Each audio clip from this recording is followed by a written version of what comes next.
Morning, everybody. Oh God, hello. Oops. Good fucking morning, everybody. My eyes, I don't know what it is. I'm not crying, but they look like they're crying. My eyes have just been watering nonstop. I don't know. So if I look like I'm crying, I'm not. I don't know what it is. Maybe allergies. It's raining though. I don't fucking know. Good morning, everybody. I hope you're doing well and I hope you slept well. My eyes are leaking. Good morning. Dude, Crispy, can you believe it that I rated literally for the end of the game yesterday? That was like the best timing I've ever had ever in my life. I was literally like I was nervous I wasn't gonna get to see it because we went so late last night. But fuck, dude, that was worth it. That was dope. Good morning. I know. I swear I'm not crying, but like I can feel it. I actually looked in the mirror right before stream and I thought I had lotion on my face. It was just tears. I don't know why though. I don't have any makeup, like, mess. I didn't do anything, but I'm crying. I don't know why. I just did my Flonase, so hopefully it'll go away. Honestly, it's crazy that Flonase helps with watery eyes. I mean, it's not crazy. It makes sense, but it's weird because you snort something and suddenly your eyes don't water as much. Very bizarre. Good morning, Jesse. Good morning, Monster. Good morning, Zoe. Good morning, Mad. Good morning, Quill. Good morning, everybody. If I missed you, I'm sorry. Good morning, Roll Check. Good morning, Trouble. Good morning, Silver. How the fuck are you doing? There it goes again.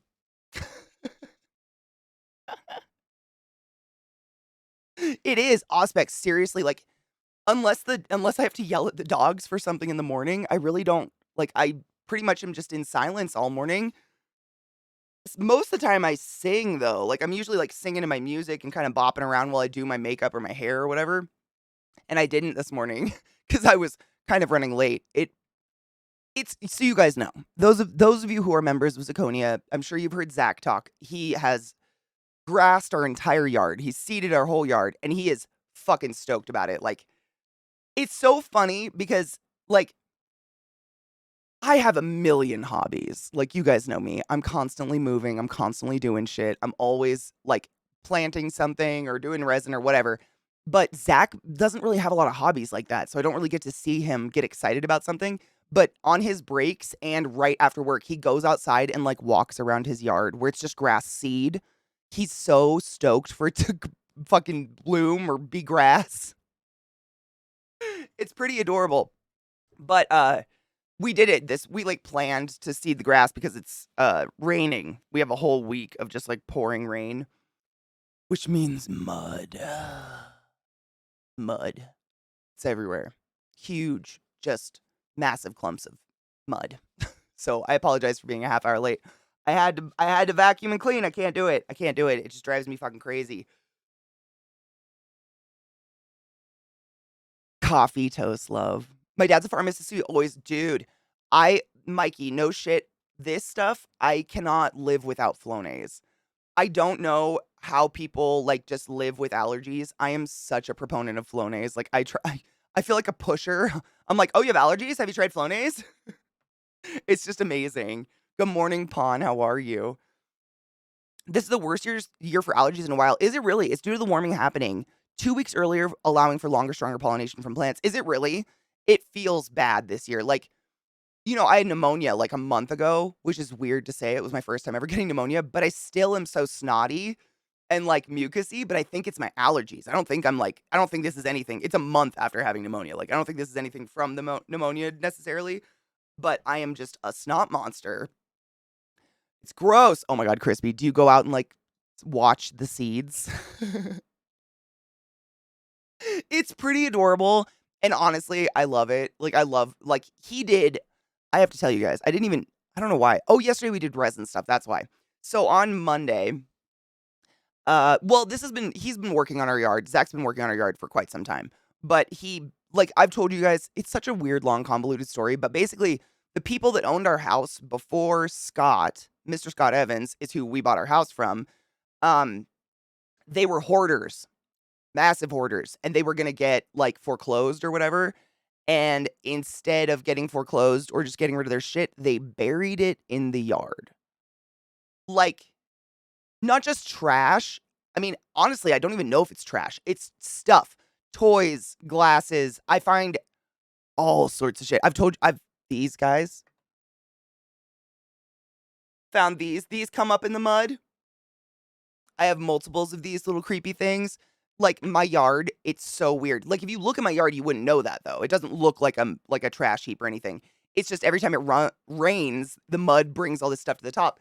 So, on Sunday, Zach had, drop frames and I had therapy, so afterwards, we went out and we were just, like, digging up the yard, basically, trying to get as much as we could up, but it's kind of like a cycle. It's like a negative feedback loop because the deeper you dig, you just keep finding more shit.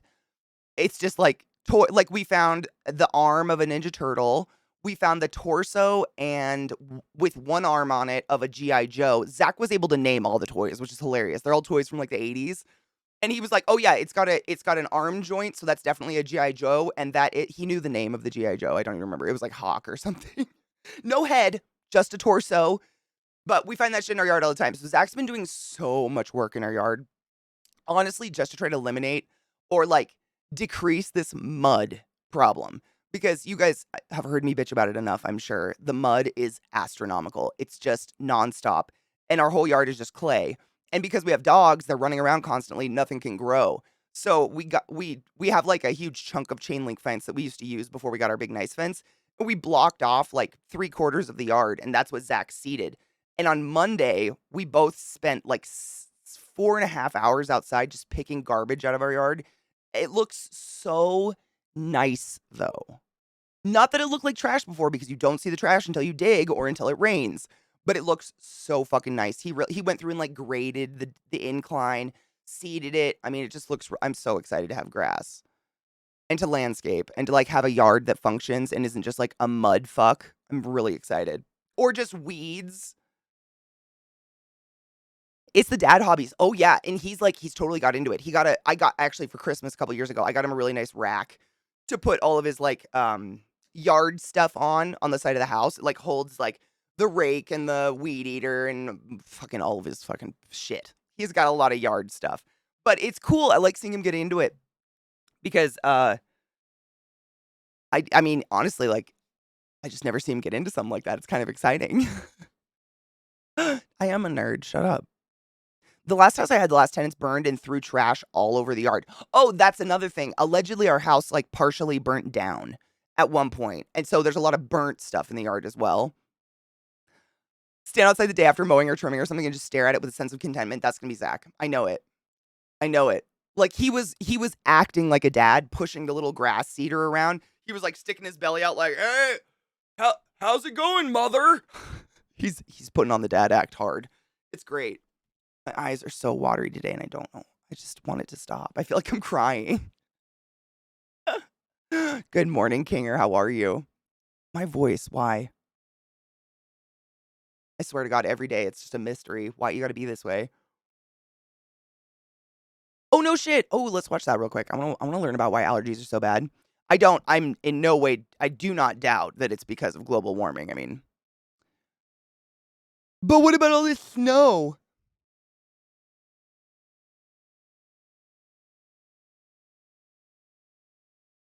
Bitch. I'm just trying to move screens so I can get it up here for everybody.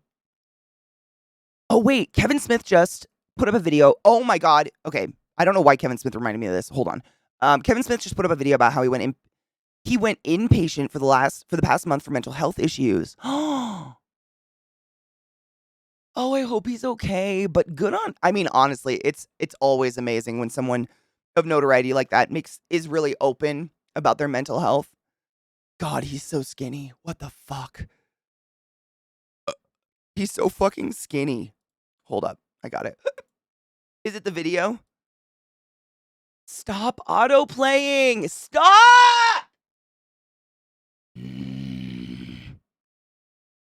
I have it blocked. I swear to God, autoplay is blocked on everything. It's so fucking annoying. Don't! I hate autoplay so much. Fucking Christ, it's infuriating. I did the same thing with my ward. Lots of work. Now it's nice. That's what we're going to do, Oos. That's what I want to do. So I have a plan because most of our yard is kind of like a hill. We have a really big yard, but most of it's a hill. So I want to like grade it, kind of do a step thing because I'm sure that hill has a lot to do with the rain just washing shit away and like mud and all that crap. But I've got God, am I losing my voice? I don't understand. We basically had a silent stream yesterday. What's going on? Um, so I've been researching how to do a landscaped garden for your dogs, essentially. Like it's for the people. Like it's still gonna look really nice and be like a nice garden, but it's kind of like a secret, it's like a hidden, not obvious like agility course for your dogs. But it's because I don't want them to destroy my garden, but I do have two large dogs and I want them to be able to run around, you know what I mean? So if my voice is going, I'm gonna be so upset. What is going on? Let's watch these videos and I'm just not gonna talk for a second. It's genetic. This is the stupidest thing. My whole life, I remember my mom used to lose her voice constantly. Like complete she would just go. Like she would be a squeak.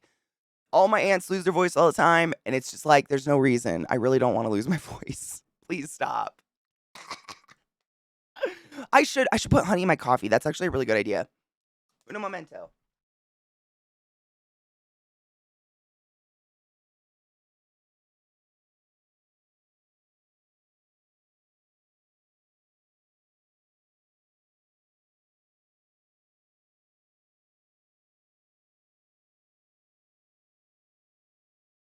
You're a fart smeller. I have chugged a shit ton of water this morning, by the way. I left my water bottle in the kitchen, but I chugged literally I woke up this morning and chugged an entire water bottle of water. I am so fucking hydrated, but my throat I doesn't hurt, but it's like I can feel I'm struggling to talk. Like it takes extra effort to push the air out, and I hate that. Autoplay, shut the fuck up. Thank you. There's the direct video. Okay, maybe that one won't. I keep moving the thing to make it go to the beginning of the video, and it autoplays every time I do it. And I'm like, stop, please stop autoplaying. Like, I just want it to be at the beginning of the video so I can play it with all y'all, but it fucking autoplays every time. Now it's muted. Why is it muted?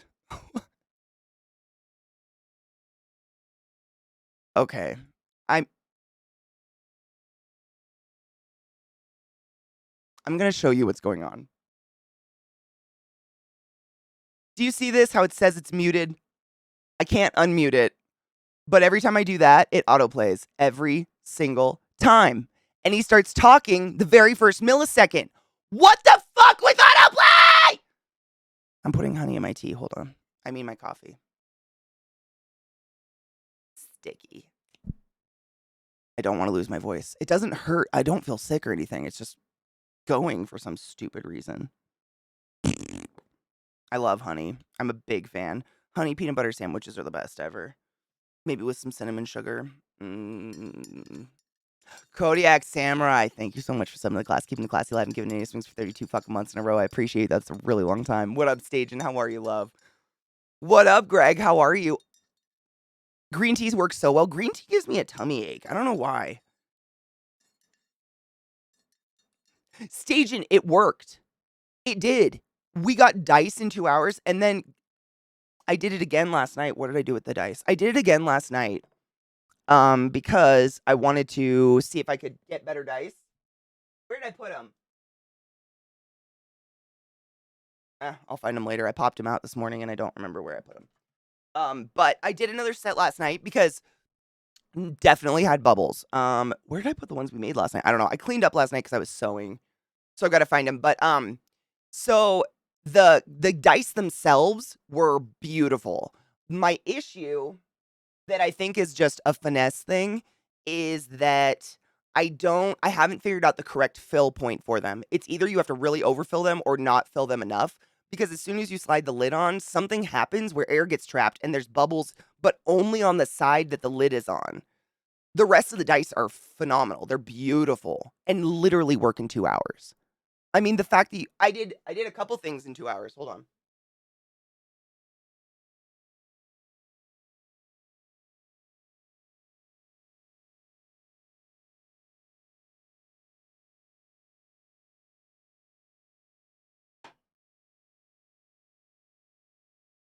So, last night after stream, I had a little bit of time before dinner, so I ran another another set through the machine, but I put other stuff in it as well because I wanted to see, like, how much like, if more things in the thing prevent the curing, you know what I mean? Like, if more items make it cure slower or whatever, and it does not, which is incredible. And I found the dice I made last night, so I'm just peeling them and I'm gonna show you. They're still bubbly, but, like, it's not bubbly to the point where I have hope, Stajan. Basically, I have really high hopes because it's only the side that's the top, and I think it's sandable. You know what I mean? Like, I think I can totally sand the bubbles down, and because the numbers are there, even though it's bubbly, there's at least something to like, there's a stencil for me to, what's the word? Engrave it back in if I went too deep, you know? Right, it's up to air circulation, which is also something I thought about because the machine I don't know if you saw it yesterday, Greg, the new machine I got, the new toy I got, it's pretty shallow. Like, you can't put anything in it that's deeper than, like, 5 centimeters, maybe, you know? Like, you can't put anything very deep in there, and I wouldn't because, like you said, like, all that air circulation, I think, is really what helps it cure fast, and if you loaded the thing, like, it wouldn't I don't wanna sabotage myself, like, that's just stupid. Um, but it's definitely for smaller projects, for sure. But let me show you, hold on, I'm gonna put on autofocus. It's a tiny little pussy, it is. But I mean, seriously, the fact that I can get a full set of dice in 2 hours as opposed to 24 to 36 is I'm still blown away, like, that's phenomenal, it's just kinda crazy. Um, I'm sure that's how the giant, really professional, hoods work, but I don't have thousands of dollars to buy a nice hood, so I made my own. It does not work that well, but here's the dice I made last night. These are the ones I made after stream. Just experimenting, trying to get them to look nice. That is not a dice. But they look pretty cool, so there's the D20. You don't see any flaws, do you? They look damn good. I'm trying to look in the camera so I can make sure it's focusing. Yeah, and then that's the top. So that's where the lid hits, and you see what I mean? How it's, like, just a bubble fucking mess? And so it's like, I just don't know, it's just gonna be practice. I'm gonna have to make a few sets to figure out how full to make it, but some of them, that one was really fucked, but this one, the caltrop, I wish it would focus because it's actually super pretty. Oh my god, oh my god. I did really cool colors in it. It's like a marble pattern, but the top of it, even though it's bubbly, you can see the numbers are still there. So I can totally just sand that down and re-etch them in. I'm kind of excited. It's gonna work. I know it is. It's a definite yes. It's just practice. Me getting better at it, you know? I did that one with, like, green sparkles and purple on the inside. And then there's the bubbly top, but it's got the number. So as long as the number's there, I can engrave it in, like, I can do that. What's the problem with the ones before is the number wouldn't even imprint, and, like, it's a very specific font, like, I can't fake that. I'm not that talented. Exactly, it's the learning curve, exactly, Stajan. It's just a learning curve, and honestly, like, I think just practicing and it takes such little amount of resin and such little time now. Like, I think part of the reason before I didn't wanna practice constantly because it was 24 hours between tries. Like, that's just crazy, whereas now I can do 2 hours, pull them out, be like, "Okay, that time I filled it a little over, so this time I'm gonna fill it a little under, do another one, 2 hours." Like, it's just the turnover of me being able to perfect it is going to be so much better. I could cry, I'm really excited. But yeah, I did 2 hours, whole set.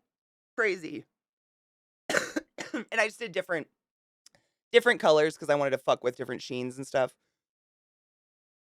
See what looks best in there, but it works. It's just like it's getting it down, getting the science of it down, I guess. I don't know, for lack of a better word. And then just to fuck around because I don't have a lot of like small resin molds that are for the timed resin. Most of my small molds are for UV. So I made some crystals. I figured I could use them as handles on a drawer or something, handle pulls. But I just to see, this was the additional stuff I put in the 2 hour machine with the dice. I wanted to see if everything cured just as well when there's more stuff, and it did. Like 2 hours, and I had those, which is dope.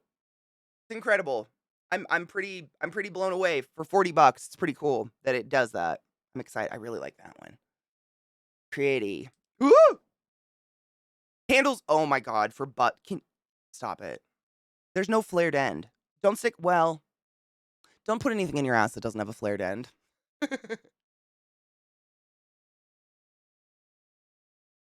Learning curve, might as well give up, dude, for real. Good morning, Viata. How are you, love?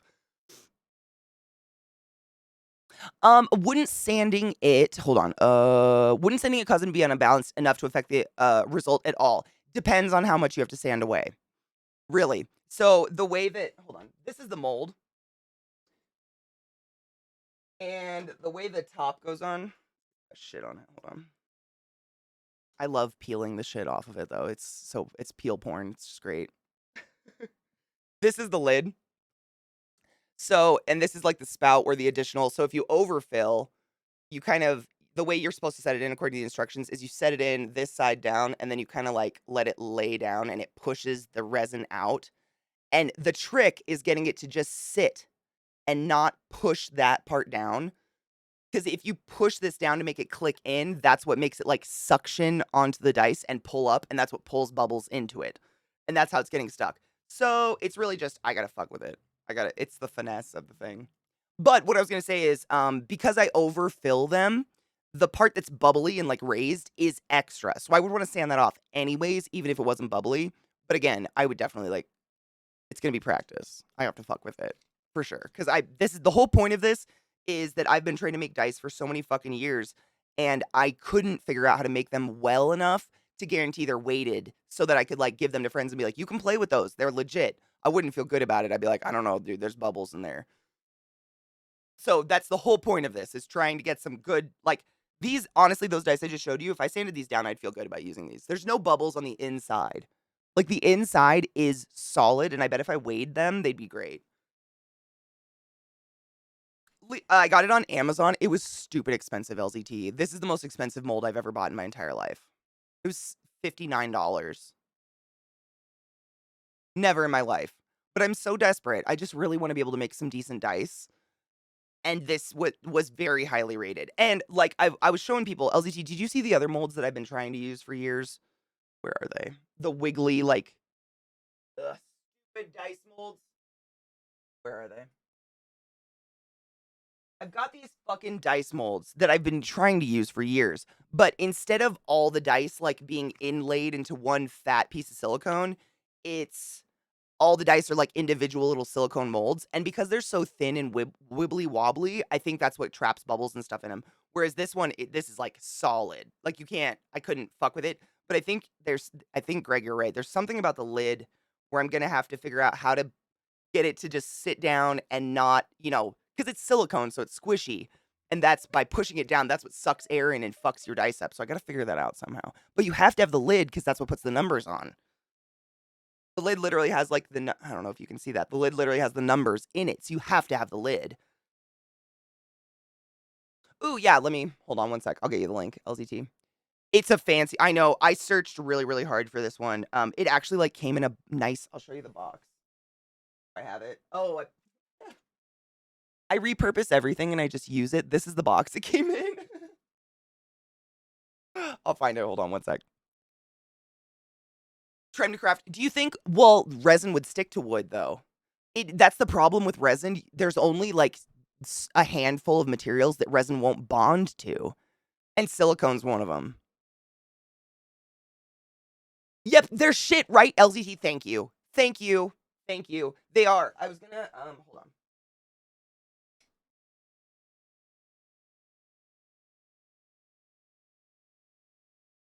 So these are the ones LZT and I are talking about. These little wiggly guys, but they're so thin-walled and squishy. They make a decent dice. Like, that's the dice they pop out. This is another one I stuck in the 2 hour just for funsies, but that's what the top ends up looking like. Like, you're missing an entire wall of your dice because you have to squeeze a little lid on that is, again, squishy silicone, and it sucks air inside, so you end up fucked. But the rest of the dice is, like, flawless. They're so annoying. So annoying.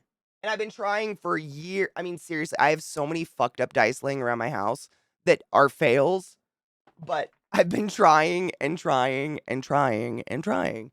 So this is the closest I've ever gotten. I love little boxes like that, Station, absolutely. Especially for all the little jewelry things I use.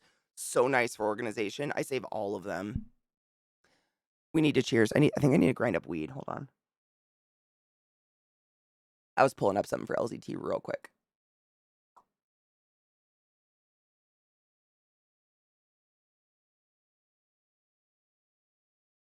$59.99. God, it's just so expensive, but I honestly think it's gonna be my best bet for getting good dice. Let me put this in chat for you. Hold on. Oh, I gotta turn off autofocus. That shit's so annoying.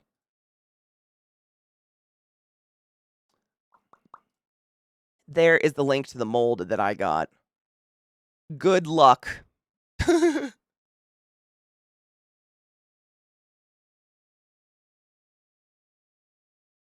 All this talk of resin and bubbles kind of makes me want a bubble made of resin. Oh my god, could you make a bubble? I'm sure you could make a bubble of resin. Why not? Why not? I wish there was a button that we could hit to hyperfocus instead of it just taking over whenever the F wants. Dude. Hard yes. Hard yes. What up, Myron? How are you, love? Oh yeah, so my alarm in the morning is Bixby, which is like Android's Siri, essentially. It's just Bixby, it's whatever. I have a little lady, British lady that talks to me. But that's my alarm in the morning. So instead of like a song, the exact same tune playing every morning, because I would just sleep through it, the little Bixby lady goes, "Good morning. The time is 6 a.m." And then she gives me like a little news report. And by the time she's done, I'm awake. Like I'm listening to it. I hide my phone under my pillow. It's really weird. And I just like listen to it. And the first thing that she said this morning was that Washington State has officially made the sale of, what is it? Assault rifles illegal. I think that was the verbiage used. Has anyone heard about this? Because it's super fucking great. Nuh-uh, did I get the last one? It says it's available for me. Oh, it's because you're in fucking Sweden. Look at the suggested items. You know how you like scroll down on Amazon, look at suggested items? You might be able to find one.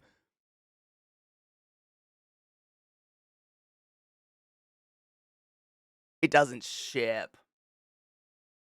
I'm not to like add insult to injury, but I could literally get it in the next 2 hours. I could get another one in the next 2 hours.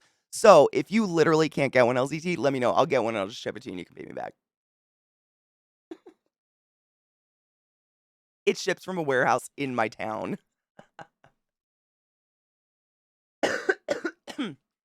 Did Colorado and it didn't work. I know we always vote for that stuff, but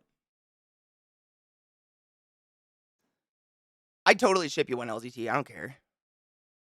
I can literally get one today. I can get another one today, which is disgusting. But yeah, if you can't get one for some reason, I'll just let me know. We can cheat the system. We've done this before. The other thing I put in there too, I have a mold to make pop sockets. Like if you guys don't know what a pop socket, is that called pop socket? Pop socket, right? It's those things you like stick to the back of your phone and they help you hold your phone. I don't know. I used to use one all the time and I really liked it, so I got a mold to make some. But meh. I put them.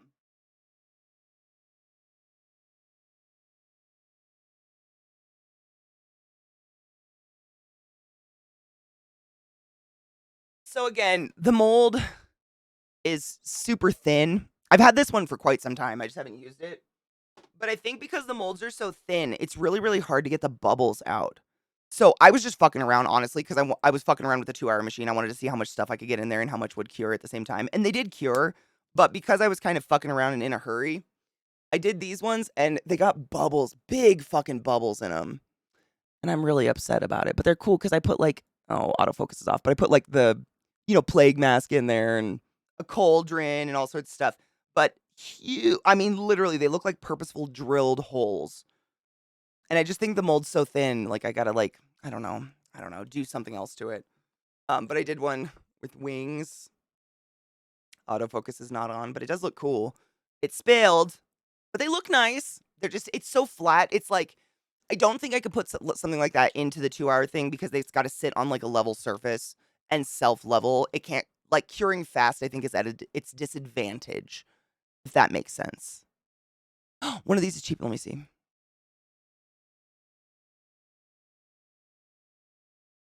Dude, they're coming up as $139 for me. They're cheaper than the mold. What? Not for me. Dude, they're like $349, $500. Holy shit. Those are well, no shit though. I mean, seriously, anime, the fun toy that I bought that cures them in 2 hours, that was cheaper than the mold. It was $40 versus 60. I know. I love picking at it, dude. Stajan, you know when you get like a new phone and it has the plastic on it? That's what happens on these. And they get like this really thin layer of the resin that you just get to peel off, and it's so fucking satisfying. It's just that weird, like picking, peeling, satisfying sensation. You just get like flakes off, but it feels really good. How do you get rid of bubbles? In terms of what? Like UV resin? Are we talking two-part resin? Are we talking like bubbles in the mold? Are we talking about bubbles that rise to the surface? Are we talking about bubbles? Yes. Because I have a lot of different things I do to get rid of bubbles. Bubbles are the bane of my existence.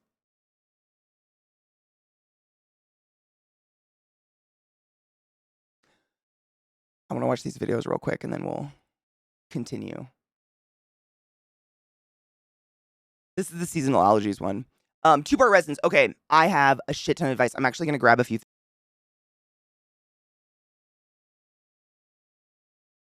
That's me.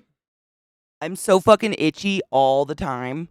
I swear to God, my nose is. I will rub the end of my nose off someday. Dude, Kona, that's why I do gel. Can't pick it off. Oh yeah, that's station. That's what we were talking about right when I started stream. Everybody is just like a phlegm beast right now, and apparently that's what Zoe. That's why Zoe was sharing that with us. It's because of global warming. We have a longer hot season now, so pollen has more of a chance to become prolific, which fucking sucks. Going outside is fucking dude. And we've even got rain and it's bad. I never had one allergy until I moved here. Now I eat those little pink pills like they're Tic Tacs, dude. You know your allergies can change every 7 years. Isn't that cruel? You can literally develop allergies as an adult. This is Kevin Smith talking about his recent battle, and this is what someone in chat, I can't remember who shared this, but someone in chat shared this yesterday. Or this morning. Wow, Katie, I haven't smoked yet. We'll smoke in a minute. But I guess Kevin Smith in the last month checked himself into inpatient care for mental health. And I think it's really important to normalize caring about your sanity. Fucking right. Dude. I wasn't even on screen. What's wrong with my mouth? What's wrong with your face? Damn, dude.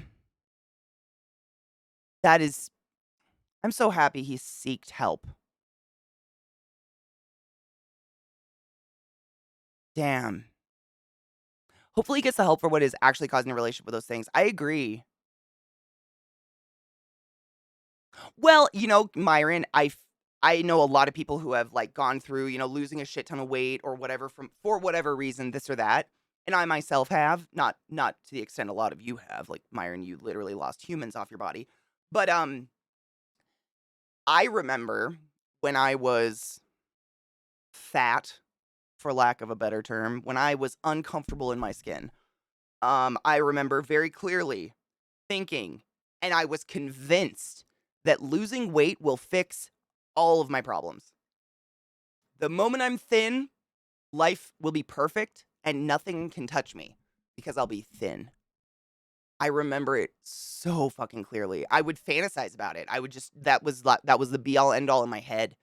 Was like, if I can just get skinny, my life will be perfect and nothing will matter. I could be in jail and I'll still be happy because I'll be skinny. I remember thinking that, and it's psychotic. I hate talking about it because I don't think that way anymore. And I remember it feels like a different life or something being in that mindset. It's always, yeah, I could go on and on about it. Fat cells on your body are not making your life shitty. I promise. And losing them fixes nothing except maybe your blood pressure. Source. I got skinny and nothing got better except my blood pressure. Like, but I remember that so clearly, and I think a lot of people do that. Oh my God, Prince. No, it's totally cool. I was just giving you a hard time. I'm a sassy bitch. It's okay. Welcome to my channel. Welcome to my stream.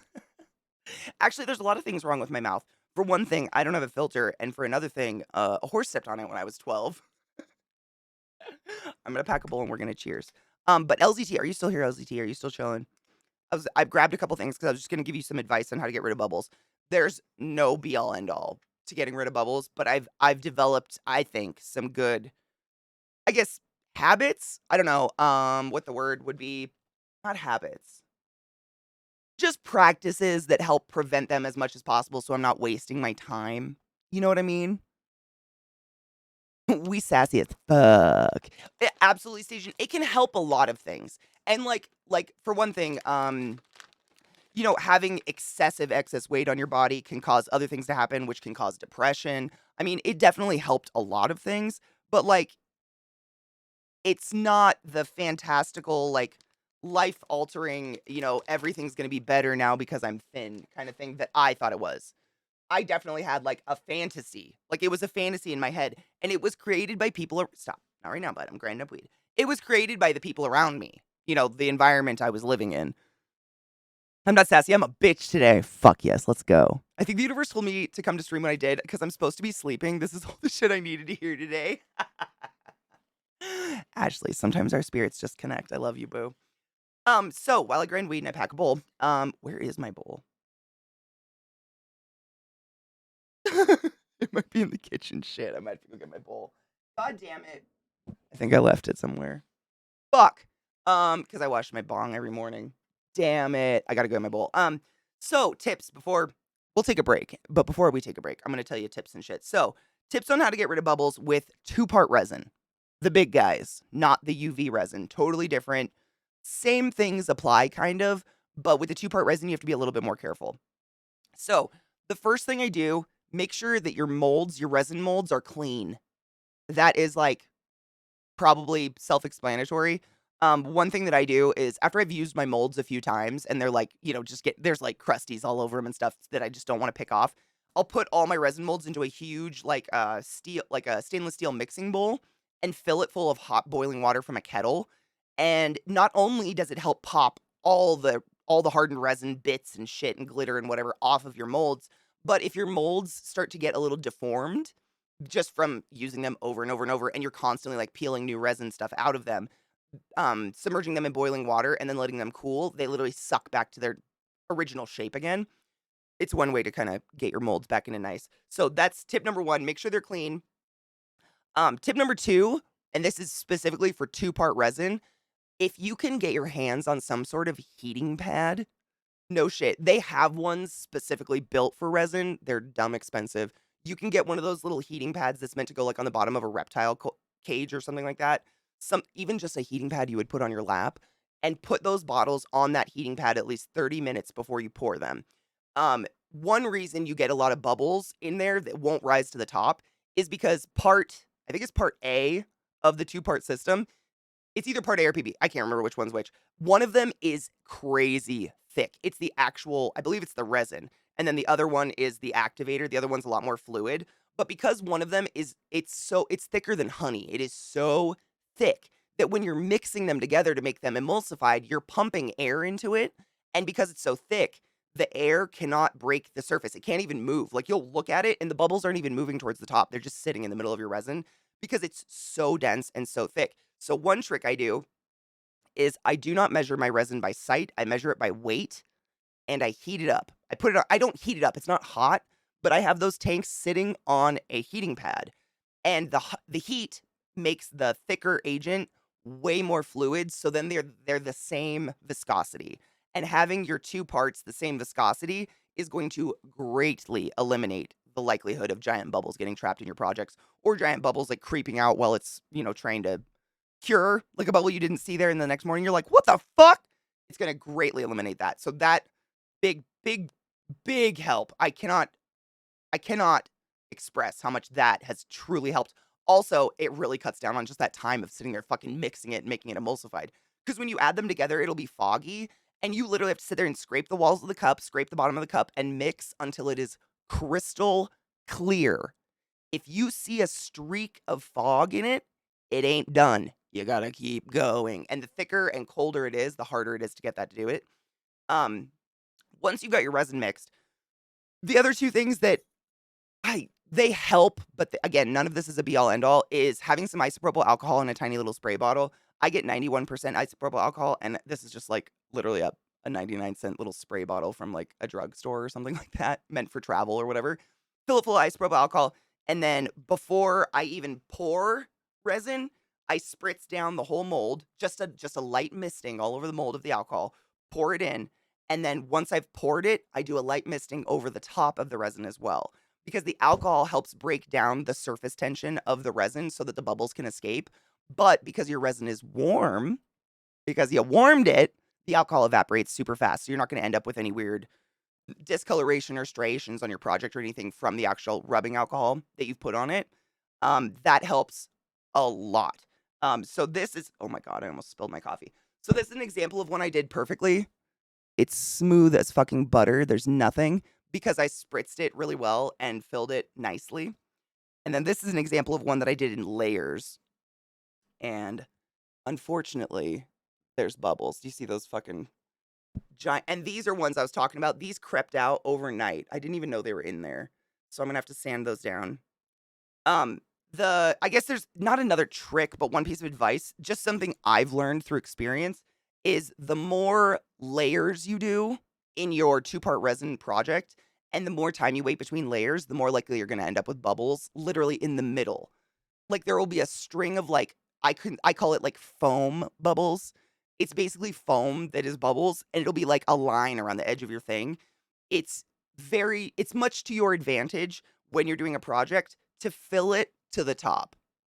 Don't fill it here and let it sit overnight. I've made that mistake a million times. You will end up with bubbles streaking through the middle of your project. And it's not the end of the world. It's just like that's not always the, thing we're looking for. This is the two-part resin. So it's those big barrels back there. It's resin that you mix 1-to-1, and then you have to let it sit for 24 hours and it cures. That's what this is. Versus UV resin is these little guys. This one you pour into a mold and you hit with UV light and it cures in 60 seconds. But it has to be really thin and really small. So this is usually used for like jewelry and stuff like that versus the big stuff. Yeah, absolutely. Yeah. Oh my God, Mag, I cooked the dice yesterday. First off, if you didn't get to see them popped, it worked. 2 hours and we had a full set of dice, which is fucking insane. But I did another set overnight and they actually ended up really good. I'm pretty darn excited. I really like the D20. I like these colors a lot. It's like pink with a green sheen. 2 hours. Fucking wild. Compared to 24 to 36 sometimes. I mean, honestly, sometimes it takes 36 hours. It's insane. So I did another set last night, which is pretty fucking cool. I was trying to think anything else for bubbles. So obviously getting a hood, like a vent hood or something like that, they are really expensive, like the pressure hoods and stuff like that that suck the bubbles out of your project. So I don't have one. I built one. I built like a really janky one, because they're literally like for one big enough to hold a project, they're like $500. They're just enormous. They're so fucking expensive. Those are the be all end all to sucking bubbles out of giant projects, but it can be done. It just takes more work. Like the people that are able to afford the $500, $1,000 like pressure thing, they don't have to do any of what I just told you. They can just pour it in, stick it in that hood, and it's going to come out flawless. But we aren't rich people. That's not going to happen for me. So we put our effort in. But yeah, I brought over. I wanted to show you what I meant by the bubbles. This is one of the first projects I made. I've showed you guys this before. Let me turn on autofocus real quick. Just to show you what I mean by like the foam shit that gathers in the middle. I hate it. So I got this cool mold for these slidey boxes that I think this is really cool. I'm very excited. But the first couple that I made, I did layers. As you can see, there's like different color striations. And between the layers, I let it dry 24 hours. And if you can see, you see all those tiny little microscopic holes all along the side. That's what you end up getting. And I mean, borderline without filling your resin mold with alcohol, it's impossible. See how it's just along? And that's because I let it dry I let it sit between layers. You can do layers, but don't let it sit 24 hours between layers. You do a layer, you let it sit for an hour, do another layer, sit for an hour, because it takes 30 minutes to set. Like they won't mix after 30 minutes. It's just not pull out of the moldable yet. But just wait only an hour. Do another layer. Hour, do another layer. Do not do the 24-hour wait. Don't be like me. You end up wasting a lot of resin. And I don't know what to do with that. Seriously, LCT, you can't find one? Let me make a note. Hold on. I want to write that down. I'm going to put a post-it on my thing. I will. I hate that they do that shit to you guys in Europe. It's so stupid. It's like, oh, you're in Europe? Fuck you. Love Amazon. Some of the test boards are covered in UV resin to make them waterproof. Oh, I believe that. Yeah. Resin's amazing. Oh my god, that's the other tip. Thank you, Cut. Oh my god, LCT, I have one more tip. I actually brought it over. Where is it? I brought it. I unplugged it and brought it. Oh my god, it's sitting right next to me. I have one more tip. If I could offer you one piece of advice for the future, it's right down to buy LZT this thing. Hold on. LZT resin mold. I'm sticking this up so I don't forget. So the last piece of advice, thank you so much. So you could use a lighter, but you might die because resin fumes are highly, highly flammable. Highly flammable. Hence the reason I do all my resin over there and I do not smoke pot around it when it's wet. Ever. I keep my lighters the fuck away. I don't put anything near it because the fumes that come off of your resin are fucking flammable. But you are heat gun. Yes, literally. LZT. If you have a heat gun, best case scenario. I have one too, but because my fucking house is such shit and it shorts out all the time, I can't use it in this corner of the house. It literally shorts out my breaker box. But I got one of these guys. I got this from like a craft store. And it's meant for embossing. If you know what embossing is, it's like raised text on, greeting cards and shit. I don't know. But that's all it is. It's just a mini heat gun with like a directional, airflow. And I love this thing. And literally, that's what you do. So you pour your project, wait a couple minutes, the bubbles will start to rise to the top, and spritz it with the alcohol, and then hit it with this, and it's amazing. It pops. The one caveat, though, this is where I was going to say, this is the big difference between UV and the time. So UV resin, you can also use this to cook the bubbles out, but with UV resin, you could literally infinitely be hitting it with hot air, and it won't hurt the resin. You know what I mean? It'll make it really hot and really, really fluid, but it's not going to affect your project. If you overcook, if you sit here and like cook the surface of that resin, one, it's going to start curing in the hottest spot wherever you're hitting it, and the cure will be uneven because resin shrinks as it cures, so it can sink in and you'll get weird divots, but also you can burn the resin. And it'll look kind of like a puddle with gasoline in it. It'll have this weird like wavy, it gets gross. Don't burn your resin. So like you hold it a good 6 inches away and just do this with the warm air, and you could use a blow dryer. The only reason I don't use a blow dryer is blow dryers tend to like blow air out in a funnel shape, and I don't want air to blow everything off my desk, whereas this is like a really directional airflow, so I'm not worried about it blowing weed everywhere or something. But it absolutely works, yeah. Yeah, absolutely. Heat gun, blow dryer. Seriously, it's just hot air. Heat, honestly, is what does it. That's why heat is included in almost every step. Even my little cooker heats. Heat really helps emulsify the resin so that the bubbles can get to the top. But flames, don't do that. I wouldn't. You could, I wouldn't. Pro tip, don't use smoking products after using alcohol hand wash. Oh my god, did you set your hands on fire? Please say you didn't. Oh no.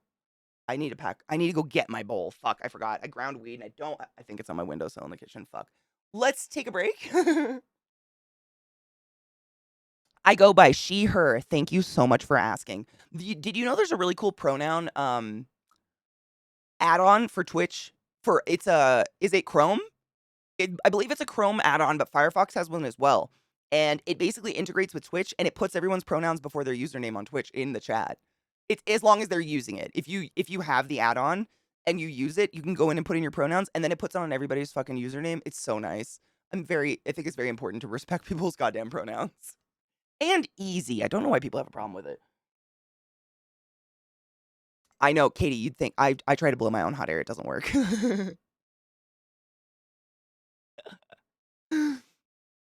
Oh, thank you, Stajan. Yes, it's a really good link, actually. No shit. Oh my god. Non-binary, shut up. There's a lot of cases of people lighting their faces on fire with tobacco and alcohol. Oh my god. Like they hand sanitized and then went to light a cigarette. Oh my god. Oh, that's horrifying. Oh my god. I've never even thought about that. Holy shit. I'm surprised that didn't happen more often than we didn't hear about that. Jesus Christ, that's scary. Holy crap. No, thank you. Isn't that extension dope? It's just so nice because, like, usernames, for one thing, they're gender fluid. I mean, gender fluid, whatever you want to say. There's no really a gender to usernames, in my opinion, unless it literally says Mrs. or Mr. And I don't like I mean, it's just rude. It's so easy to call someone the pronoun they want. I just don't understand why people have a big deal about it. Hold up. More, I'm back. Sorry. I like to at least see his face once in the morning, you know? We have such opposite schedules that if I don't run out and see him, sometimes we don't see each other until our stream's over, even though we're literally in the same house all day. It's very bizarre. Mrs. Phrase, I know. Can I make that a pronoun? I want it to be Mrs. Strawberry. That sounds way cooler.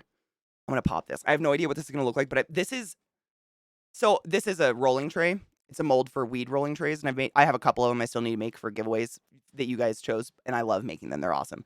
This is probably the most perfect I've ever poured one, aside from the bubbles. There is no spillage. Like, this is a really hard mold to get even just because it's so big. It tends to, like, kinda tip, and it'll go over the edges, and I poured it so perfectly, I'm really excited to pull it out. Albel, my love, you're just in time. We're gonna pull a cool resin thing. I'm excited. And I love this, like, hollow glitter I put in it. I don't know, I'm excited. Let's cheers. I got my bowl. Let's cheers first. Let's do that. I haven't cheersed yet today. Allow us to cheers, y'all.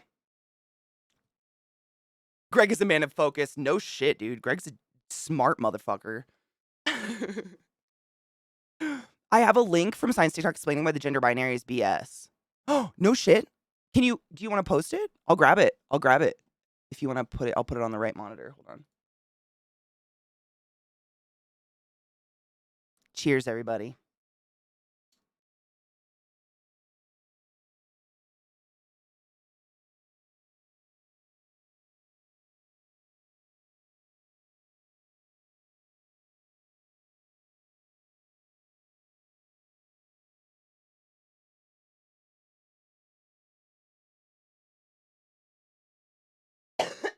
Cheers. That was my stoner bowl. I don't know what was in it. Whatever strain's in my bedroom. All right. Let's pop this bitch, shall we? I'm really excited. I did this one. I don't know. We'll see how it turns out. I did some weird techniques in it. We'll see what it looks like. Let's see. Don't autoplay. Don't do that. I infinitely hate you.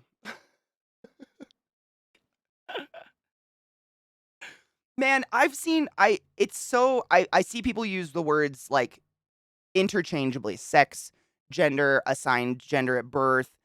Honestly, I just whatever terminology that, the trans community or otherwise would like me to use, that's what I'll use. I don't know. Like, I've seen people, it's flip-flopped so many times, I don't know what is the preferred terminology.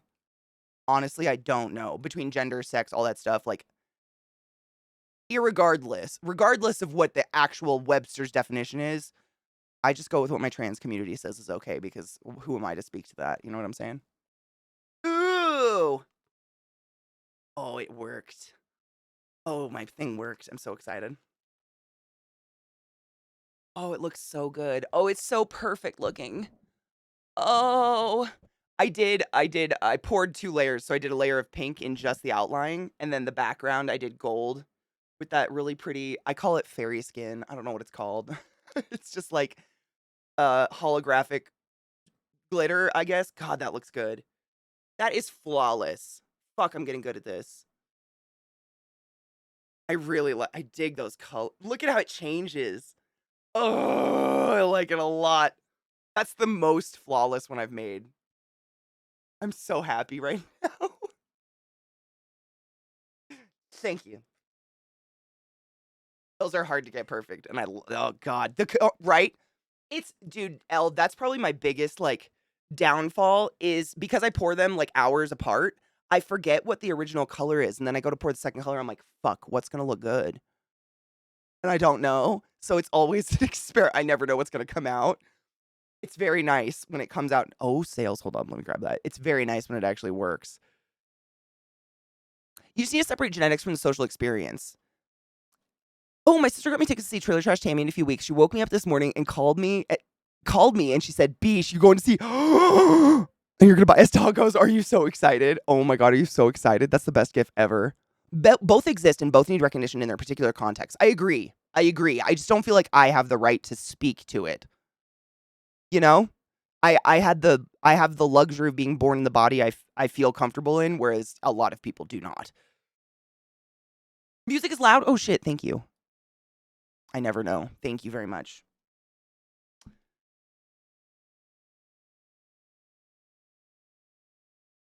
Hold on, I got sales link.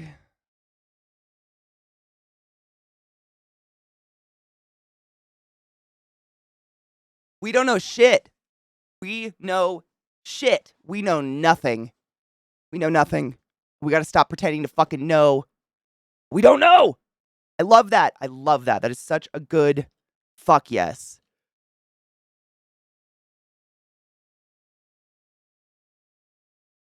Dunning-Kruger's really shown here. The more you know you don't know. Exactly. Yeah.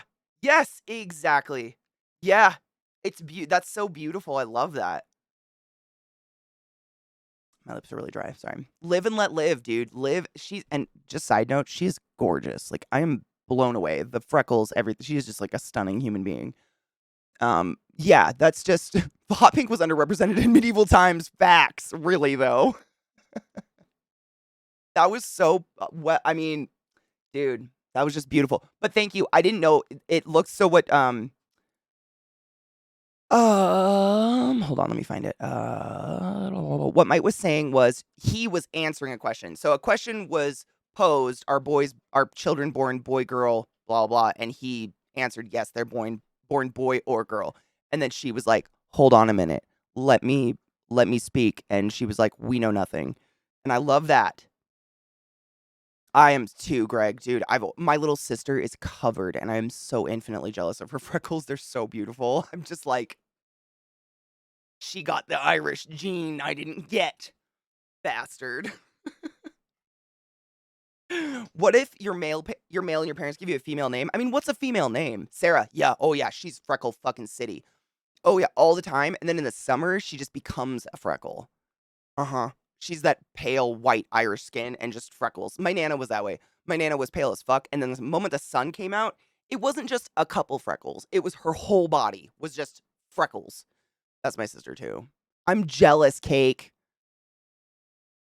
All the women on my mom's side have these beautiful freckles and they look so nice. And I didn't get any of it. Bastards. Cheers. Cheers to that bitch for having the courage to come out and say, we don't know fucking shit. My cousin's in a school to become a therapist. She's also done a research paper on pelvic exams to help identify molestation, trauma, etc. Oh, she's getting published. Oh my, cheers to that. That's fucking awesome, dude. Is she shitting her pants? That's so exciting.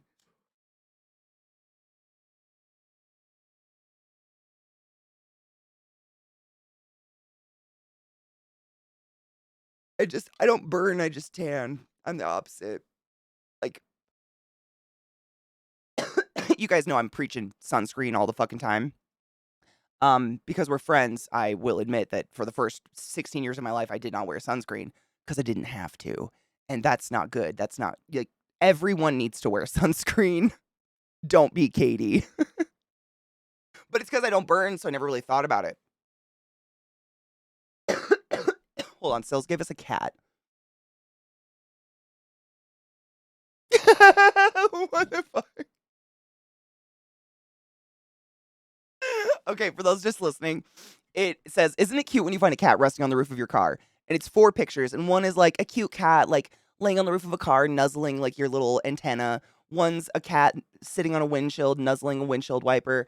One's a cat laying on top of a car in the sun, basking. And then there's another one where it's a cat on a car.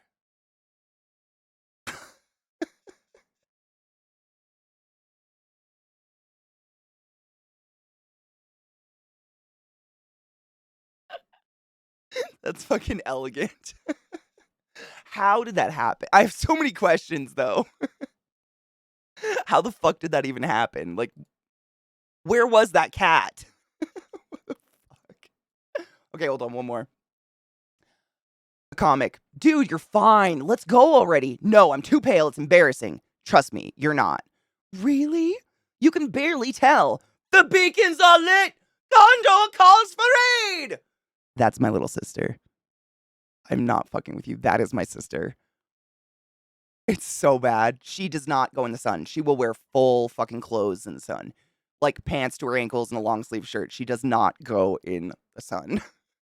Because she just red instantly.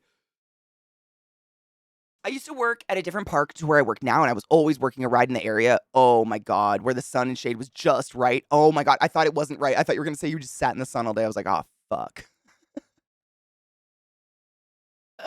A new study shown that 9 out of 10 people become monks given the chance.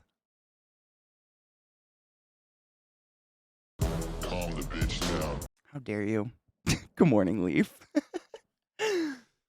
I switched to using zinc sunscreen. I get way less burns. You know, they've come out with a lot of different sunscreens these days for people that are like they've come out with non-zinc sunscreens, and they keep trying to push them like they're better for you, but they're not because they don't protect you from the fucking sun. Like, you know what I mean? Like I read about you guys probably do too. I don't know. I'm not saying I'm the only one, but I love cosmetics. I've been in the makeup like community for many, many, many years, and I love to read about skincare and stuff like that.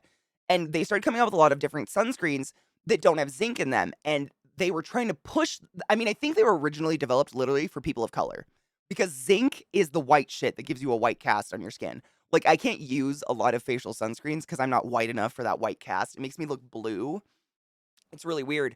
And then they started pushing it like it's better for you. But if it doesn't protect you from the fucking sun, I don't care what ingredients in it. It's not better for you. Zinc is sexy. Like, everybody needs sunscreen. I don't care how dark or light your skin is. Everybody gets sun cancer and breast cancer. Wear sunscreen and check your titties. I'm a white ass. I think everybody's ass is a little white. I have a ton of freckles. There's one on my back and shoulders are misshapen due to 2-degree sunburns. How did that happen? Oh my God. No shit. Arcane, I'm getting a tumor removed next Monday because of my lack of wearing sunscreen. Are you kidding? Can I ask where it is? Oh my God, I'm so happy you caught it though. That's so scary. No shit. I had a buddy die the year after we graduated college from skin cancer. He was 36 and he got skin cancer on his head because he was bald. Lived in Arizona, just an indoor nerd, but just the sun walking to his car to go to his job every day was enough to give him skin cancer on his head, and it went to his brain and his blood, and he died in a month. 36. Sun cancer doesn't care what your age is. Wear sunscreen. Please. Jasmine, that's me. I got my dad's side. My dad was like that. If I had a picture of my dad, I'd show it to you. My biological dad, he looked Syrian. I mean, he black hair, brown skin, black eyes. Like, he was dark as fuck. I definitely got his coloring over my mom's. They're all pale and freckly and beautiful. Jealous. Did the music, you know what, Station? Honestly, it could just be YouTube. I don't move the volume, but, you know, every time it goes to a new song, the volume might be fucking different. It's fucking choose your own adventure. We love it. We love it. I don't. I'm lying. I don't love any of it. It's the worst. I hate it. All of it. Just making sure I didn't miss anything. Hold on. I have a lot of links up. Okay, we're good. It is. It's just, it sucks. I hate it. And Spotify, if I use Spotify, it is exponentially louder than everything else, and I don't know why.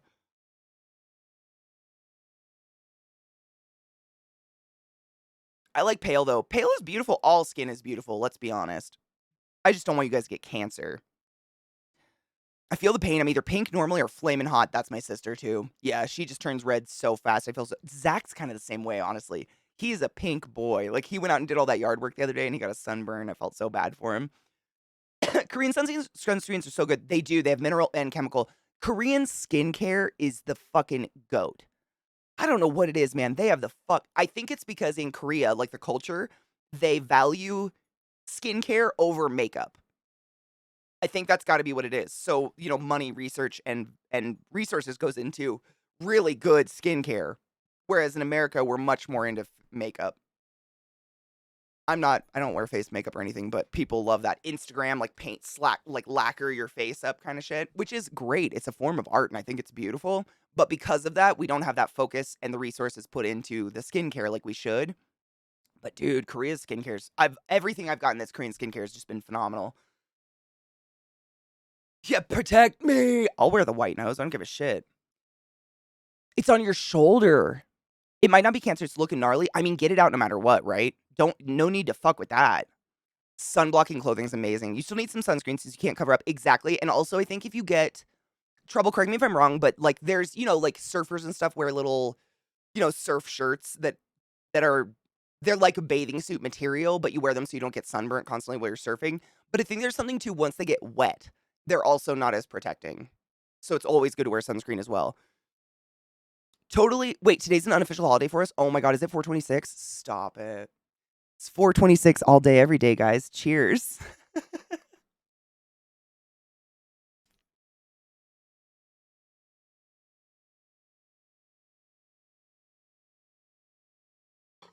Kona, seriously? Oh my god, I remember that. It's no good. I mean, you don't want to fuck around with shit like that.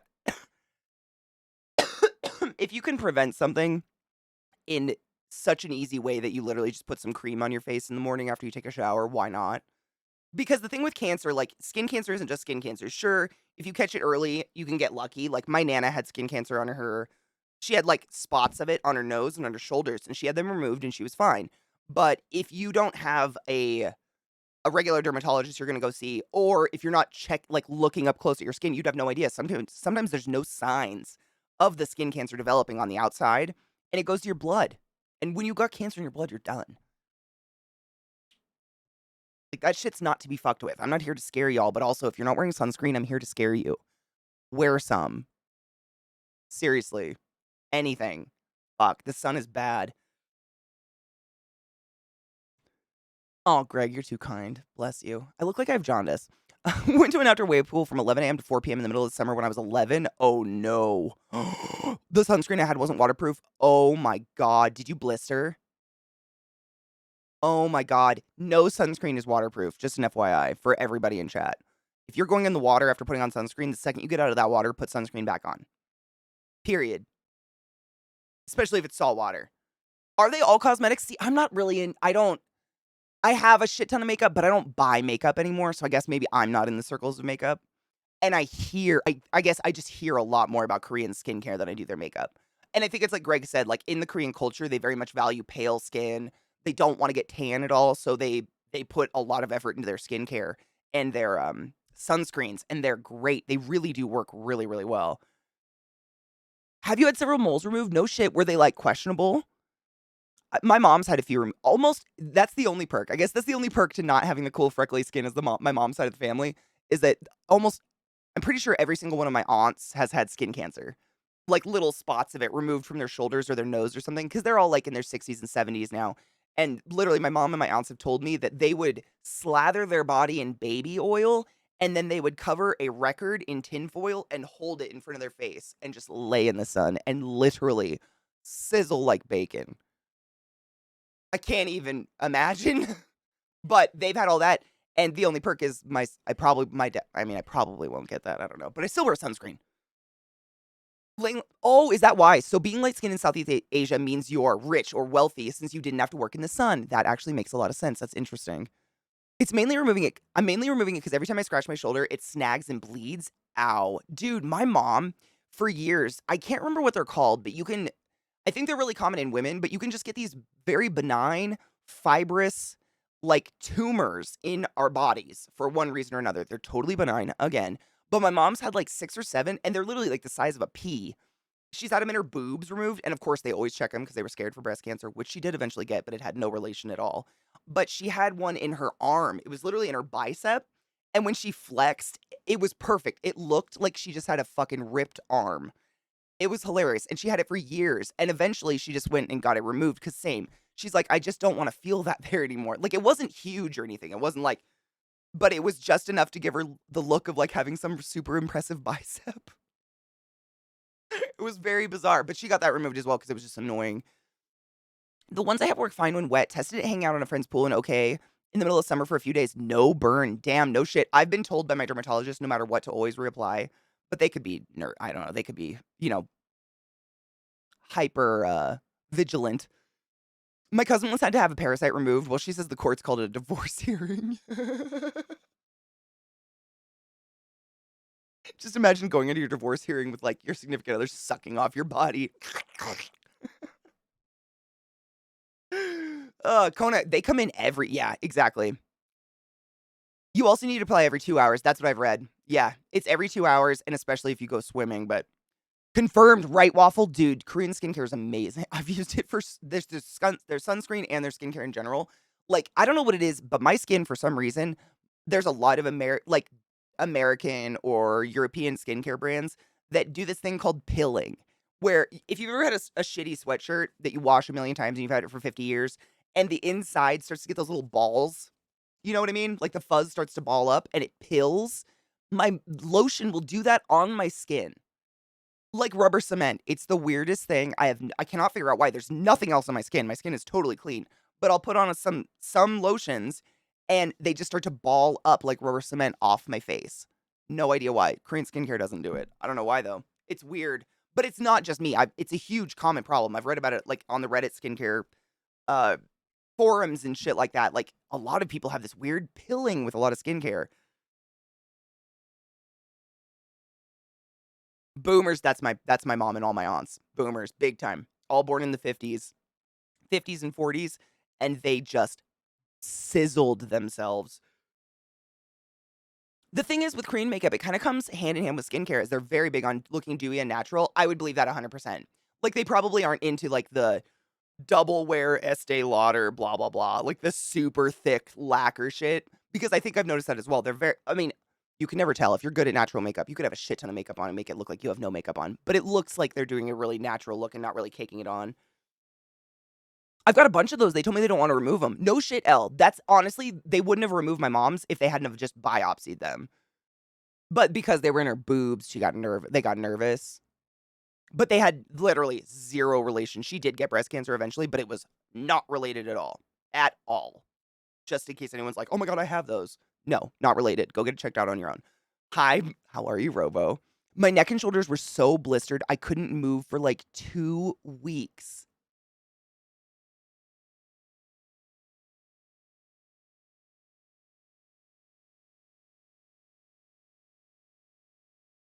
Ow. No shit. Perfied Volpe said my wife had a fibrous tumor in her breast that became malignant. Did she know about it? Did they like biopsy it before? Or was it something she had for a really long period of time that suddenly became malignant? I had a naughty tumor removed from my back a few years ago. I had it for years. When I got it removed, it turned out to be a hairy little lump of flesh. I dated a guy who had one of those taken out of his back. They thought it was a questionable mole. Oh, fuck yes. Oh, Mickey. That's love right there. She's protecting your pretty face. Sweat. Yep. Sweat. I think it's sweat and being wet, right, Greg? Because it hyper reflects the sun on your skin. Like, you don't want to just hang out wet on the beach. You want to dry off because it's like a magnifying glass, isn't it? I think it is. It's crazy. Korean skincare is so much more affordable than American stuff. Oh, 100%. 100%. American stuff is I mean, what's crazy is I watch a lot on YouTube and stuff. I watch a lot of, I guess you would call them like makeup gurus, influencers, whatever the fuck. I just really like to watch people do awesome makeup. I get cool ideas. It's art to me. I love to watch artists' art. That's fun. And they talk about it for years now, for the past 5 years. It's a constant conversation they're having with their communities that they are not buying into it anymore. Like, they're not going out and buying every single new Urban Decay palette coming out or every single new Morphe palette coming out or so on and so forth because they are all of the opinion. It's kind of what like what Magic the Gathering is doing with card sets. By the way, did you guys hear about that person who got sent like an unreleased deck or something and they like literally sent the Pinkertons to his fucking house? Crazy. Anyways, neither here nor there. They were doing the same with makeup to where they were releasing palettes so fast and a palette of eyeshadow, for those that aren't into makeup, one palette of eyeshadow this big would run you $50 to $70. And you'd be buying all of them because you thought you needed them. And and they're still doing it, but people aren't buying into them. Not even makeup people are buying into it anymore. They're like, first off, you're putting one new color in that whole palette. I have all the other colors. You're just recycling. And it's dumb expensive. It is. I can't even. I mean, I still have my very first makeup palette I ever bought when I was 18 years old. That's how long they last. No one needs 20 makeup palettes. You're gonna die with them. Like you don't use that much eyeshadow. You know what I'm saying? It's insane, and it's just astronomical what they charge. Like I'm a big proponent of drugstore makeup. There's a lot of makeup out there that the formula, like literally, look at the formula between, like a Lori or an Estee Lauder or whatever, a department store mascara and a fucking CoverGirl mascara. They're identical. You ain't getting anything, but you're paying. I mean, if I went to Sephora and bought like a department store mascara, it's gonna run $30 for eyelash paint that you have to throw away within 6 weeks. Even if you don't use it, you gotta throw it away. It's full of bacteria. It's fucking disgusting. You're gonna give yourself pink eye. Whereas you can go to the drugstore and get one for $5, and it's the same thing. Like, it's just but I think there's, like, a snobbery to it or something. You know what I mean? Like, it's like, "Oh, I have this, like I use this, whatever." I don't even know expensive brands anymore. I don't even know what like, Estee Lauder's all I can come up with because that's what my mom wears. I can't think of one. Elizabeth Arden? I don't know. I don't know. But I don't think you get I mean, there are some things that are like skincare, obviously, go as far as you need to go because skin is finicky, but makeup and stuff, it's the same shit.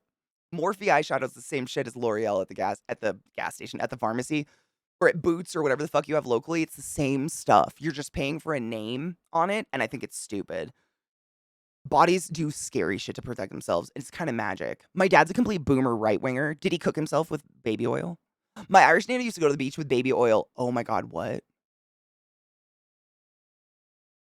Greg, it's a big thing. It's not, I mean, again, like the internet, social media, and media in general definitely projects an image of a lot more makeup than is realistically out there.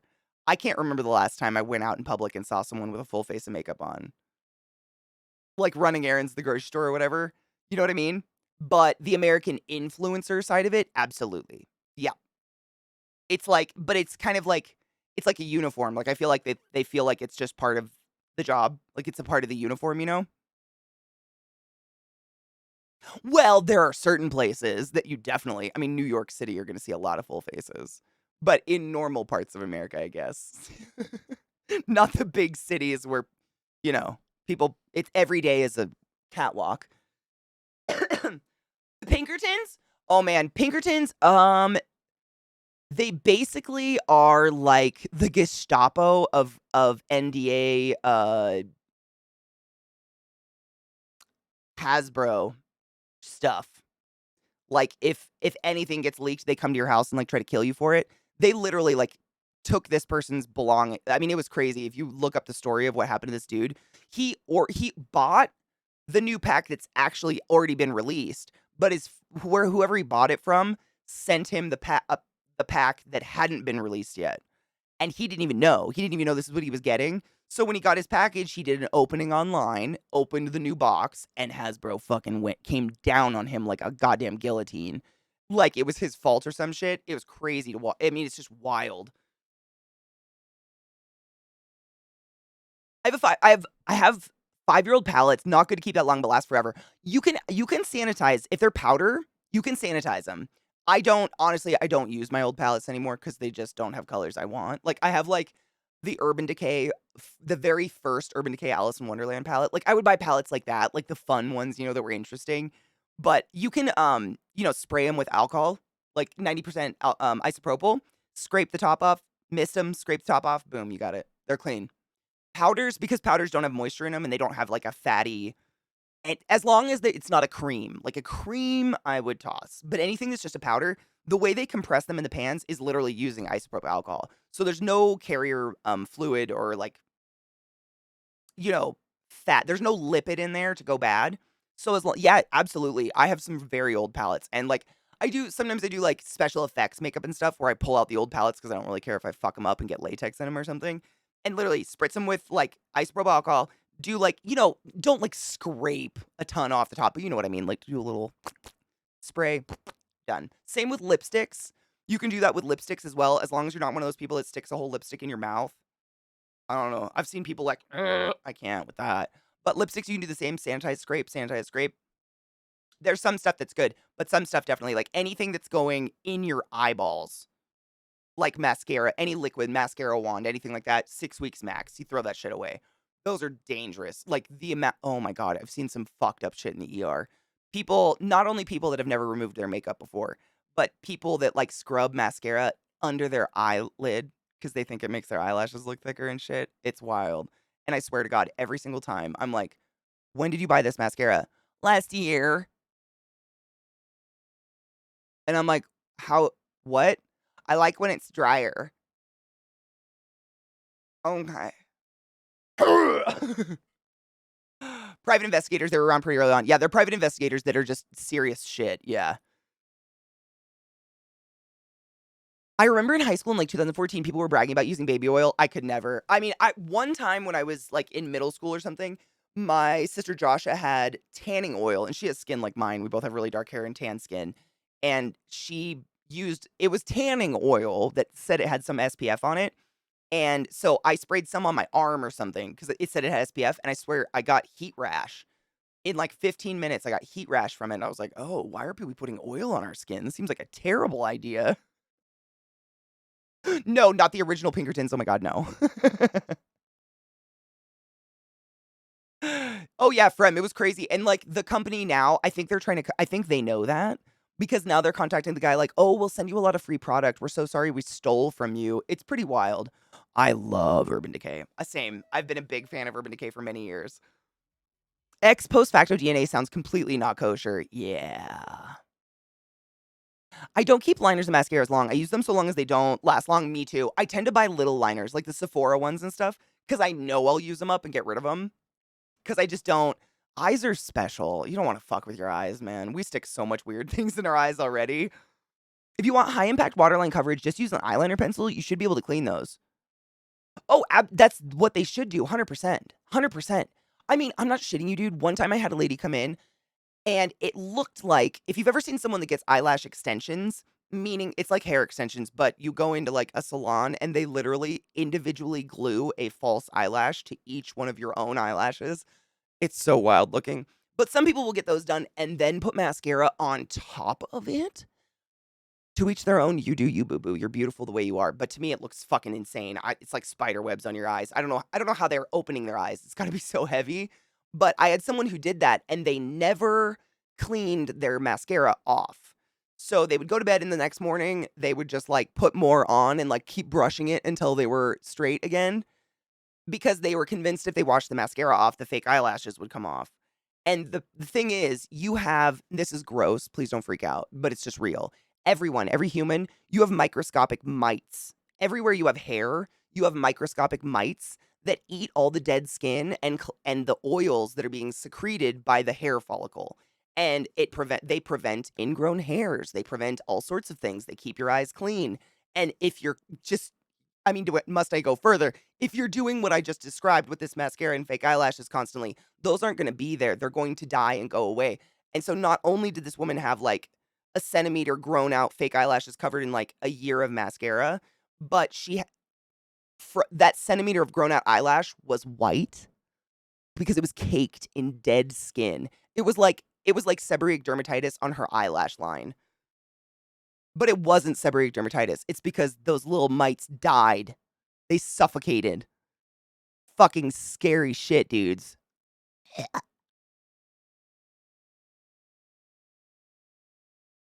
Weeks? Oh my God, I can't with that. Nope. Like Liza Minnelli cabaret lashes, exactly. But I'm pretty sure she took hers off. Pretty sure she took hers off. Depends on the jurisdiction. Oh, no shit. Okay. I love when you guys talk law stuff. I'm so not smart that way. I like when people do lip pumps. Oh, I can't. You mean like the fillers?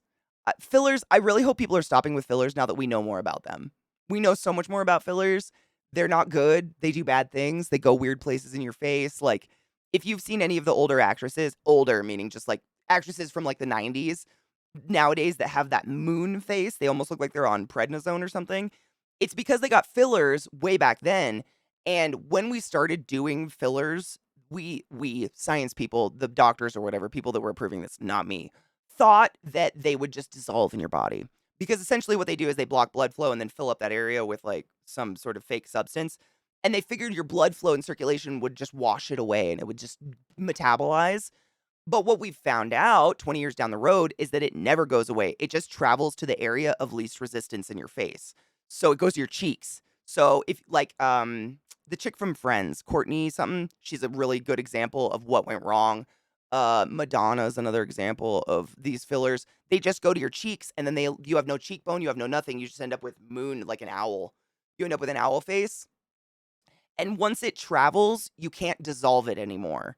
You can dissolve fillers. So if you get your lips filled and you don't like it anymore, you can go and get an injection. But once it's traveled, it's now systemic in your blood, in your like vascular system. It's bar impossible without like massive laser treatment to dissolve it anymore. So they're stuck with moon face. I feel very bad for them. Like I'm all about cosmetic surgery. You do you, boo boo. Get what you want to get done to feel good about your body. I'm very much in support of that. But I feel really bad for people that go for that new shit and get fucked. Because that sucks. Like, what do you do?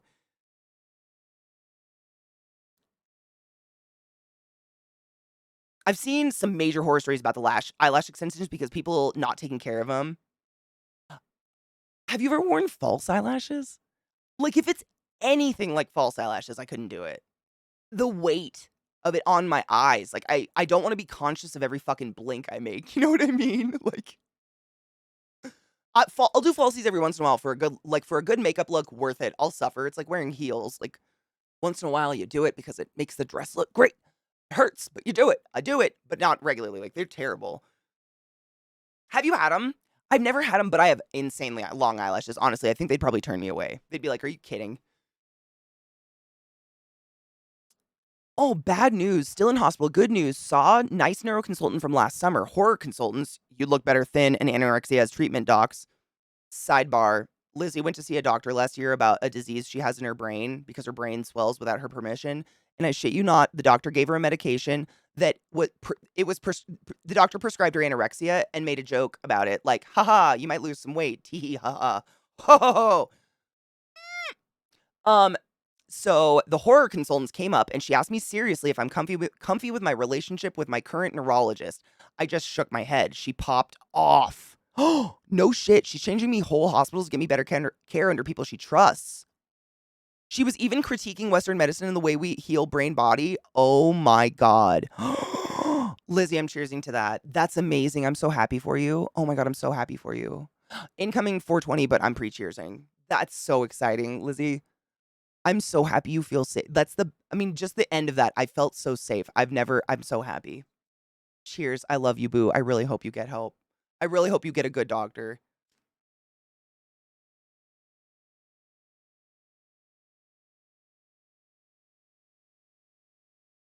So what's it like showering with the extensions? Because that's the only like pro I could see to falsies is that at the end of the day I can take them off and I can rub my fucking eyes. But if you have extensions and you're in the shower, like do they get in your eyes? And how do you rub your eyes? How do you clean your makeup off? Because does a makeup remover like dissolve the glue? Do you just not wear makeup? I have questions. I've never had them before, but they seem high maintenance. Stajan, I just don't understand how people can stand them. My eyelashes already like if I accidentally like sometimes I'm just going in a hurry in the morning and I'll over curl my eyelashes. I just curl them to get them out of my eyes, really. But if I over curl them, they touch my eyebrow line all day. It's so all day every single time I blink, I can feel them touching my fucking brow. I don't know how people can stand that. Like why would you pay for that? My brothers all used to trim their eyelashes because they couldn't stand it. All my brothers have big, beautiful eyelashes. They'd cut them, which is disgusting. Don't do that. But they did it because they couldn't stand it.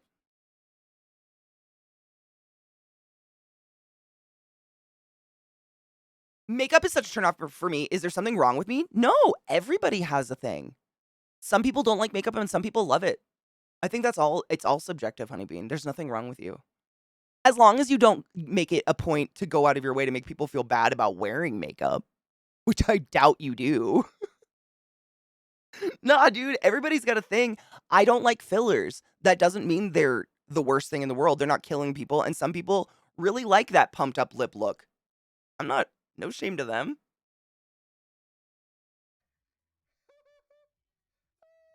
Mallory, that's kind of me on a daily basis, yeah. I'm just thinking about the time Lady Gaga glued literal feathers to her eyelids. Literal. Well, they have fake eyelashes with feathers on them these days. It's pretty fucking wild. I wear false eyelashes every day. I wear makeup. Fun fact, as you age, your eyelashes change. Mine are straight and stumpy. Mine have always been super straight, so mine are just going to get worse than you're saying. Awesome. Great. Old photos of myself from when? From when? When I used to wear a shit ton of makeup? Probably. I was very insecure. And it was all, I did it all to myself. That's the weird part. I remember very clearly there was a large portion of my like young adult life where I could not leave the house without putting my eyebrows on because I was part of the lovely 90s where we destroyed them and they never grow back. I don't know where it came from. Never in my life has someone been like, "Oh my god, you can't leave the house without eyebrows." But I started filling in my eyebrows and I just was like, I got to the point where I didn't recognize myself without them. It was kind of crazy. I had to stop wearing makeup for a year to like cleanse my brain of it, and then I just stopped wearing makeup. I just wear mascara to get my fucking eyes, this shit out of my eyes. You have a little spoolie brush and face soap. Oh, so they don't get in your eyes, and then it doesn't break down the actual like glue. I use crazy because I wear waterproof mascara because these guys make me laugh and cry all the time. And if I don't use like some heavy duty makeup remover, I can't get it off. Mallory, well, honestly, it's super weird. It's something that like it's like you have to kind of be okay with just being really shite at it for a while because it's just practice. It's just like any other art. I've found that like I used to wear makeup every single day. Like I would wake up 3 hours before I had to be anywhere, before I had to leave my house. I would shower and wash my hair every day, fucking iron that shit straight every day, and do a full face. Estee Lauder double wear. I think it was like 217. It was 17, whatever that number is anymore. The yellowy one, because I'm yellowy. And I was caked. Like it was, I had a brush. I literally like spackled that shit on. But if I was in a hurry to go somewhere, it was just my eyebrows. That was the weirdest thing. I couldn't leave my house unless I filled in my eyebrows. I would literally like feel like people were staring at me. I have eyebrows. Like it's not like I'm like so blonde I don't have eyebrows or something. I have no idea where that psychosis came from. And one day I woke up in the morning and I remember looking in the mirror before I like brushed my teeth or whatever. And I was like, my thought was, oh, I got to fix this. And then I had to step back and I was like, wait a minute. Why is your first instinct to fix your natural face first thing in the morning? Like your clean face. And so I literally went cold turkey on makeup for a year to like rewrite my brain because that was scary to me. And no shit, that night I went to work at the hospital and I was sent home because all my bosses were convinced I was sick because I didn't have makeup on. It was weird. Society gets real weird with I mean, it's a psychosis. It's a psychosis. I don't know. It's definitely like a weird cultural thing. But I used to be real good at makeup. Stopped doing it, and then just don't care. Like I put on mascara to get my eyelashes out of my eyes, and that's it nowadays, unless I'm feeling spicy. And I've noticed because I don't do it all the time, like it takes me forever to do my makeup because I've lost my order of operations. Like I pull out all my makeup and I'm like, oh fuck, what do you do first? Primer. Then what do I do? Like, I've lost it. Whereas back when I used to do it every single day, I could whip out like Instagram quality, like eyeshadow in a couple minutes, like 15 minutes. Cause I had it down. I did it all the time. So I think it's just a form of like, it's like art or anything else. The more you make it a routine, the more you're just going to get better at it. But you kind of got to like just be cool with it being terrible for a while.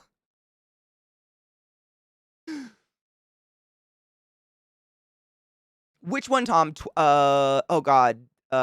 Is it called Kick or something like that? This track is really good. I love this song. I've heard that the 90s thin eyebrows are back. Do not pluck your eyebrows. For anybody of youth in my channel, if you're feeling that 90s vibe, throw the tweezers away.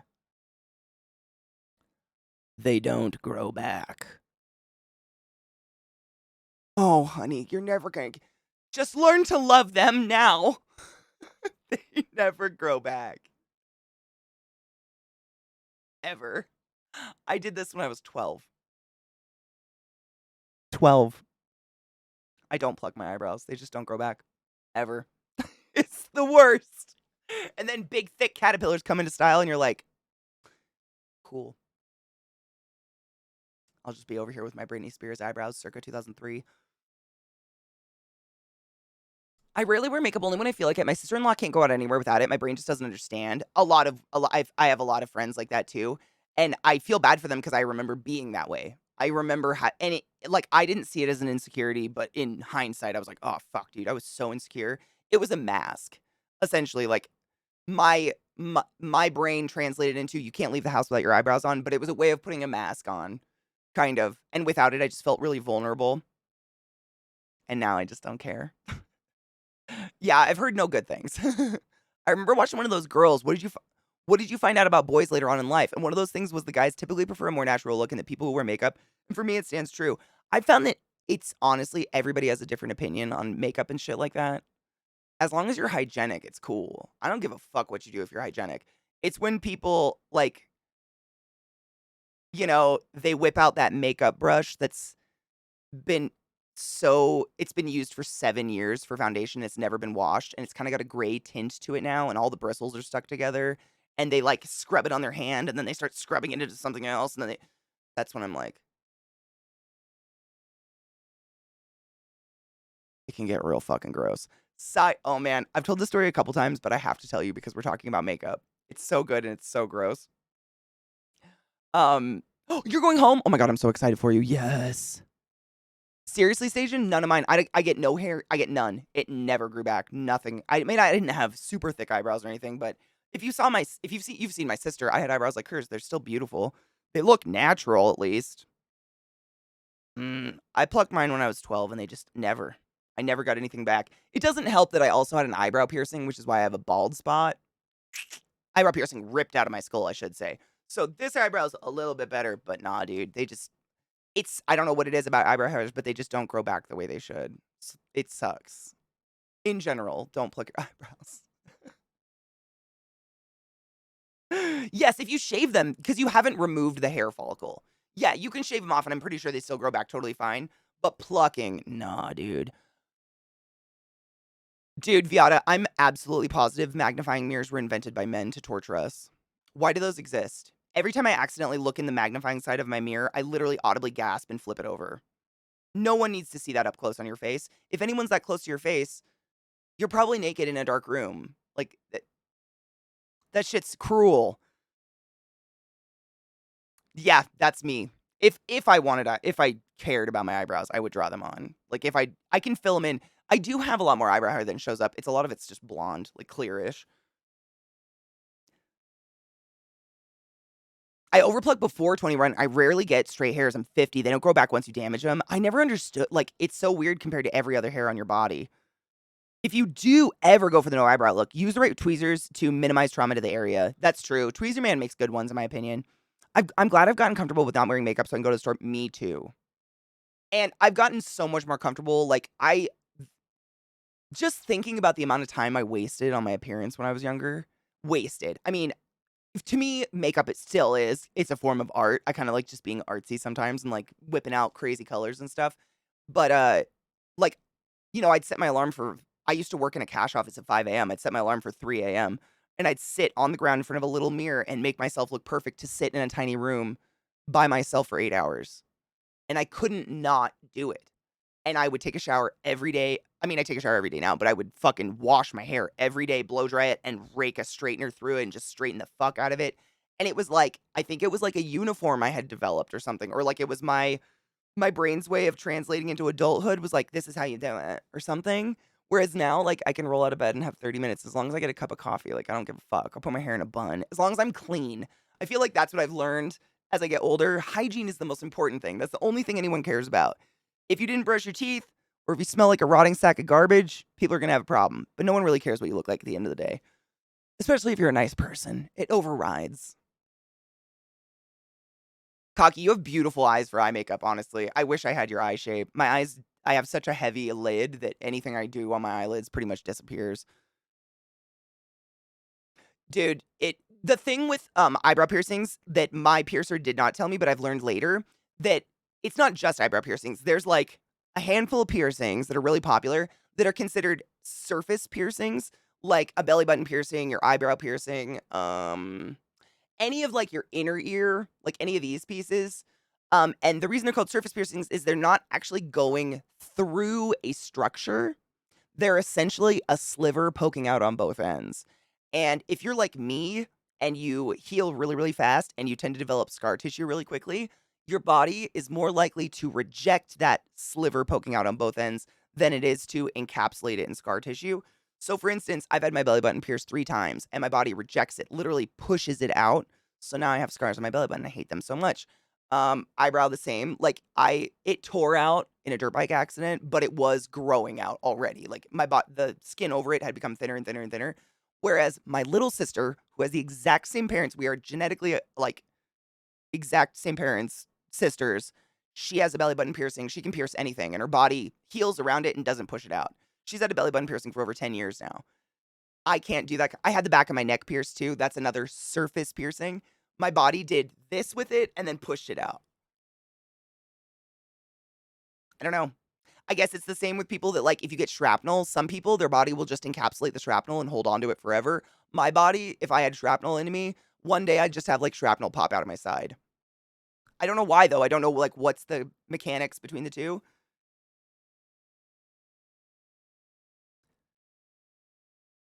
My work hours are about to be an hour later. Ooh, I mean, play with it. I used to play at nighttime, cocky. What I would do is, like, sit down after dinner or whatever, in front of the TV with a mirror and just play, and then I'd go wash my face, and then it's like I find that I do makeup way better when I don't have the pressure of, like, I have to go wear this in public. When I'm just, like, relaxing and having fun, it looks amazing. But if I have the pressure of, like, "Oh, this has to be presentable," and then you can so you know what I mean? Like, practice at nighttime, get comfortable with it, and then you'll be fucking old hat. Because the magnifier makes you think the peach fuzz hairs also need to be plucked, and you start picking. I don't know about you, I would start picking. Every pore I would see, everything, I'd be like, "Oh, it's terrible." Scars. I like looking really closely at my super ugly face and counting the number of gray hairs. You have to look really close to count the gray hairs? Me too. Some of the most disturbing pictures I've ever seen was from the red carpet in Hollywood.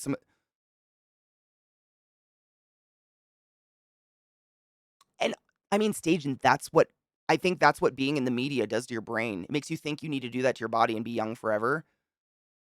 I think it's sad. I feel bad for them. I feel bad for people that feel that way because it sucks. They destroy their beautiful faces. Like, I think aging gracefully is prettier than fillers. Again, personal opinion, doesn't mean I'm right, doesn't mean anybody's right or wrong. But I think it's a weird social pressure from, like, just being in the limelight that makes a psychosis where they're like, "I have to be young forever or otherwise I have no value." You know? Which is sad, doesn't make it right, but it's sad. They do eyebrow transplants? Shut up.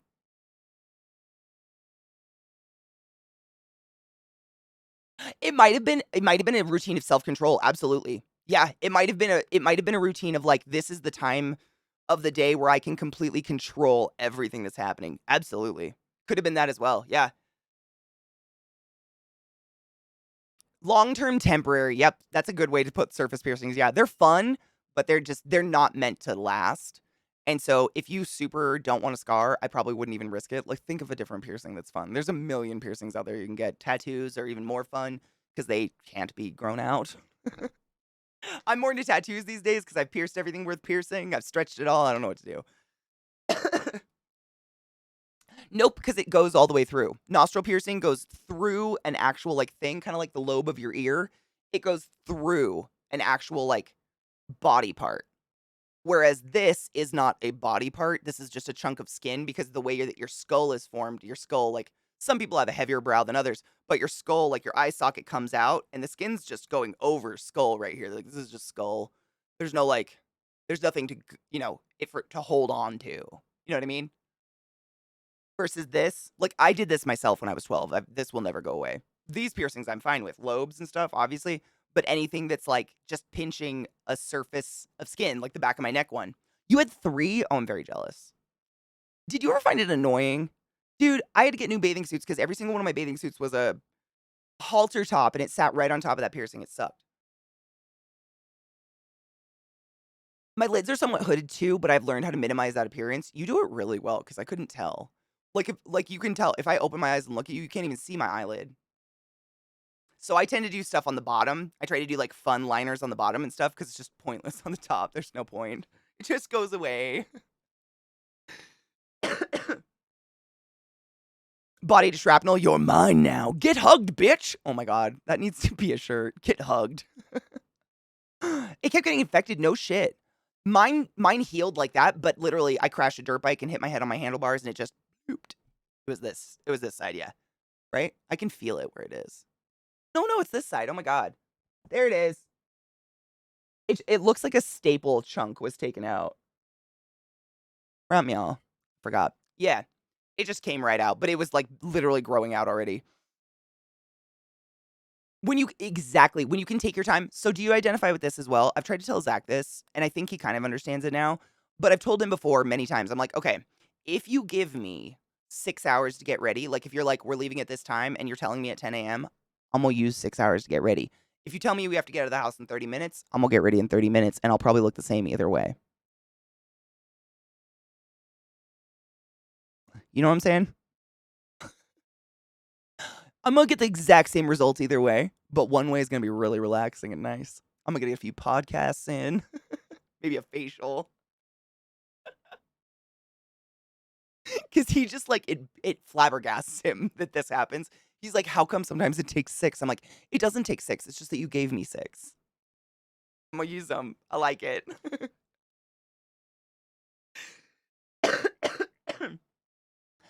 Disney's suing Ron. Oh, no shit, I didn't even know yet. For government interference in business. Oh, he's gonna go suing him personally? Interesting. Oh, man, I used to face pick so bad because of a magnifying mirror. No shit, Viada's right.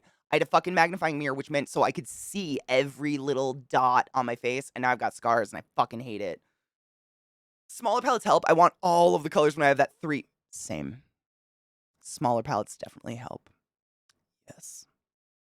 Also, individual eyeshadows. Like, I buy those little pans that are meant to go in, like, a palette, but I just have the pan, and then I don't get too weird. And also, like, I've literally made myself late to stream because I will whip out so much makeup, and I'll have 2 hours in the morning, and I just get way too into it, and suddenly it's 8:45, and I'm like, "Oh, no." 'Cause I just get way too excited. My lobes are stretched. Yeah, I have little buttholes. Meow. Yeah. Yep. I stretched them when I was young. I was a youth. Nose goes perpendicular to the growth of skin, so the skin can't push out, while surface piercings are parallel to the layer of skin, so they can grow out. Boom! I love your brain. Thank you. There you go. That is the reasoning. I had 7 piercings on my face. Damn! Did you have your cheeks pierced? I've always wondered if this would grind into your teeth. I've never had a mouth piercing because the likelihood of them clinking against my teeth and chipping my teeth makes me so scared. I hate the dentist. Who likes the dentist? I loathe, detest. One of my friends is fantastic at, like, double liners. Oh, she always comes to work with, like, double liner look if she doesn't come to I'm so jealous. I have to do the hack. Like, have you ever seen the hooded eyeliner hack? So you do normal eyeliner along your lash line, and then you stop right here, close your eye, and then open your eye and look at where the liner connects here, and then you continue on here, but there's actually, like, a gap between your eyelid and the continuation, but because when your eyes are open, they're hooded, you can't fucking see it. It's so stupid, I hate it. I hate doing it. It looks great when I do it, but I hate it. I hate doing it. Disney's suing Ron DeSantis. Did you hear about how Ron DeSantis, because Disney is very against the "don't say gay" bullshit, and Ron DeSantis in Florida and all the Florida bullshit going on, and Disney has officially, like, made a gay week now for Pride Month and all this stuff, and Ron DeSantis keeps trying to come down on Disney because they're in Florida and be like, "You can't love the gays," and Disney's like, "Bitch, we own you." It's beautiful. It's beautiful. I find it fascinating when we're rooting for a corporation over a politician. I know, and we're rooting for a corporation that is, like, historically famously anti-Semitic. Like, Disney was not a nice person. Well, but man, I wonder if Ron realizes that, like, you are worse than a historically anti-Semitic corporation. Like, people are rooting for a historically anti-Semitic corporation over you. How does that feel, baby?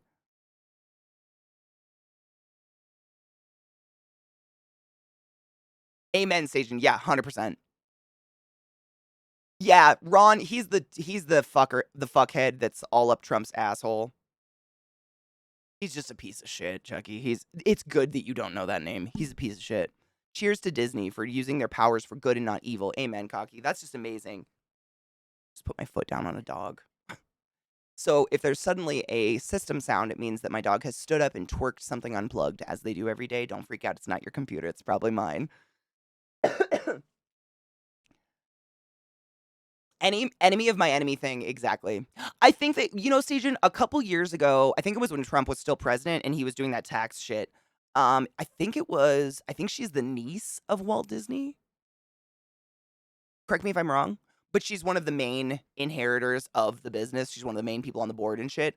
And she made a whole video outlining how much the tax shit that Trump did helped her keep all of her money and pay literally zero taxes. And she's like a bajillionaire and owns, a massive portion of Disney.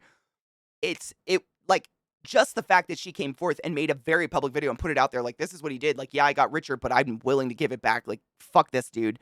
I think they are. I think the newer generation of people, I'm hoping, are better. They're not anti-Semitic pieces of shit making videos for Nazis. Is it Abigail? Is it granddaughter? Okay, thank you, Viata. Was she the granddaughter? It was what really well put video, but it was scary. He's only using the power for good because it's profitable. I mean, obviously. They won't do anything if it's not profitable.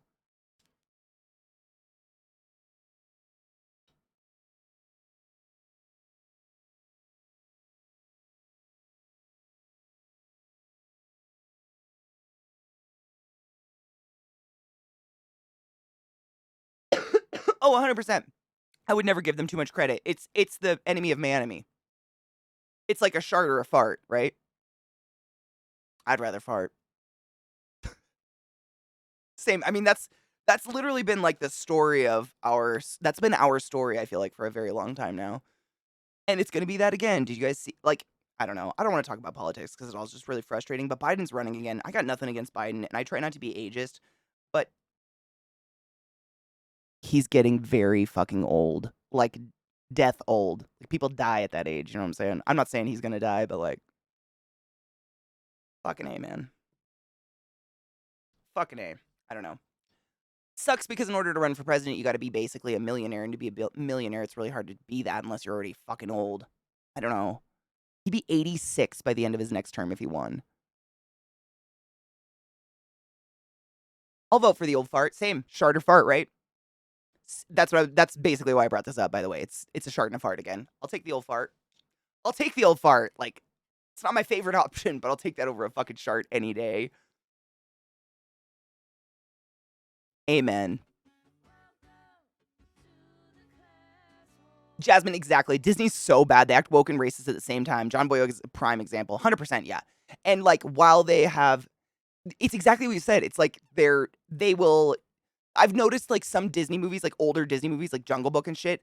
They now, if you watch them, they have a disclaimer on them that's like, we're recognizing blah blah blah. You guys have probably seen it, but like, does that make up for the fact that they made videos for Hitler that taught Hitler people how to name their children off of a special list for Nazis? I don't. I'm gonna smoke pot about it. Sirska, my love, thank you so much for subbing the class, keeping the class alive, and giving the swings. How are you doing? I hope you're doing well, and I hope you're staying sane. Oh, she's Walt Disney's great niece and granddaughter of Roy Disney, who co-founded Disney with Walt. Thank you. Now we know. Great grandniece. We were kind of both there. We mixed it. We mixed it. They want to go outside so bad, but it's just a mud pit. It's not happening. It's not happening. I love you. Oh, no shit. Disney knows how to treat their people. The cruise ship has so many amenities. Like a Disney cruise? No shit. A Disney cruise. The sharks are my biggest enemy in the middle of the night. I don't mean to laugh, but that's funny. Just imagine waking up screaming. Someone runs in. Did you have a nightmare? I've sharted.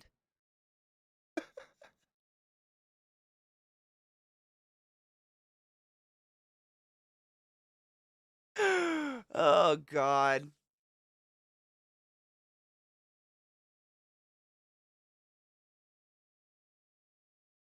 I vote for the president for 2 reasons: Supreme Court nominees and foreign policy, both of which the president can Katie can read, unilaterally control. So, because of those 2 things, I'll never vote Republican. Yeah. I hate politics. It's all so corrupt and gross these days. I mean, always, but, like, I hate all of it. I hate it all. Hey, remember when Tucker Carlson got fired? Woo!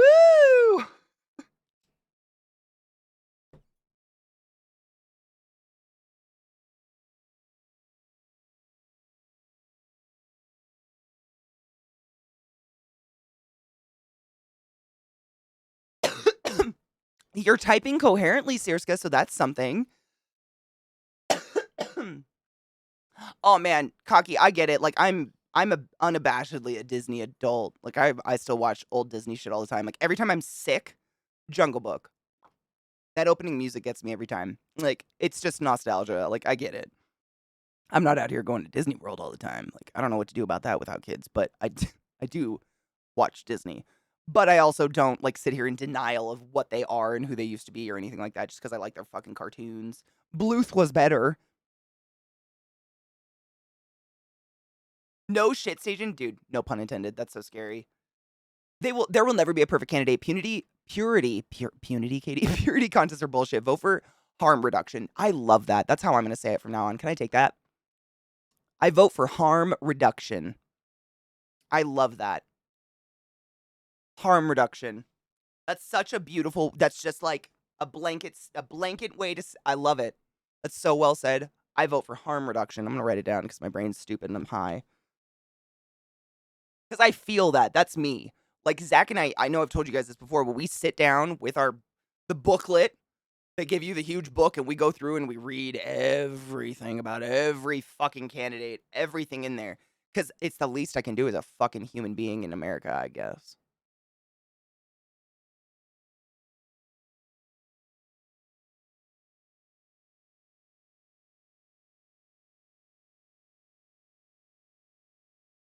I love that.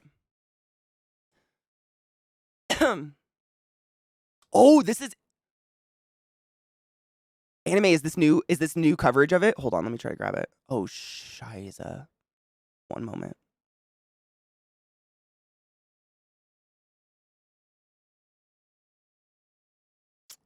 Ooh, want to get your thoughts on the House passing a bill to ban trans athletes from competing in sports. Did they wait? Did that happen? I know certain states were trying to do it like in some sports, but like the House is trying to make it so trans people cannot partake in sports. Is that what I'm getting?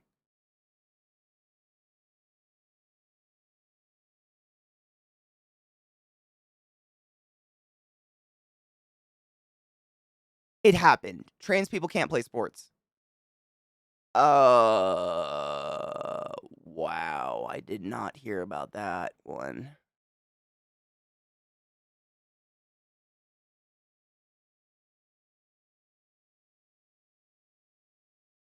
I don't know how to summarize my thoughts on that. um, Personal opinion, I think America puts way too much weight on sports. We are like way too obsessed with sports and way too obsessed with people's genitals. And those two things came together and it's so fucking like what the fuck? Ban sports. Yeah, trouble. Dude, that's so it's just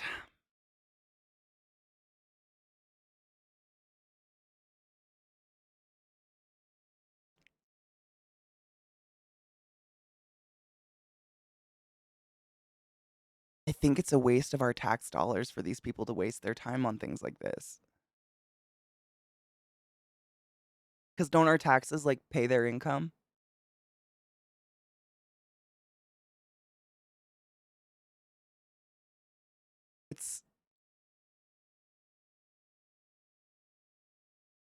What?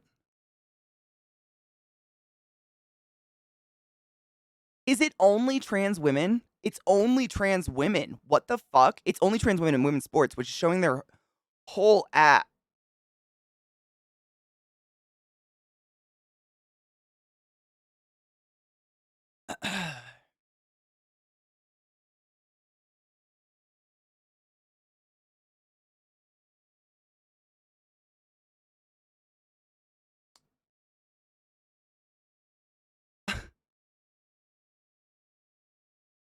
I got a lot of thoughts on that. I'm trying to make them less mean. That is just fucked up.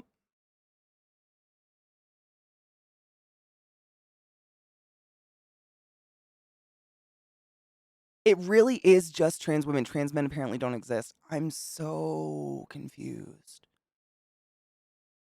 We have a trans mask in chat, so it's officially been proven wrong. If the government would like to come see that, we have one. Probably a lot more. I just, um,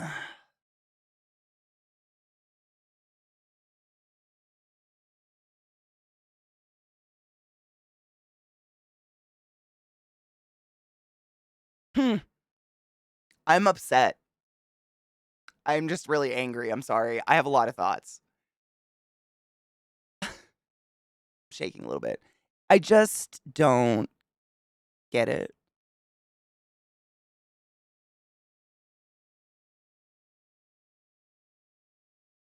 Fuck, I don't get it. It's true, I don't actually exist. I'm a damn unicorn. You a fucking unicorn, bitch. You a fucking magical fucking unicorn. Only good people can see you. You're like a thestral. Fuck, I'm just. I don't.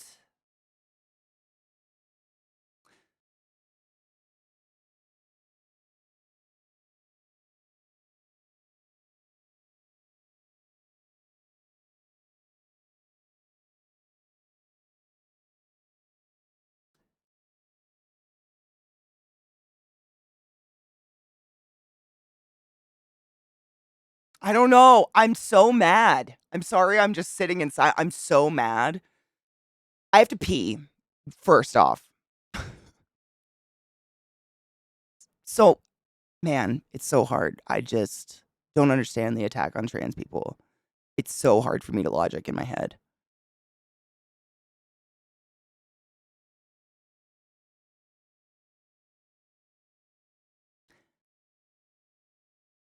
I have to pee really bad, so I'm gonna take a quick break, but this is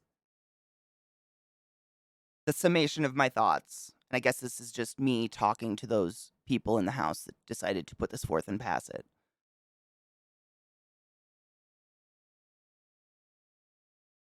Seems like a weirdly despicable hill to die on.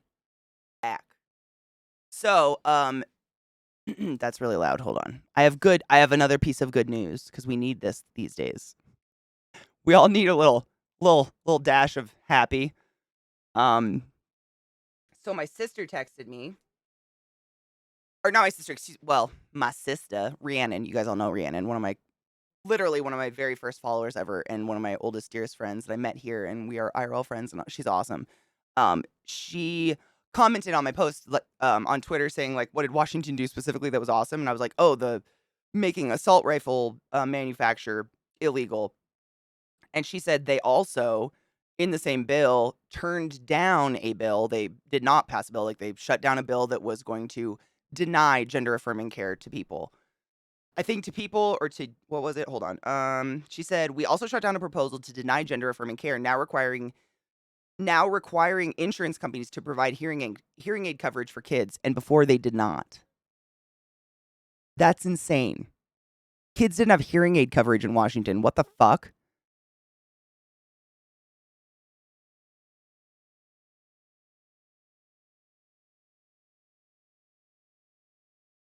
I kind of feel the same. Like I've talked to some, like, not massive athletes, but I have some friends who play, like, minor league sports and stuff, and they're like fucking no one asks us if we care whether or not trans people are competing. That's the crazy part. No one asks the athletes, not that it matters, but, like, they don't care. Like, most of the women I know would love to compete against men, let alone trans women. Like, they wanna compete against the best. That's the point. They wanna compete to be the best, not just the best girl or the best boy or the best whatever. They just wanna be the best. That's why they compete. But they're not even allowed to play against each other. They don't care. Like, it's just people that aren't even involved having opinions on it, you know? Medieval Melody, my love, thank you so much for summoning the class, keeping the classy alive and giving it any swings. I appreciate you. That's so fucking long. God damn. You make me remember how long I've been here. It's been a while.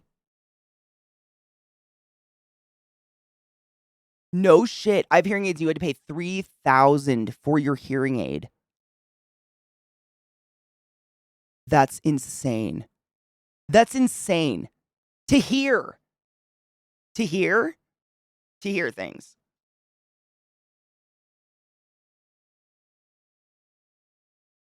Yeah, I just don't understand how genitals are like, when did it become okay for politicians to get in our pants? That was after a $2,500 payment from insurance. Jesus Christ.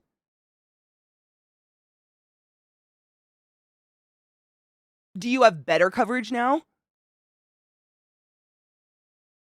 Wow. It's like it reminds me of, like, getting glasses. Like, you can get the lenses, but the frames, I mean, seriously, if you get frames from, like, an eye doctor, they're, like, $600, which is why everyone goes online with their prescription. It's like the same thing. Thank fuck for these places where you can actually go online and get stuff like that. I used to run into shit like that with patients who have, like, CPAPs and stuff. It was terrible. So, most insurance companies, they would approve you 1 CPAP in your life. In your lifetime. And if your CPAP breaks because lifetime, you have to pay for one. You have to buy one. Like, they just make you shell it out of pocket, and those things are sometimes tens of thousands of dollars. I mean, those are high-tech equipment. So people go on, like, eBay and fucking Craigslist and shit and buy secondhand ones that they'll bring them into the hospital and show them to me, and I swear to God, they're from an alien spaceship. I've never seen these things in my life, and I'm like, "Well, we're gonna fucking figure it out," and we go Google foo together. It's fucking thrilling. Well, don't forget to wash your hands.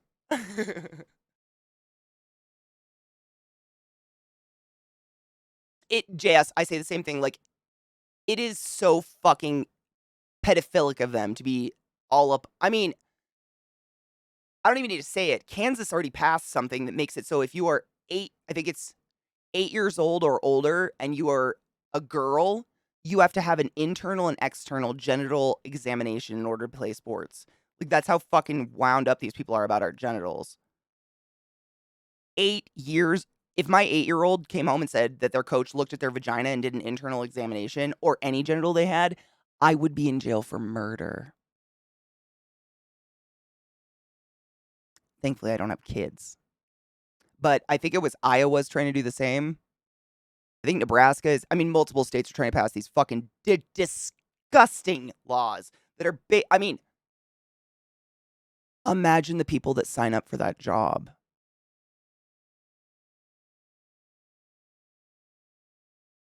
There aren't enough drugs in the world for that.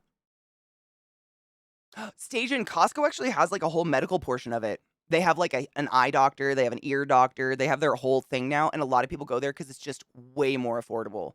Like, they don't have near the choices. Like, if you went to, like, just a private eye doctor, they're gonna have, like, hundreds of glasses to choose from, but they're literally $600 per frame, usually $600 to $300 because 'cause they're designer frames or whatever. Whereas Costco, they're all made by Costco, and they're, like, 20 to $50 for the frames. And then insurance usually will cover your lenses, usually, or at least a portion of them. But honestly, it's just a lot of companies have done this workaround so we can get around our insurance. Because even with insurance, I mean, dentistry alone, like I have 2 root canals from the horse thing. And I remember when this was when I was really young, so my mom was paying for them.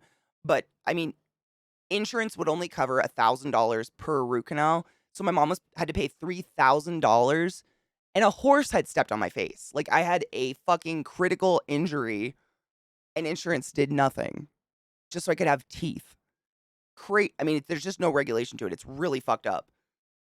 A lot of people will go to, like, Thailand or Mexico to have dental work done because it's very high quality dental work. It's good doctors, but it's not near the fucking cost. Stajan, can you even imagine? I mean, it's one thing that hearing aids weren't covered, but the fact that it was specifically kids, the fact that that there are politicians arguing that kids don't deserve any form of healthcare is insane to me. You should not be a politician if you don't care about kids. Period. Out with you. Fuck out of here. Smoking pot.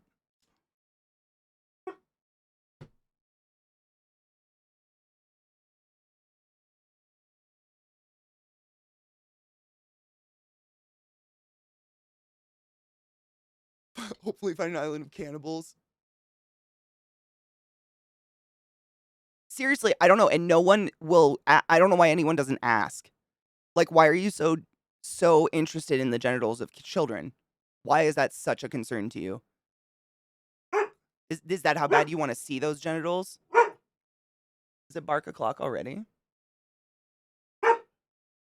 Apparently, it's bark o'clock. Cheers, y'all.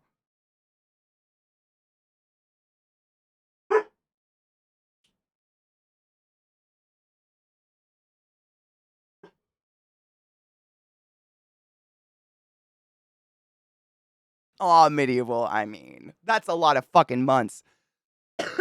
Exactly, yeah, medical tourism. Yeah, exactly.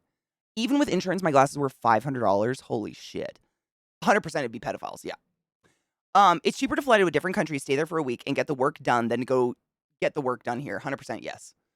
And, like, the medical system here loves to villainize foreign medical systems. Like, "Oh my god, I can't believe you went to Thailand or, whatever, Mexico to get this done. How could you?"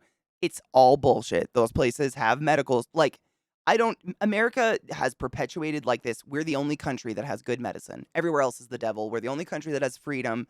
You don't understand. Da da da da da. Fucking travel. It's all a lie. It's just a lie. It's just an ethnocentric lie to keep us in that fucking weird state of nationalism. It's not true at all. If that was true, the rest of the world would die. If their healthcare and their dentistry was so fucking janky, they'd be dead. They wouldn't have teeth. Go to Thailand. Everybody has beautiful teeth. Shut up.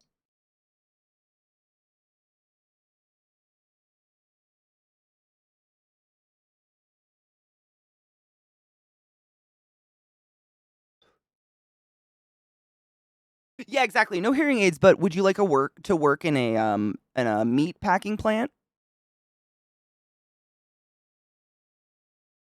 I bought a Secret Lab chair. Oh my god, I'm so excited for you. I miss mine so much. This chair makes my legs go numb.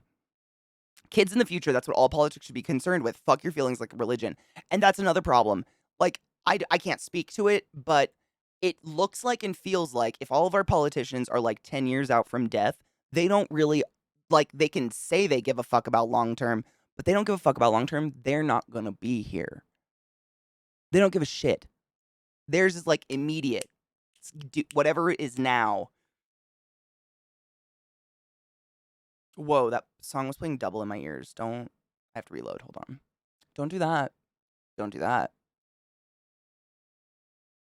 Don't do the Tucker Carlson thing finally loaded. Oh my god. Okay, so someone gave me this earlier, and I think Zach might have been downloading something. The videos weren't loading. It's a Carlson crisis threatens right-wing media ability to carry feckless Republican Party. So this is about Carlson being fired. Is it new information about him being fired? I heard this morning the only new thing that has come to light about him being fired is that it was a complete backhand. He had no idea. He was literally told like 5 minutes before he was supposed to go on air or something like that. It was crazy. It's crazy. I still love it. I want him to cry, but you know what I mean? Exactly. Most have better healthcare than us. They live longer and spend less on medical care. Exactly. Yeah. Half the reason I need a new one is the fake leather on my current chair, not Secret Labs, is ripping. Yeah. That's what happened to my old chair, but literally I had it for like 8 years. So it lasted me a good long time. A tushy cushy? Oh my god, stop it. Can you imagine? Whatever gets them reelected, pretty sure politicians would be a bit different with term limits. I agree. I agree. I mean, we have term limits to a certain extent, but there are some jobs that just like those judge jobs and shit like that where they literally, on average, just die in their position. There's that one bitch, what is she? Is she a senator or something? Who's like in her 80s or 90s, not that age matters, but she's sick and she literally hasn't voted in like 2 years. She has not gone to work or voted in 2 years, but she's still getting paid. Can I do that? Like, is that a thing that the rest of us can do? Because I don't think so. Would I download a car? I don't know. I don't think so. I like my car. Having probably been watching the anti-trans bills more than is good for my mental health. Sirska, honestly, I agree. I agree. It's healthy to take it in strides. We need to know about it. It's obviously important to know what's going on in the world so we can be aware of it and vote against the fuckers trying to pass this bullshit. But we talked about this a little bit yesterday because I've talked to my therapist a lot about this because I struggle with it because it's like I feel like if I'm not constantly up on it and I'm not talking about it and I'm not trying to like, you know, not be a hateful person, that I'm not being a good ally or something like that. But what my therapist helped me realize is that if I drown myself in the news and the media and whatnot to the point where I'm sacrificing my own mental health, I'm no good to anybody. I'm not a good ally at all because I'm crazy, for lack of a better word, which totally makes sense. That makes sense to me. I still am gonna try to learn and try to be educated and see both sides of everything. Well, some things, but like I have to also be able to be a sane person to be effective in trying to help with any of it. In all fairness, I have no junk in the trunk. Oh, do you have the backwards ass? Dude, my dad is that way, Chucky. I'm honestly a little bit jealous as someone who has the opposite of that problem. But my stepdad, no shit. He is literally he builds water treatment plants for a living, i.e., is kind of a plumber, and he has the most epic plumber's crack in existence. He literally has a tan line like 2 inches down his ass crack, a permanent tan line, because that's just where his jorts sit with a belt. He has a negative ass. It's incredible. I don't know how it happens. And he's like really in shape. He does construction work for fuck's sake. Medieval, mine had a firm seat too. I was gonna say, like, honestly, everybody I've ever known who gets a Secret Labs chair loves them. I've never heard a complaint, but like the one comment that's not necessarily like a compliment, but something people notice is the seat is not squishy. It's firm as fuck. It's like a firm seat, but that's technically better for your posture and everything. And you kind of imprint into it and it fits your ass after a few weeks, you know, like you do wear into it a little bit, but it's kind of like sitting on, like a wood chair for a minute. It's really stiff, but they do that on purpose so it lasts longer. It's not like plush and shit and all padded and whatever. Also, I think it instigates better posture. I definitely had better posture in mine. Dude, medieval, right? I love those cool ones that are like licensed and shit to different shows, but they are so much more expensive. My God. Okay, I got this to work. We should watch it. I just like to watch shit about Tucker. He's such a piece of shit. Feinstein will never let it go, I know. It's more commentary in the conservative media and how far up their asses the Republicans have jammed their heads. Oh my God. Ugh. Wiley, so what I heard just like listening to some news things this morning was that apparently part of the reason he was fired was his extensive use of the word cunt. No shit. Allegedly, every female that's ever been a guest at Fox News and or works there said he's like a nauseating like a misogynist, and he refers to all women as cunts, which outside of Australia is not normal. Yeah, real. This is what I heard this morning too. Yeah, I heard this as well. Apparently, that's a thing for like. I love the word cunt too, but I think it's hilarious that they don't, and that's part of the reason he was fired. But also kind of crazy. So if I wear a belt, my belt. That's my dad. That's my dad too. Same. Yep. Dianne Feinstein, 90, has been in the Senate since 1982, and she has not been to work or voted in 2 years. But hey, here's some good news. We need that. Minnesota's banned conversion therapy, fuck yes, and passed laws to be a sanctuary state and won't let LGBTQ people be extradited to another state if they come here seeking gender affirming care. It's not the only state doing this either. Oh, so it's that. I love that. Does anybody else know of other states that are becoming sanctuary states? I didn't know that was a thing, but that's fucking awesome. I wouldn't doubt that Colorado is a place like that. We're like on the map of, safe states that aren't trying to pass like horrible legislation to look at your children's genitals. We are one of a few of the safest states. Like it was color coded. Light blue means no future legislation is even sniffed at. There's nothing super super safe. Dark red meant, oh, they hate y'all. They want your kids to be fucking checked on and be a fucking felony or whatever. And Colorado is like very, very safe. And I know there's a couple people actually in our community who have told me they live in states that are around Colorado that are the super red in terms of like no trans care, no anything. And they do Zoom like tele appointments to doctors in Colorado specifically to get their gender affirming care and stuff, which is dope. Almost as big a piece of shit as God as the god of pieces of shit, Trump. I mean, almost. Come with Australian accents, so good. It is, it's great. And I understand that, like, in Australia, and I think in some parts of England as well, cunt is much more fluidly used.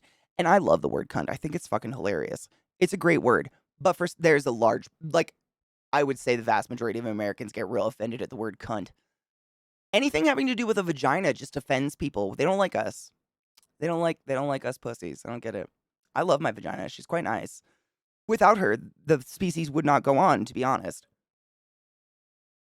It also seems like tapes, emails, etc., released as part of the Dominion case and being used in other cases really show him pushing. Oh, really? Oh, shit. Good. Bobert's a fucking waste of air.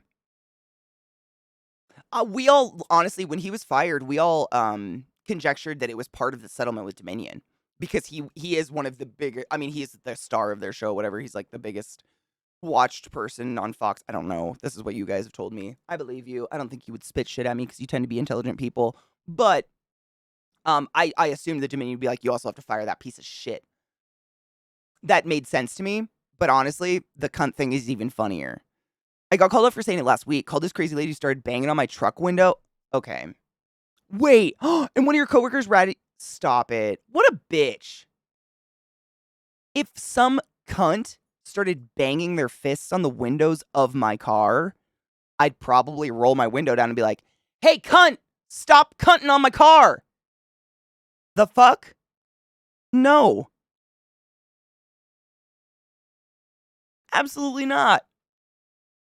Don't be crazy. Don't fucking hit people. What? No. What? No, that's weird. Especially with the shit going down lately. Like, did you hear about that girl? There was a couple teenage girls, cheerleaders. They like went to a grocery store to get some snacks, and one of the girls accidentally opens the car door of a car that looked exactly like her friend's but wasn't hers. And the guy sitting inside the car, she sees him and goes, "Oh, I'm so sorry." Pulls out a gun and starts shooting her. Like, and you live in Texas, right? Where there's just like guns abound. Like it's Halloween candy. I would not as well. Fuck that. That's insane. I'm sorry you got in trouble for that. What did your boss say? Because it's bullshit. I think it had to do with the fact that he mouthed the execs in the private texts and emails. I saw those as well, yeah. Fox supposed to pay out $15 million. Whoa. No shit. 15. God, he makes a lot of money. That is gross. I was really disappointed the Dominion case didn't go to trial, but there's another case with Smartmatic. Yes. And this, I watched Brian Tyler Cohen. He had, oh God, I can't remember. A guy that's used to be a judge or some, he's in politics, excuse me. Can't remember his name right now. That's neither here nor there, but they were talking about this whole thing. And he was saying that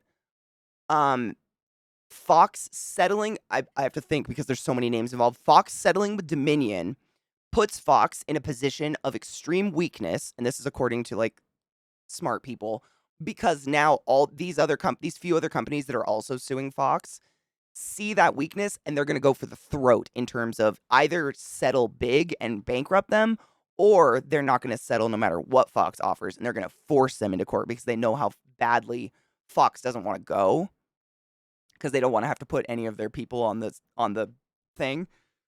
But I don't know how legit that is. I don't know. Maybe I think it's honestly just conjecture on their part as well. It's just like, it's interesting. Okay, so Sirska says Colorado, Minnesota, Illinois, Maryland, New Mexico, California, and Washington State and Vermont are all pushing for legislation to protect gender-affirming care. And Sirska, update on I know Washington did it. Just my friend Rhiannon just told me that on Twitter. So Washington did officially protect. They denied a bill to deny gender-affirming care, and they protected it, as well as hearing aids, which is crazy that those were together, but very exciting. But that's fucking awesome. That makes me very happy. Oh, and Oregon, too, of course. Oregon's great. Oregon usually is really great like that. He just said to watch what I say around certain people. My boss's exact words, quote, Call me first and use me as a sounding board when that happens. Your boss gets it. Your coworker sounds like like a cunt.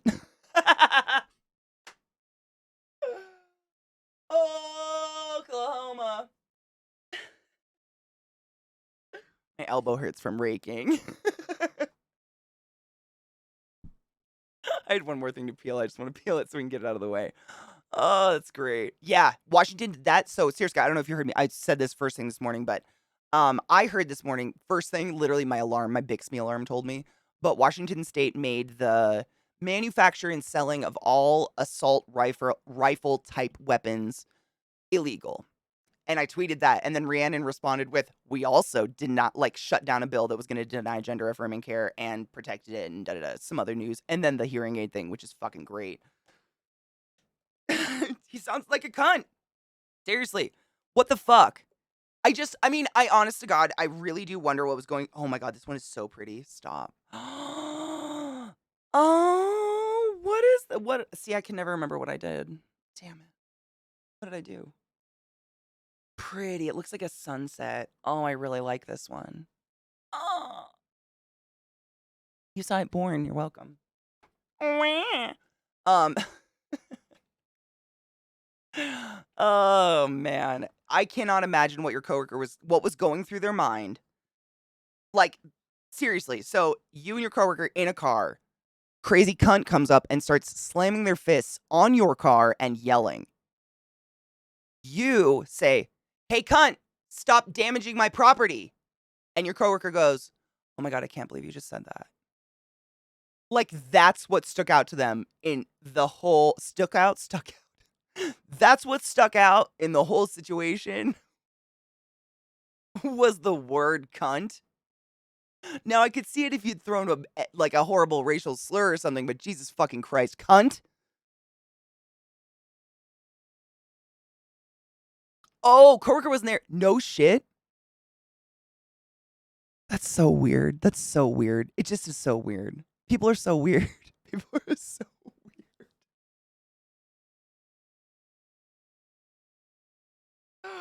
Get a hobby. Oh my God.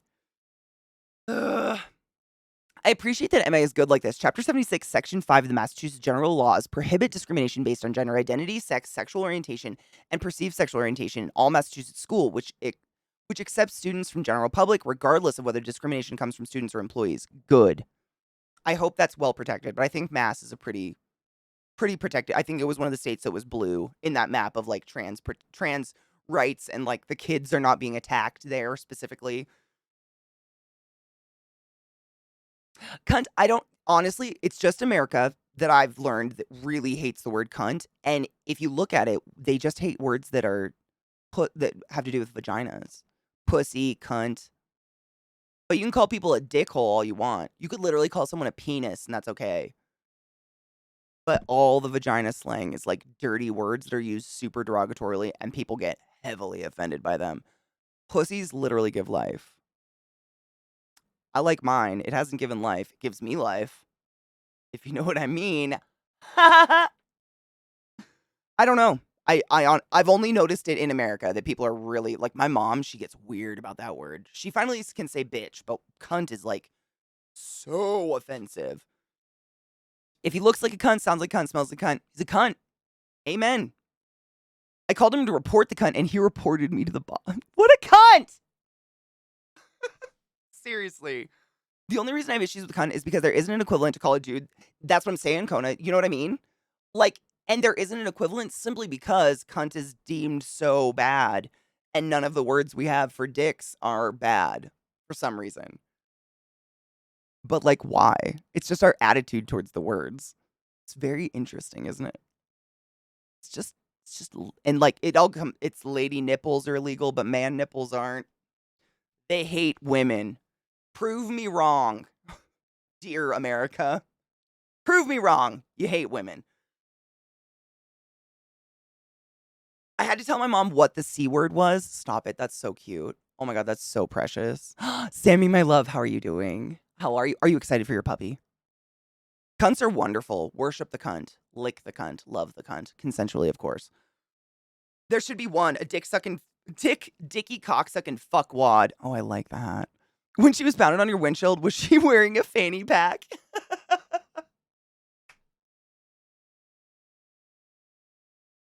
Or oh fuck, what's that like Southern brand? Proud to be Southern or blessed to be born Southern or whatever.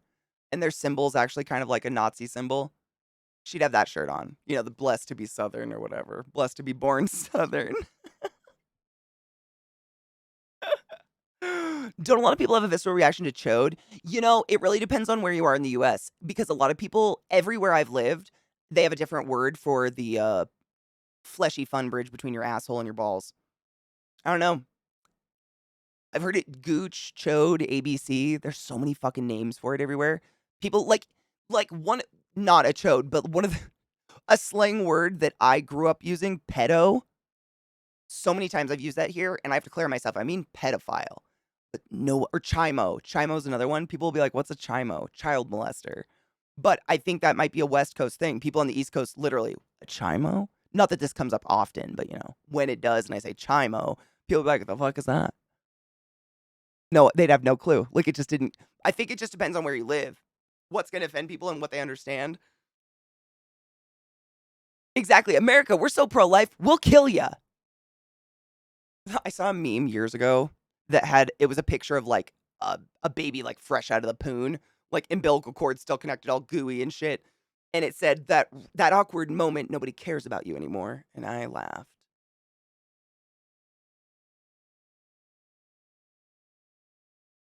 She was pissed off, dude. She's a cunt. You're gonna visit him tonight. Oh, I'm so excited. They hate women and they want to do the sex with us. They really only admire and respect other men. It's very strange. Part of me thinks they want to be women and they're just sad. It was cute and it's extra cute because she's older. It's oh my god, when my nana was like showing my nana my phone, a touchscreen phone was one of the most amazing things. She was so fucking cute, just sitting there like like a baby. Oh my god, so fucking good. I hit that with my skateboard so many. You're chode? Ow! To me, the chode is the dick. Why? See, there you go. I always thought chode was a gooch ABC. See, different words, different places. Is chode is the dick wider than long? Wait, is that like a tuna can? Wait, is that real? I've seen a lot of dicks in my day. I've never seen that. Chimo. It's just short for child molester. It's not a word you use often, but it's. I mean, literally, like you know, when you're young and dumb and you just throw words around because you don't know. When we were in high school, like that was like if we had a creepy teacher, we call him a chimo. I don't know though, but it's. I think it might be regional.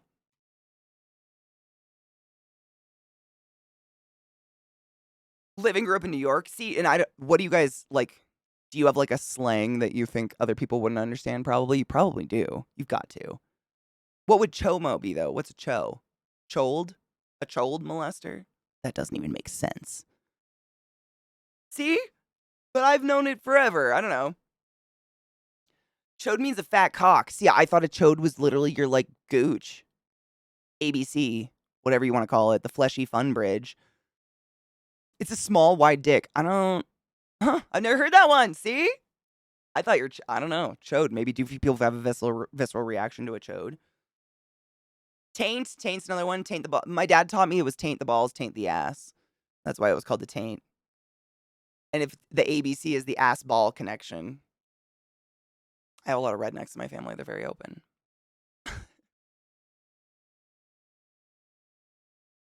A choked load. There you go. See, we've got multiple definitions.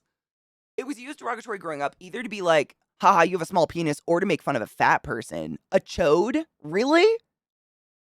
The implication is that there's so much fat in the area the penis looks very small. A chode. That doesn't seem kind. We should take back chode. Swedish slang for dick is cuck, or is it kook? Kook or cuck? But with cuck. But with an ironically elongated U like cuck. Which is funny, because isn't cucking like being into watching your significant other get fucked by a stranger?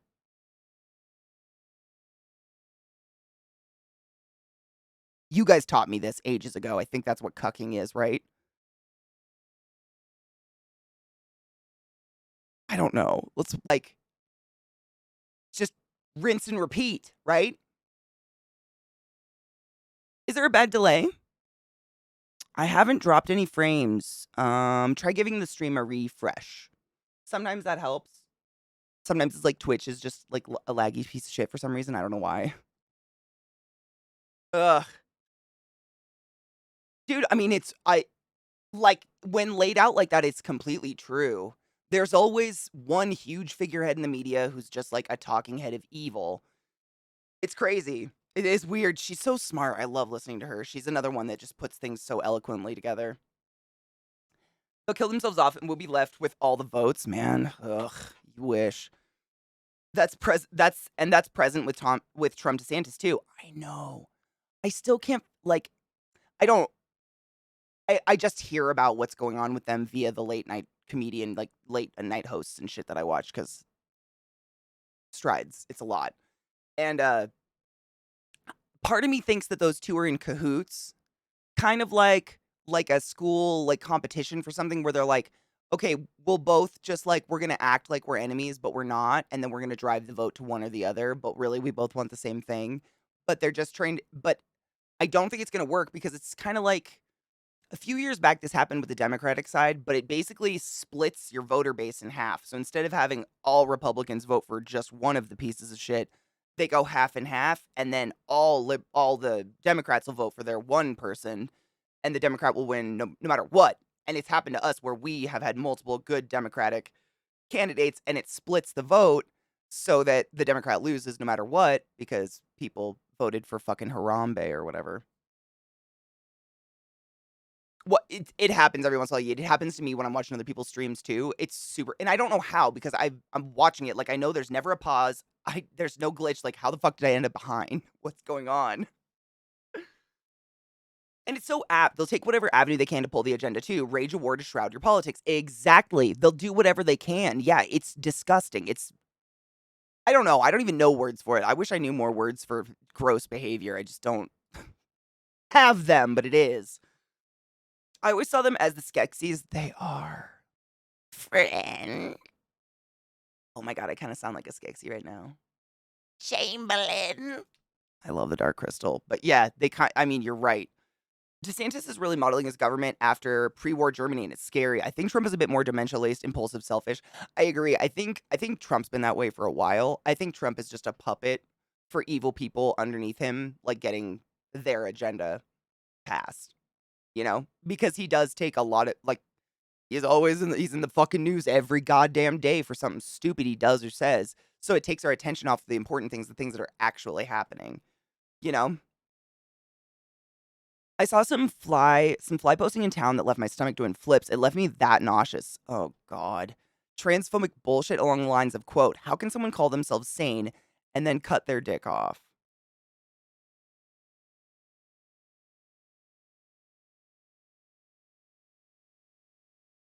I don't think that's how it goes.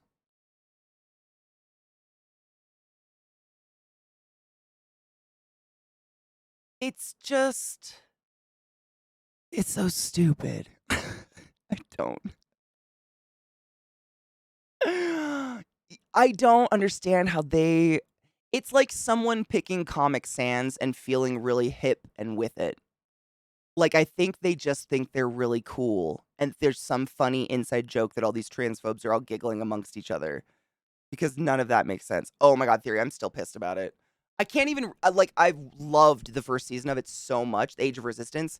I bought the game. A game came out. It's like a little turn-based tactics game that was super, super cute, and, I can't rewatch it because they've canceled it. Like, I'm so sad, and I wanna rewatch it because it's really well done, but I can't. It was so I honestly get, like, really sad about it sometimes, just thinking about the sheer amount of, like, sweat, blood, and tears that went into recreating all those puppets and all that whole set and everything to make it so true to form to, like, the original Dark Crystal and the original Jim Henson to just be thrown away. It's crazy. It's crazy. Lawful evil versus chaotic evil. That's a really good but, like, terrible, apt description. Fox News just lost 78. That's how much they were sued for. That's how much they settled for. 788 million. The ripples are happening, and they're being sued for 2.9 billion just by one other company in there. I think there's 3 more suing them, right? Comic Sans is really professional. Yeah, it's like people think you have to cut off your genitals in order to be trans. Like, I honestly, do they think it's like a weird ceremony where you all go out in the woods, get a hatchet and a fucking, like a stump and because that's not it. I don't, that's, I've literally got to be there for some amazing gender affirming surgeries. That's not it. If anybody's wondering. But you gotta, like, where do they get this shit? Where do they get this shit? How can someone call themselves sane and say MAGA unironically, Zaquarion? I need to pack a bowl, but I'm cheersing to that. How can someone call themselves sane and say MAGA unironically?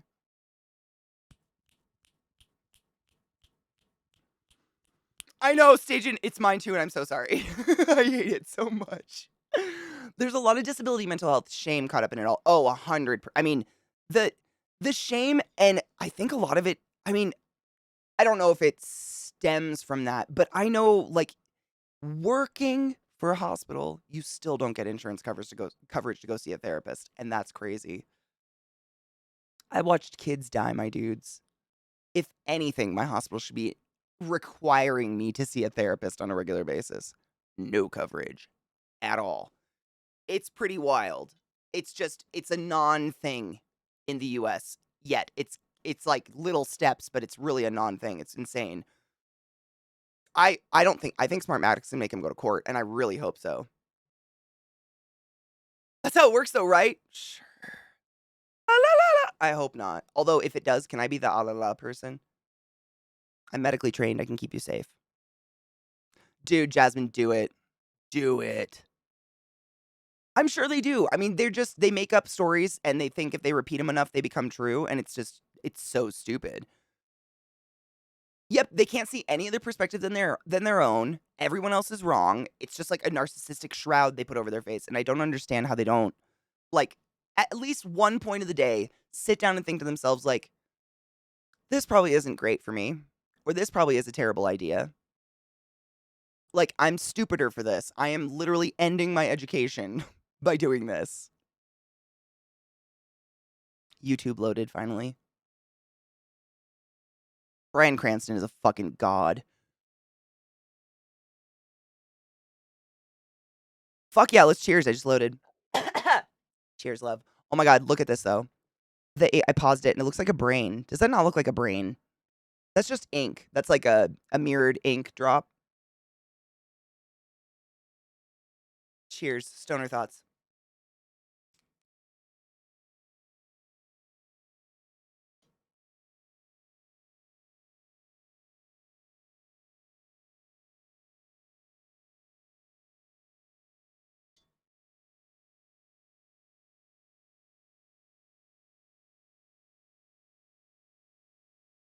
Right? Good old ignorance paired with wanting to remain ignorant. Such a strange concept.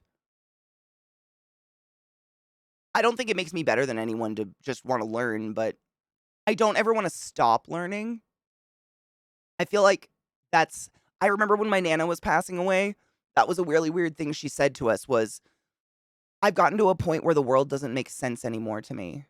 Like, no matter what I do, it doesn't make sense. And I don't ever want that to happen to me, ever. Like, that is so fucking scary to me. I hope I'm able to continue learning and, like, conversing with people because I don't know, man, that's really scary to me. It's like a Rorschach brain, yes. I love that Dominion is also suing Newsmax. Oh, are they really? And oh my god, is OANN, is that his like fucking truth thing? Truth, is that like the weird truth news thing?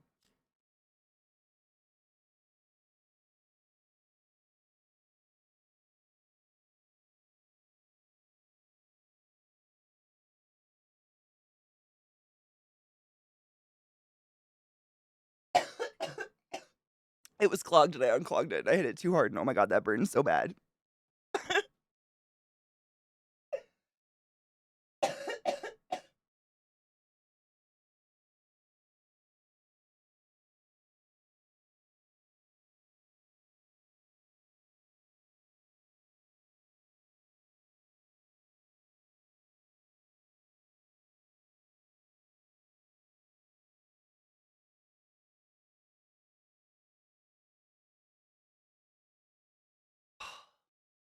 Cheers.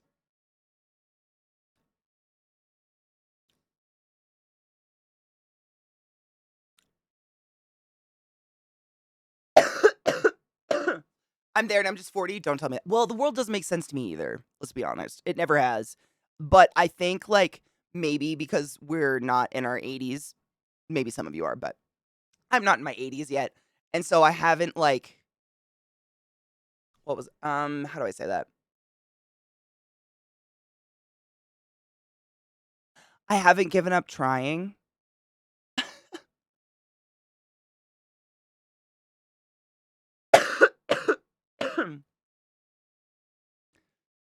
Ignorance is bliss and resistance is futile. Sometimes I wish I was stupid because I feel like it would be more peaceful. That's the OANN is the One American News Network. It's a far right pro Trump network. Gross. I'm really glad I don't know what that is. I'm really glad I don't run in circles with people that talk about that. I know, staging. It's seriously like, I don't know where it's going. Like, I just don't know where it's all going. It's so fucking.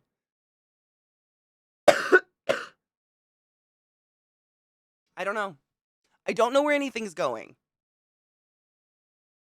And it's weird. I don't like. I've like asked parents in chat. I'm like, do you feel safe sending your kids to school? No, I do not. Do you feel safe with your kids living in the future that's supposedly going to happen? No, I do not. Like, it's universal. I feel like we're all kind of in this state of.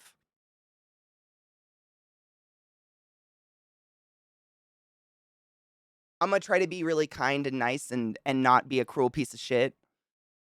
I don't know what else to do. Vote, stay educated.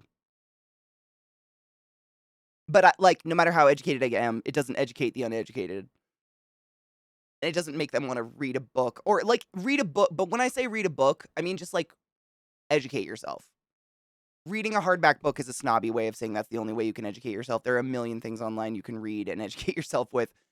Read a book is a very general way of just saying, like, fucking expand your brain a bit. Be open to being wrong. You never learn if you don't ever accept that you could be wrong, for fuck's sake.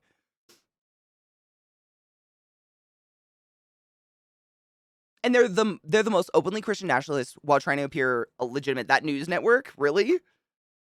I just want to live in a world where my friends are accepted for their identities. I hate seeing the kind of troubles they go through just for their existence. I agree. I agree 100%. It's yeah. I don't want. I mean, it's kind of like someone said it earlier. I can't remember. It was while we were watching the video. Shad, thank you so much for subbing the class, keeping the class alive, and giving it any swings. I hope y'all have taken your fucking joy today. You deserve to feel okay. I love you and thank you. Someone said it earlier, but like, it made me think, like, not only is it really creepy that we have a large portion of politicians in America that are highly dedicating their fucking life to examining the genitals of children in a very creepy way. Creepy way and with creepy excuses that are very anti-trans and gross. But, like, there are so many other things going on in the world, like global warming, etc., that are seriously happening right now and are, when I vote and I think about politicians like in a very naive way, I assume those are the things that we're all kind of thinking about a lot of the times. But like, you know what I mean? Or like Flint, Michigan, maybe getting clean running water. They still don't have fucking clean running water. Like, there are just certain things that are going on in America that in my eye and in my mind seem so much more vitally important to put all of this energy and resourcing and funds towards maybe improving or assisting with than examining 8-year-olds' genitals to see if they fit a definition you got from a Bible or whatever. You know? Like, the fact that there are some states where there are politicians that don't think children deserve to have a free lunch if their parents can't afford it is weird. That's really broken. Any human being who isn't okay with a child getting free lunch does not deserve to be in politics. I know I sound like a broken record, but if you don't just think kids deserve a free lunch, which is going to cost you a total of like $1 a day, which means like a fraction of a penny in taxes for the rest of us added onto our taxes, then you don't deserve a job in politics. Period. End of story. You don't like kids. You don't care about kids. No one in the world would ever fucking say kids don't deserve free food. Every kid in the world deserves a roof over their head and 3 hot meals a day and a bed. Period. And privacy. That's insane. I'm sure you guys have seen the clip of that one ignorant fuck being like, I only had a breakfast bar I only had a cereal bar for breakfast and it's 1 p.m. I guess now I'm hungry. And he's like, I haven't seen a starving person since I've been in this city. Dun, dun, dun. It's just the stupidest, most ignorant shit I've ever seen. And they don't see it. And I don't know how. Like, we're all, like, allegedly living in the same reality. And yet, there are adults that say kids don't deserve to eat because their parents can't afford to feed them. What the fuck? What the fuck? That's fucked up. Same politicians who keep getting in trouble for inappropriate behavior with minors. Dude, Cass, that's what we were saying earlier. Like, the people that would apply for this job are going to be all pedophiles. It's fucking disgusting. Oh, no. Do you see the news about Ted Cruz? Apparently, someone recorded him talking about hijacking the election with lies. No shit. Oh, my God. What would the Bibble emote be? Just an upside-down cross? People get too offended. I get like fans of Ramiro in here. Oh, dude, I listened to a documentary that was actually breaking down how the Flint, Michigan water crisis happened, and it was all money. It was all money. Like, at one point, y'all had clean water, and then to save money, they were like, let's pipe water from this river instead. It's way closer. And then everybody started getting sick and dying, and they just didn't fix it. They, like, said they did and never did. And this was like 20 years ago, and it's still not fixed. And yet, we would rather look up the skirts of 8-year-olds before they play field hockey. It's very fucking weird. It's very fucking weird.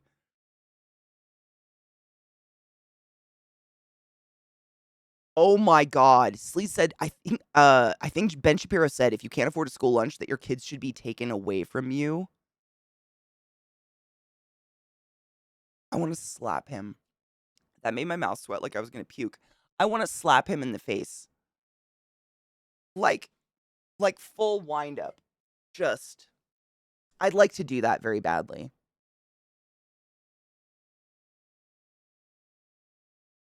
You know, 8-bits at my school, I went to a very, very small school, but there was an anonymous benefactor that every single year would pay for every kid that couldn't afford a lunch card. So even if you had lunch every day, like, you could go get free lunch if you didn't have a lunch for some reason. And no one ever knew who it was. I don't know if that person's still alive or if they still do it, but everyone in my school got free lunch because of this person. It was just some anonymous person. Because legitimately, I mean, the cost of that food, they're feeding kids. If you go to a public school in America, the food that you're being fed is the same food that goes to penitentiaries. Look at the box. It comes in, it literally says penitentiary food. It's crazy. But per meal, it's less than $1. And they charge kids upwards of $5 per meal, and the school's taking in that money. And I've literally watched, like, John Oliver and a couple other, I think it was Jon Stewart as well, they were talking about this problem of kids not having lunch. And there are some schools where legitimately a principal and a lunch lady have walked into the lunchroom and collected trays from students who had a back bill on their lunch card. Like, took food away from kids.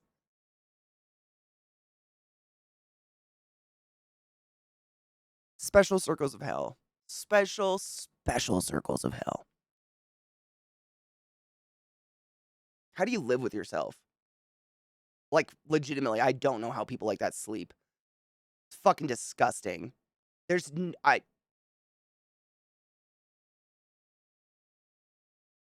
no universe that's okay at all. That's awesome, 8-bits. You're a good fucking person. It's always money. Yeah. You know who gets the clean water? The auto plants. I know, isn't that disgusting? I mean, they need clean water too, but Jesus Christ. They don't even care about the fetuses. When they want to deny abortions for ectopic pregnancies, they don't care about. Yeah, it's just control. I think it all stems from a control of humans and females and anybody who wants to be female, apparently. who didn't have the luxury of being born with what they deem the correct genitals, which I think someone earlier pointed out, I think it was Mallory pointed out a beautiful point. Like, where did this definition of being a trans person meant you had to chop your genitals up? Who said that? Again, straight white cis fuckers projecting an opinion and creating a reality on a situation that is not theirs to experience or define. It's so ignorant. Ugh!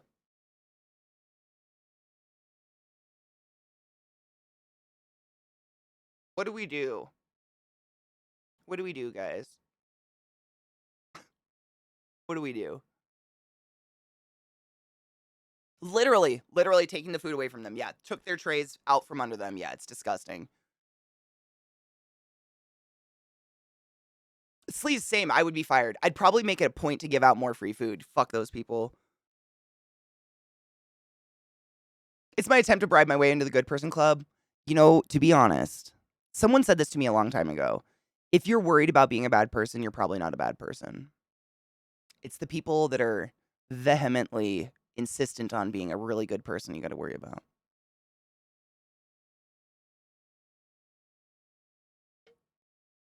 I would too. I can't. If you were more than $5 negative in my high school, you were given a PBG sandwich and a carton of milk.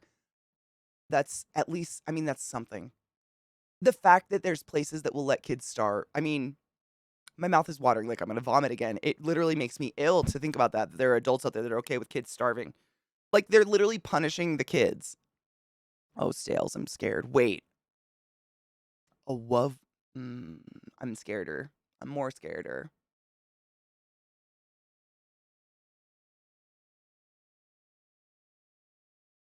I don't want to. What's that?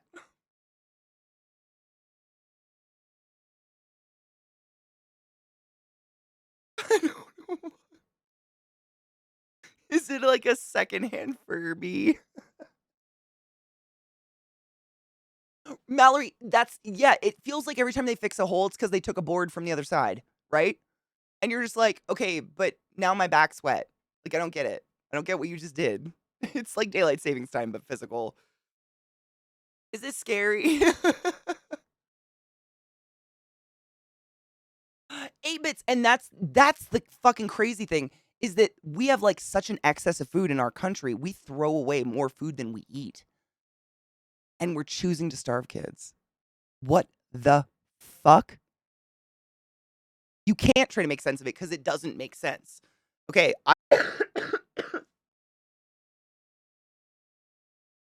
yes, those are so super similar to the lashes I was talking about. Yeah. Gotta leave. Hand check. Sales has I know. Sales has Kurt. Wait, where am I? I gotta find my sage sticks. Um. Where's my hatchet? I have to cut my dick off now. Help. It's probably some satanic shit if you play it in reverse. Those things plot your demise at nighttime. That's what's happening. I'm convinced they want us to keep having kids because it's been a sure way to get people to spend money. Also, if you neglect kids, you get locked up.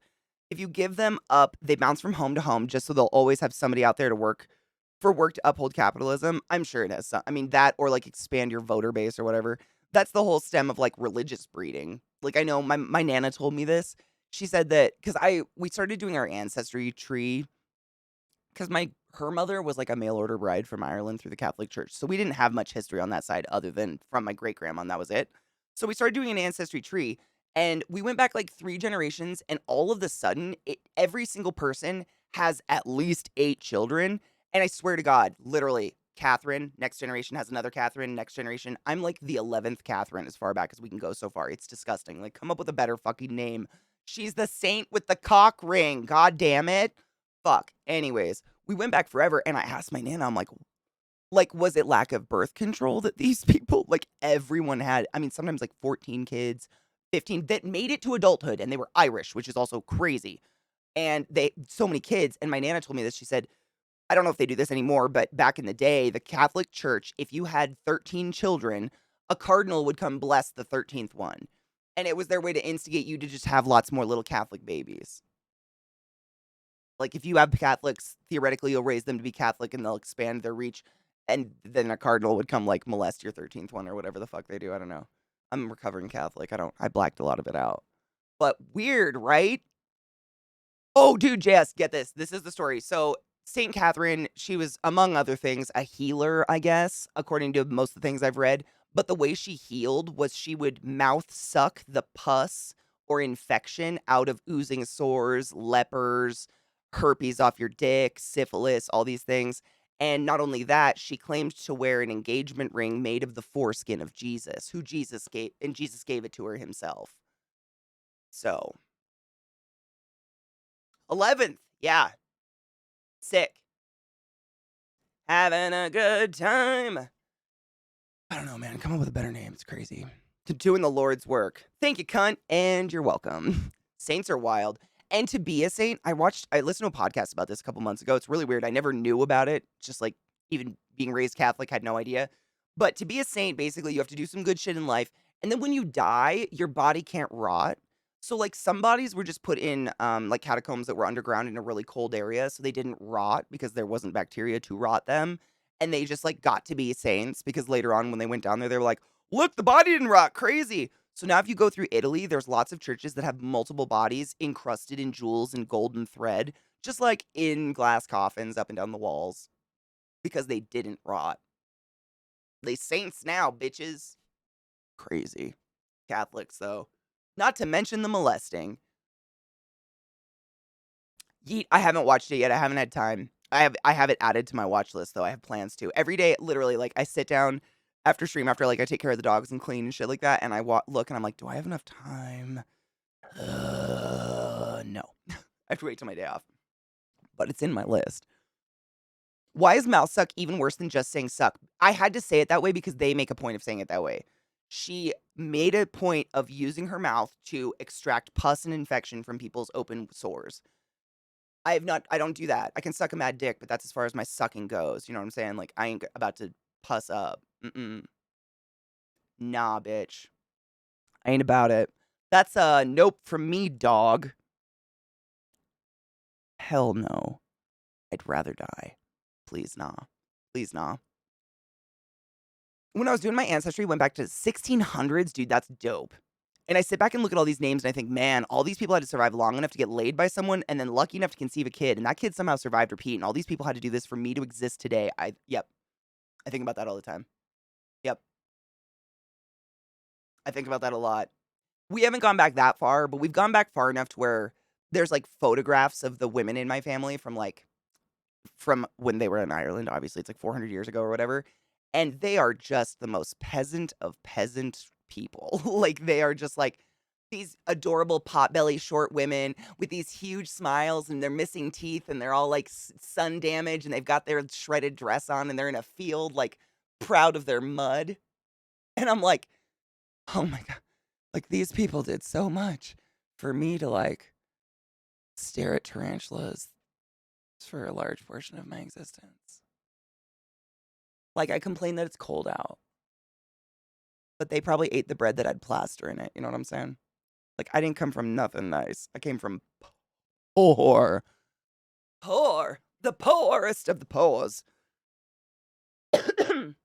Oh, I love Jordan Klepper. But about the history of blood libel. Oh my God. And like people thinking people drank baby blood. Oh, that's the whole like, um, uh, who was thinking that? There's one of these groups that is crazy that was thinking like celebrities drink baby blood to stay young. It's so weird. And they literally have interviews of people who were part of that group and thought that for a while and then unbrainwashed themselves. And they can look back and remember truly thinking like Brad Pitt drank baby blood that came out of cabinets from some company. It's just insane. It's wild. Incorruptibility of the body is one potential sign of sainthood. Basically, you have to perform several confirmed miracles after death to demonstrate that you're okay. And that's one of the confirmed miracles is like not rotting. Sick. That they probably talked about that. I just got I thought it was interesting that like no one put together that usually the bodies didn't rot. We're in a really cold catacomb, like deep underground. They never, you know, I don't know. To each their own. Whatever. Give me that holy healing suck mouth. The human mouth is filthy. Apparently, St. Catherine's was nothing but cleanly pus. Oh, I can't even go any. I can't. A lot of systems that are upheld are dependent on life to perpetuate the cycle. People don't want to uphold them anymore, so we're constantly being forced to uphold them one way or another, right? Yeah, it's very interesting, like the craving of certain people to have dominion over others, or to have dominion or like power over groups of people. I always wonder where that it's got to come from some sort of trauma. Like that's just not everyone seeks to like have manipulative power over huge bases of human beings. Like I don't ever want. I don't even know. The concept of it makes me sweat. No fucking thank you. Even being known by that many people would be fucking horrifying. I've had those thoughts too, and then realized in the end of my line, being an only child, not having kids, same. Neither my sister or I having kids, and my entire dad's side is dead. Like his line ends with this womb, and I feel a little bad about it, but also like, man, I'm not about to go out there and fucking breed for that. Sierska, right? I think humans have the dirtiest mouths. Cats are up there too, but humans are worse. Our mouths are fucking foul. Yeah, a human bite is not something to fuck around with. If a human bites you, even kidding, and breaks skin, go to the doctor. You don't want that shit. Yeah, we have filth mouths. And like I've thought about that a lot. And when I was in college, I had a lot of girlfriends who would they considered themselves makeout whores, self-proclaimed title, you do you, boo-boo. But like they thought themselves better than the girls who slept around. They just made out around. I don't fucking gross. Whatever, to each their own. But they would go to parties and literally just like fucking sloppy, nasty kiss everything they could get across. And they'd use drunk as an excuse. And I think about that a lot. I was like, dude, mouths though. Like that's what you're gonna get all up. Like, man, ugh, gross, gross. Mixed emotions too. Nobody famous, or as far as I know, of any historic significance. Most have been forgotten, and no one will ever utter their name, let alone know what they look like. But without them, I wouldn't be here. Yes, same. No one famous, no nothing. We might have ties to William Wallace, like super distant ties or some shit like that. But other than that, like, but again, everything they did is the only reason I'm here today, and it is kind of weird to think about. It is a weird like concept. Is it QAnon that was doing that shit? I thought it was, yeah. Blood libel is an old anti-Semitic trope. IIRC. How so? Educate me. I don't know these things. The JFK Jr. They're still waiting at that grave. Are they really? Dude, I wanted to take Zach, but we didn't have time to get up to Arlington. I was so sad. I really wanted to see the creepy people waiting. It dates back to the fucking Crusades, right? Yeah. Saved by the magic blowjob of a saint. Hell of a thing to happen to a person, right? And you won't believe it, dude. She had a fucking dick on her finger, like a dried up cock. Said it was from Jesus. I don't even know, but she can suck a mad wound. Sorry. Yeah, me neither. I've never wanted kids. I'm not having kids for any grand purpose. But I never liked dolls when I was a kid. I don't know. I think some people have a calling in their soul to have kids and raise kids. You do you and you do it. And all my friends that are moms are like, I mean, so passionately obsessed in love with their children. I have hopes for the future. Whereas like I know a lot of people my mom's age, that was just like part of the job of being a woman. You had kids. And my mom says a lot of her friends, like they love their children. They would never ever take back having their children. But given the choice, they would take back having kids. Like they were like, that just wasn't the journey for me. Like I'm glad I did it. I love my kids more than anything in my life. But if I could go back, I wouldn't have. But I would, I'm sure a lot of you can relate to that. It's like if you have kids, like you would never ever put your kids back. But like not having known your kids and go back, like sometimes it's just not right for your life. But that pressure of like something's wrong. I mean, we still have some of it today. I get that now. In I'm 35 and I get it all the time. Like, oh, you don't have kids? Oh, could you not have kids? And it's like, no, I've actively tried not to have kids for many, many years of my life. They just think something's got to be wrong with you. It's real weird. It's a very bizarre, like, I hate when people ask because I'm like, what the fuck kind of business is that? Like strangers and shit that you meet at like a get together or a wedding or something. And it's like, what the fuck? What a strange question of you to ask me. Hi, David. How are you? Got any numbers on those makeout queens? You know, one of their 7 children might have a cell phone at this point. I could get one of those. I think they've all tried to add me to Facebook at this point. I'm sterile, never having kids, the world's a better place for it. There's a lot of kids out there, man. That's the other thing. It's like if anybody ever tries to guilt me for not having kids, Imma look back at them and be like, "Have I seen you adopting lately?" Because the last time I checked, there are a whole lot of innocent souls in the system right now, and I don't see your narcissistic ass going out there and saving the world, so get the fuck off my womb. Calm the bitch down. I ain't got time for that. I just fuck off. I'm not saying everyone in the world needs to adopt, but, like, don't come after other people, like, if they've got an issue, if you're not out there saving the world in some fucking stupid way that you think is real, you know? Oh, really? It comes from the Jews ate babies drink. Oh. Oh, I didn't know it had a name. I know the trope. I've never heard the name. Interesting. Thank you for the education. I did not know. I know, it's so stupid how these idiots don't even know how their shit is just repackaged Nazi shit, which was repackaged from centuries past. Do you think they don't know? Because I have a hard time believing that.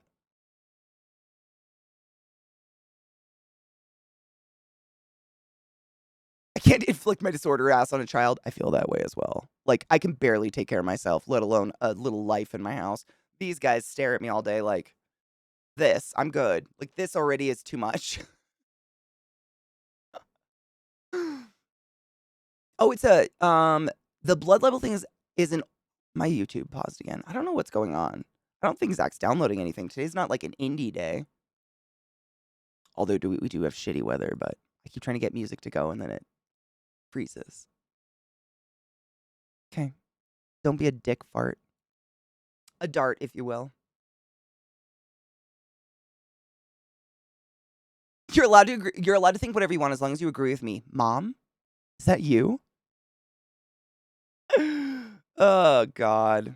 Nazis are so fucking lazy. Can't even come up with new batshit conspiracies. Just keep recycling the tired old bullshit. I don't think they're ever gonna have an intelligent base. Or like, you know what I mean? Like a scholastic base that's really gonna I mean, for fuck's sake. They called themselves the Proud Boys. Have you heard of anything gayer in your life? Where my Proud Boys at? I'm just saying. Like, sounds like something we'd be listening to while I helped someone put on false eyelashes and learned about drag makeup. Intelligence just ain't up there. Source, am gay. Like, that's hella gay. Proud Boys. Okay. Sure. Sure.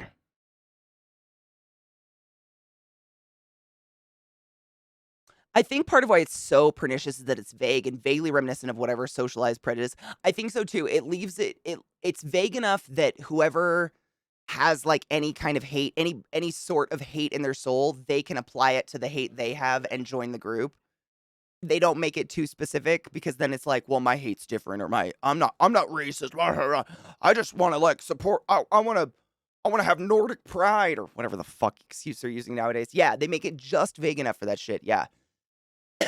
I hate when parents constantly ask, quote, "When are you having kids?" I have discovered the easiest way to shut them up. I said, "I don't know, but we practice a lot." Oh my god, do you want to I have a similar response because I used to get it all the time. Now my mom says, "I don't want you to be a mom if you'd be a bad mom," which I have no idea where this bad mom thing came from, but that's her new thing. I think she's just bitter I'm not having kids. But if she ever asks or insinuates like, "Well, you guys could have kids, you know, what would take care of that? Kids." I will say something along the lines of, "Mom, like I know you really want grandkids more." She has 7. But, like, it's really weird, like, how interested you are in whether or not Zach has cream pied me lately. Or, like, if he's, like, regularly trying to jizz all up in me. Like, we don't have that level of relationship, and I'm just not ready to go to that step. But thanks, mom. Love you, bye. And she stopped.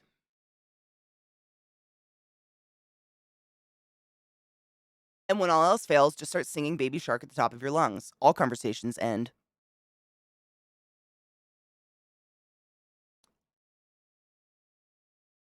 No shit, Viata. Lucky you.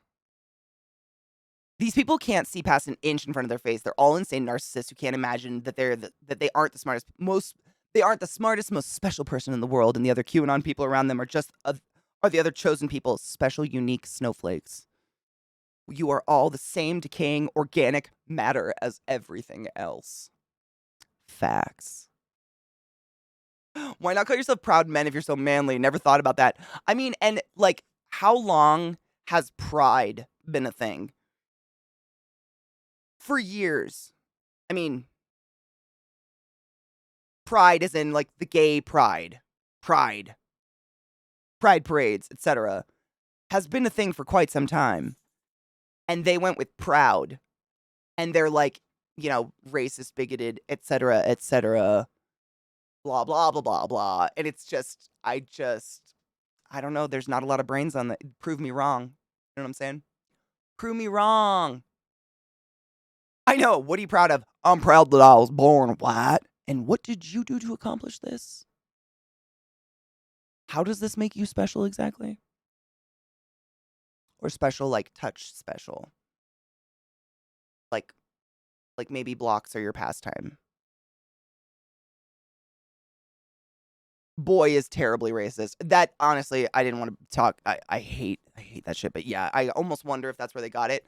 But to me, it just sounds hella gay, and I'm gonna stick with it. That's the most passive aggressive thing I've ever heard.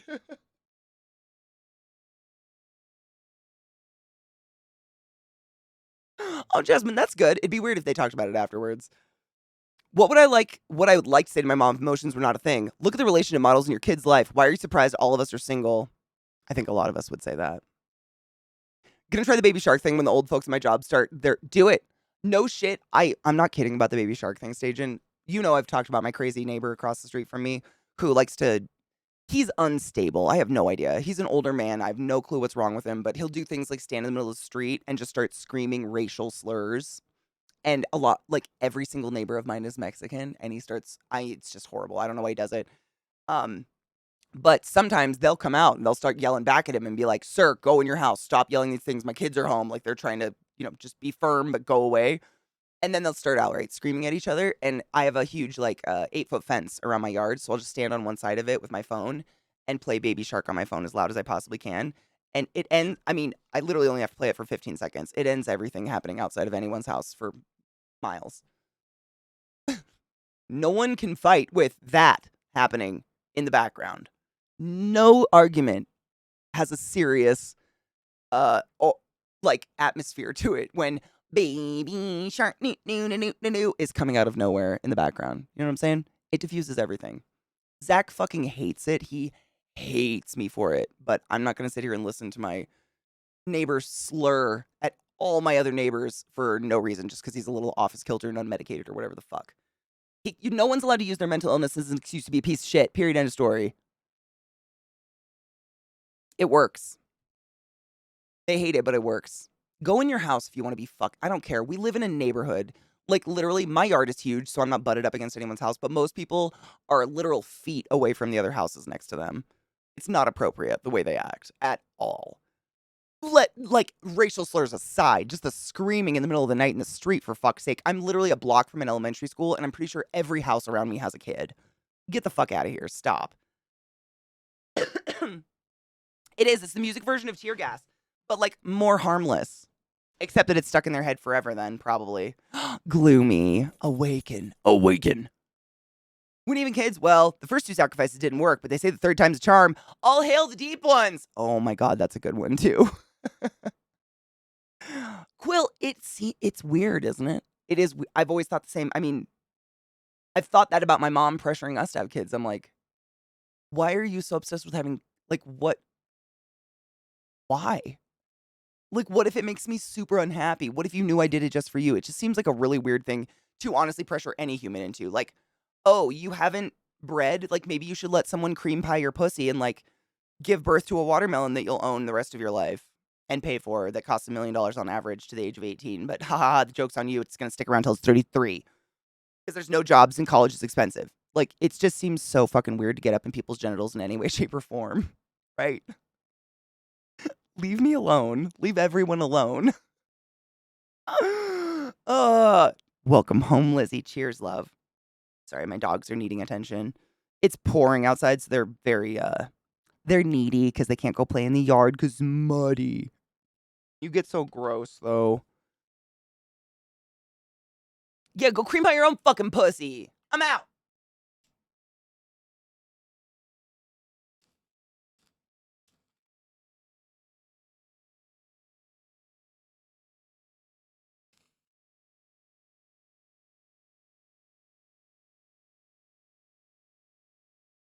She likes it.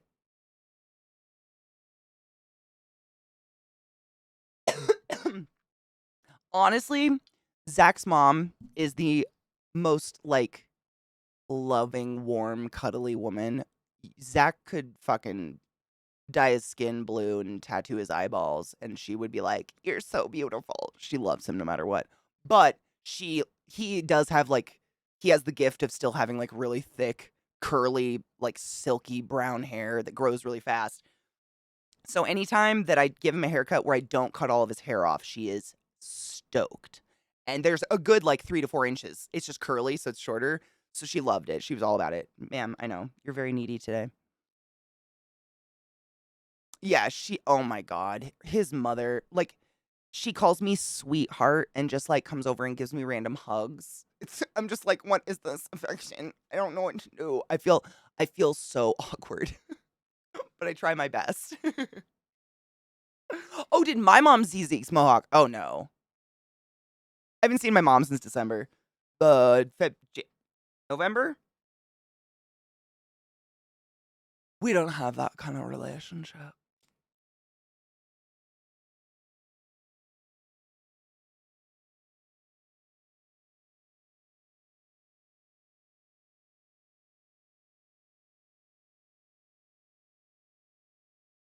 Zach's Zach's mom literally just visited us. That's, I think, why I thought that's what you meant. That's my bad. Thankfully, his family isn't like obsessive huggers. Like they give one or two good hugs and hug you goodbye. His family, honestly, I'm obsessed with Zach's family. They are the perfect guests. They're just like me in that they really like to come over, but they're gone in 2 hours. We go out to do something, 2 hour max. And they're like, his mom will be like, I'm ready to go home. And she just wants to go home and rewind. She's just like me. Like, I totally get it. She just needs to go, even if it's just her hotel room or whatever. She's just got to go sit, put the TV on, and like chillax. And I adore it. And his whole family's that way. They don't have like 6 hour family get togethers. It's like, come over for Thanksgiving, eat your food, bye. I love it. They're my favorites. It's just perfect. But while you're there, they're warm.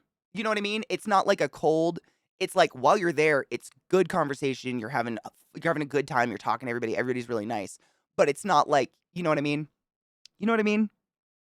It's just not extended over hours and hours and hours and hours and hours. Just same. I knew what cake sitting kink was. Cake sitting kink? Before I learned what a sexual cream pie was. Oh my god. I knew what a dirty Sanchez was before I knew what a sexual cream pie was. The internet may have ruined us. Maybe. Maybe. I have to like I've got a side of my bowl that's not burning. I need to like pack it down and burn it. That's so annoying. Yeah, the whole day affair, that's what makes me like anxious and like I get pre-exhausted. Does anybody get that? Like when you're getting ready to go somewhere and you know it's one of those. My family does that. Like, if you're coming over for dinner, they invite you over. They tell you to come over at like 5, but they won't feed you till 8. And you're just like, let me go.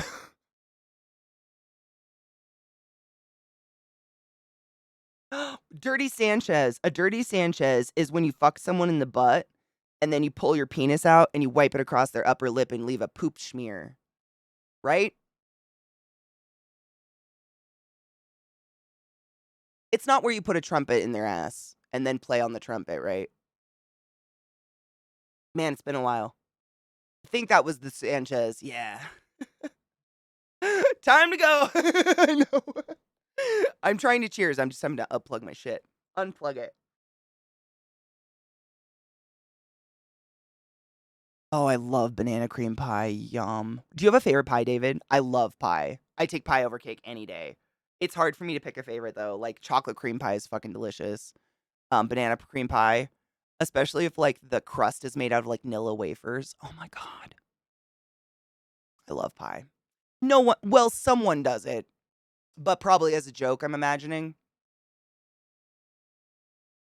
What's the difference between a Dutch apple pie and just apple pie? Does it mean it has the thatching over it?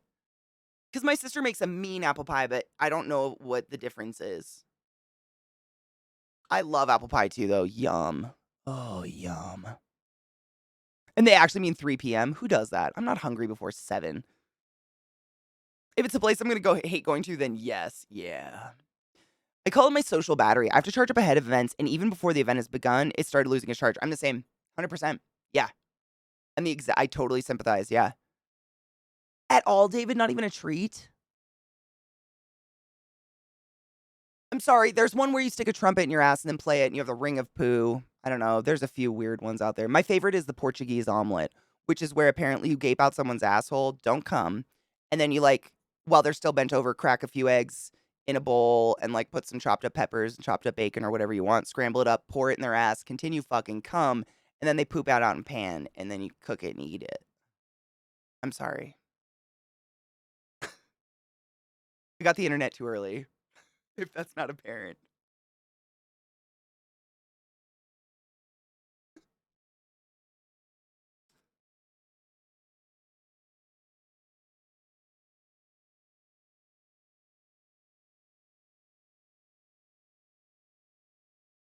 Okay, David, is that a pie? Is it quiche pie?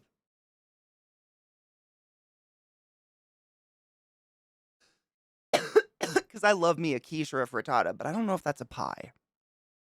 Because then we gotta consider like shepherd's pie and fisherman's pie, and we're getting weird with pie at that point. Is that a Julia Child's recipe? For the French housewife without a cook. Clerks taught me snowballing as well. Oh, snowball. Is it a savory pie? I mean, technically, I think you're right. It's a crust with a filling. It's a pie. I just never thought about it that way. It just really expands our pie. I was thinking sweet pies. I was thinking dessert pies. How about I ask what's your favorite dessert pie if you have one? Yeah, it's egg pie. It is honestly, Quill, I think the same thing about people that are into like heavy duty bondage and stuff. Like by the time I'd get all the bondage gear on, I'd be so tired I wouldn't want to fuck anymore. I'd be like, I lost my oomph. But that maybe that's an ADD thing. Like I watched this like a real sex episode one time where this couple they just were struggling to get off on each other anymore. And it was because he required putting a corset, like a legit tying a corset on her for like an hour before they could fuck. And then he had to take it off as well. And by the time it was all done and through, she was like sweating and like hurting on the floor and she was totally out of it. And the therapist was like, "How about you guys just fuck face to face naked once?" And they were in love again. It was crazy. Seems like a lot of work. I'm lazy. That's the story. Katie's lazy. Wait, what's a yuck? My mom does that. Like, she'll ask, "Do you want to come over for dinner?" Then she'll call me at 3 PM. Where the hell are you? The fuck? When dinner hasn't even started cooking. Like, Mama, I love you, but please, if you mean can we spend the afternoon together, just say it. Yeah. Just say, come over for the day and we'll have dinner. Like, bitch, I got shit to do. I got years to live. What's happening? It has crust. No, you're right. Shepherd's pie isn't a pie, though, no crust. You're right, which is funny because we call it a pie. Huh. Chicken pot pie would be a pie. I love a good chicken pot pie. Massive. Did you know 99% of German Shepherds are dogs? Shut up. That's a good one. Is human shit sweet or savory? I have not the pleasure to have that reference, to be honest. Snowballing is when you, like, suck someone's dick and they come in your mouth, and then you kiss them and spit it into their mouth. You gift it back.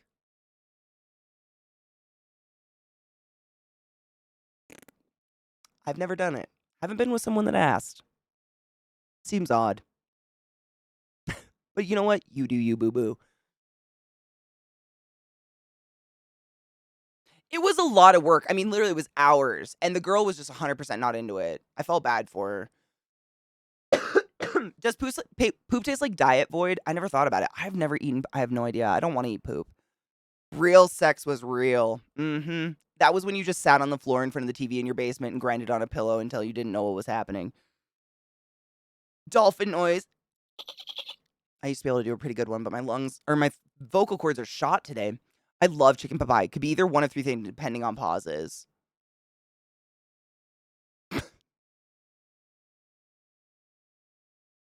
I know, right, Stajan? Sharing is caring. Dessert pies. I'm very boring. I like cinnamon apple pie. That's not boring. I think universally the chat loves apple pie. Dude, there's nothing on it. I'm gonna be real. I'd much rather someone admit to be like, I'm sorry, I'm really basic. I like apple pie, than someone be a pretentious fuck and be like, I only ate schnababala pie from bop country that I had when I was 7 years old, and Nana took me on an excursion across the world in our yacht. Fuck yourself. Give me Nilla wafers with some fucking Jello banana pudding, and I am a happy kid. I get that. Zach doesn't like apple pie, actually. Zach doesn't like fruit. Hot fruit, like any fruit pie, he does not. He's not into it all. And I respect it. To each their own. To each their own. Snowballing was eating the cream pie. There's got to be a word for that. I have no idea what that is. Snowballing was so risque when Clerks came out. I know. I remember seeing that and I was like, my parents can never see this movie. Oh my God, my parents can never see this movie. I'll never be allowed to watch it again. Oh no. Zach has the hot fruit thing. I get it. I honestly prefer apple pie cold, like a day old and cold in the fridge, but that's just me. I love strawberry rhubarb. Strawberry rhubarb crumble is fucking to die for. I like sour, like tart flavors. Rhubarb is the shit. I've read that rhubarb raw is poisonous though, which is interesting. Pretentiousness is a sign of weakness. It's like the original hipster bullshit. I just don't have fun talking to someone who is a hipster, who just you can see in their eyes, they're actively trying to dislike anything anyone else in the room likes so they can be special and unique. And I just want to slap them in the face while they're doing that process and be like, stop it. Stop. Everybody likes chocolate pudding. Stop it. You stop trying to be special. You waste so much of your life trying to be unique, man. Meat pies are delicious. I fucking will die for it. And what is that place in the UK? Greg's? Greg's is better than most high quality American food. So don't y'all hate on me, but every time I get the fuck over there, I get myself some Greg's. It's fantastic. Haters gonna hate. Greg's is the shit. Basic bitch is very much not my style. Not sorry. That doesn't mean you're a pretentious fuck, though, Quill. You know what I mean. You know what I mean. I like some very obscure things, but I also like some very basic things. But I'm not afraid to tell people. I don't feel like less than if I admit to liking something mildly basic. Basic meaning, a lot of people like it. I don't feel like I need to hold that in or something. But have you ever met a contrarian? If the world says this movie is great, they will actively try not to watch the movie because everyone said it was really good. What the fuck? All my friends said it was good, so I just didn't really want to. What is broken inside you? What happened? That is not the way reviews work. It's just so hard to talk to someone like that because you're like, what's the point? What's the point? It's almost like a one-upper. If you've ever talked to someone who just they're not really listening, they're just waiting for their turn to talk, and they just want to one-up your story as soon as possible, and that's all they're doing while you're talking. It's fine. Your boyfriend doesn't have to like me. It's awkward, Oh, well, you might be an exception, David. You're a pretty special fruit. Honestly, I think he likes pears. Not even joking. I think that might be one of the few. Not hot, though. The no-cooked fruits. I think the leaves are poisonous. Okay, I used to eat rhubarb at the time. So did I. My grandpa used to pull it out of the garden and give us a stalk. We'd crack it in half and chew on it, And it was you wouldn't eat it. I mean, you were basically chewing on the fibers and you're scraping the juice out or whatever, but it was sour and delicious. We never fucking died. But I don't know. Maybe we should have. Oh my god. I grow my own rhubarb for pies. Recently, I was told to use horse manure on the rhubarb, so I did. I still prefer custard. Speaking of eating shit. Oh my god, Chucky, I totally would. I don't have a rhubarb plant here, but I think they need more water than we have in the desert. If I have a mouthful of chocolate pudding, then I'm grossed out. I mean, you don't have to eat it in mouthfuls of puddings. I'm kind of the same. It's too much weird jello texture. That's why you gotta have the pudding crust and like some whipped cream. It adds some. Or like, you know what's the best, honestly? I love a banana or well, banana cream as well, but a chocolate cream pie where they work in chocolate chips into the chocolate pudding. And it's not like the chocolate chips are melted at all. It's just like mini chocolate chips. And it gives texture because I'm kind of the same. I don't want a mouthful of just soft. My body tells me to puke. It's like something's wrong here. This must have gone bad. I feel you. I like to have some texture in it. Dude, same, Jasmine. Thank you. Greg's is amazing. Thank you, Yeet. Greg's is the shit. I think my friend Millie took me there as a joke, and now I'm addicted. Like I go constantly every time I go to the UK more than anywhere else because I have a lot of friends there. I love it. And Greg. But Greg's and Greg. Just kicked a box. Okay, the leaves are poisonous. Okay, that makes sense, honestly. Greg's party. Oh my god, we ride at dawn. Seriously, do you have a favorite? I don't think I have a favorite. I can't think of one I don't like. So I don't know if I have a favorite. But Katie, I don't think anyone's really a contrarian. Well, not so much as, maybe I'm a contrarian. I'm like the best contrarian.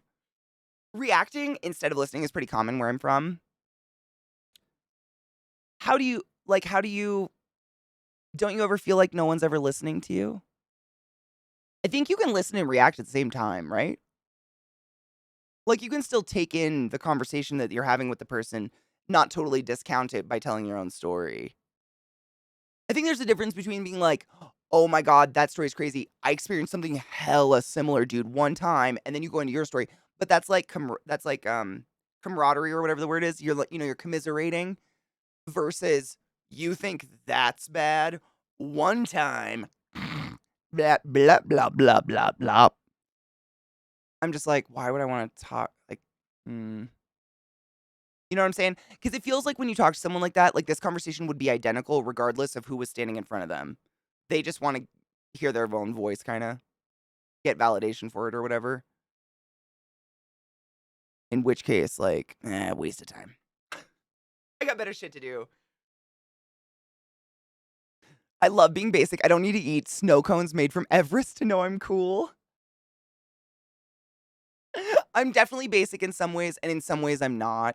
Like, I have snobbery in me. I definitely have snobbery in me. Like, beer, I don't like fucking Budweiser or piss beer. I can't do it, but I do love me a nice fancy microbrewery beer.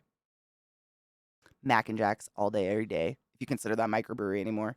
Um, I got snobby shit in me, but then I don't. I'm also very trashy in some ways. Spice is or variety is the spice, right? How do you even experience anything if you don't do anything that other people like? They don't do anything. I literally know people like that. They don't do anything. They end up doing nothing.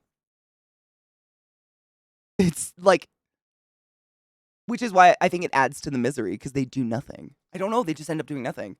Their sausage rolls are fucking phenomenal. Agreed. And they're always cooked through. Oh my god, pudding is shocking. Yep. Nope. There are definitely the only reason I knew what pudding was is I watch way too much cooking shows. I watch a shit ton of food TV. So I knew what that was just by that, but other than that was the only reason. There was a lot of things I learned about. Clotted cream, that was a fun one. Clot is not a word you want to hear in the hospital most of the time. One reason I think I like strawberry rhubarb pies, my grandparents had a farm growing up and grew their own strawberries and rhubarb. Do we? I have those memories too. That was my grandpa. He had a rhubarb as well. That's where my rhubarb memory comes from. Similar, but he had a cherry tree too. But it was like those sour, bright red cherries that I think are specifically for pie, but we just ate them. But I wonder, is it because we have that kind of like nostalgia from our like grandparents or parents' yards that we love these things? I wonder because I do. I have really fond memories of that stuff, but a lot of it's because it's from my grandpa. I miss the fuck out of him and like watching him pick that shit in the yard. and be really anal about his raspberries. He was always his raspberries were precious. I don't understand it. Sausage, bean, and cheese melt, dude, those are so fucking good. Don't they have one that's like not Cornish, maybe, but they have a corned beef one? I think that's my favorite. I have the taste buds of an 80-year-old man.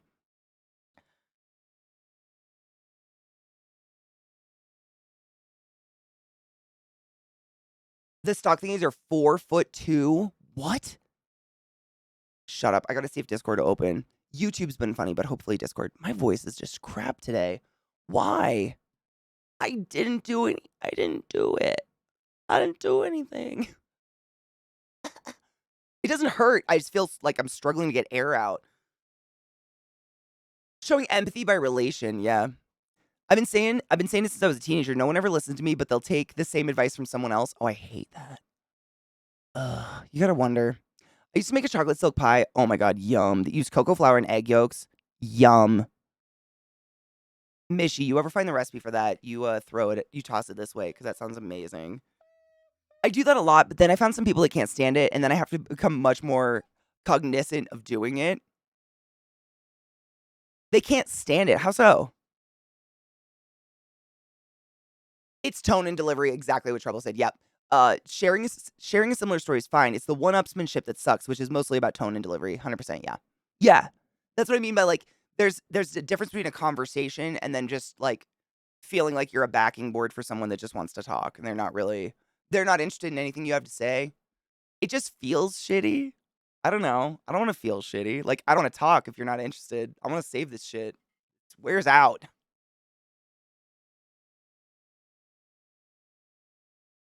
Staging, so have I. I mean, I think that's with age, right?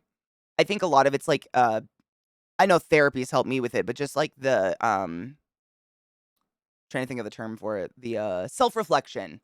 Being able to self-reflect on my own behaviors and, look at myself from the outside in and giving myself room to, be flawed and not just go to the infinite like, "Oh, I'm a piece of shit human, like, why was I born? Because XYZ." Introspect, yeah, introspection, yes.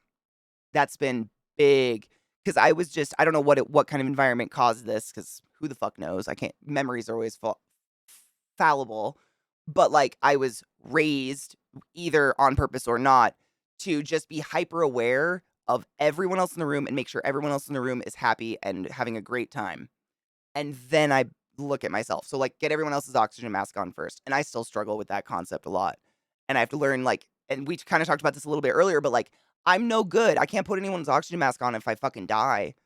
Can't help anybody if I don't, like, look at yourself in the mirror and be like, "Are you okay?" You know what I mean? And actually, like, come to terms with who you are and whether or not you're an actual cunt. Sometimes I'm a cunt. Everybody's a cunt sometimes. Ooh, fun. Oh, I love hawks. I'm just sitting in the garage watching a hawk fly around over the ponds.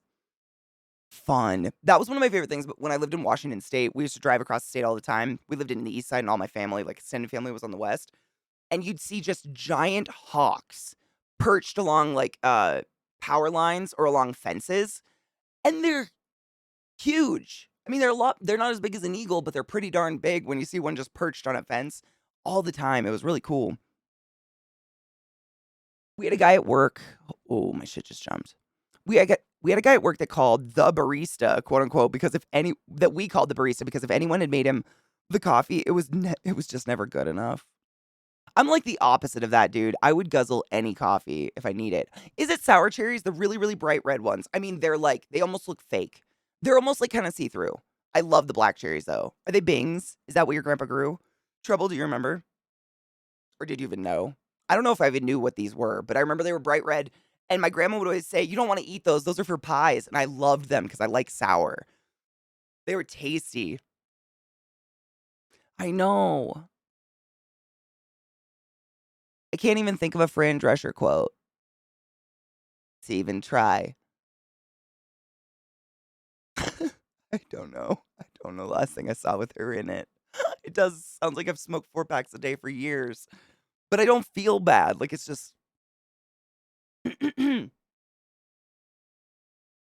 guess I'll just guzzle more water. I might make more tea, yeah. In Denmark, we're very into little pies called tartletter. Tarteletter? Cute. The most common filling is chicken and asparagus. Yum. I'd get down on that. I'd get the fuck down on that. Same, Quill, 100% same. And I try to, like, because I know that when other people are picky about something, I never take it as a personal thing. I'm like, that's you. Same. Like what Quill says, if I'm picky about something, it's not because I'm trying to be judgy. It's just like no shade. Same. Just because I don't like something doesn't mean it's doesn't mean I think people who like it are like less than, unless it's like racism, bigotry, shit like that. Obviously, I don't need to say it, right?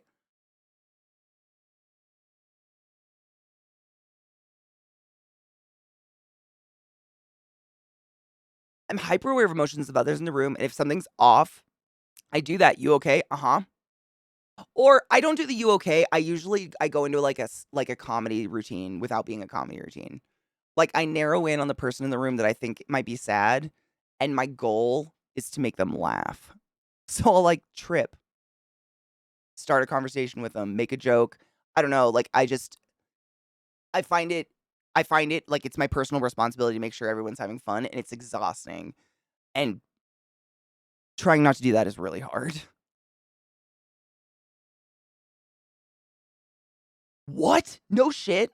Oh, Booby Bear, shut the fuck up. Hawks are no joke. I had to fight one off that tried to steal my chickens. A hawk? What did you wait, how do you fight off a hawk? No joke. We had chickens growing up, and we had problems with owls.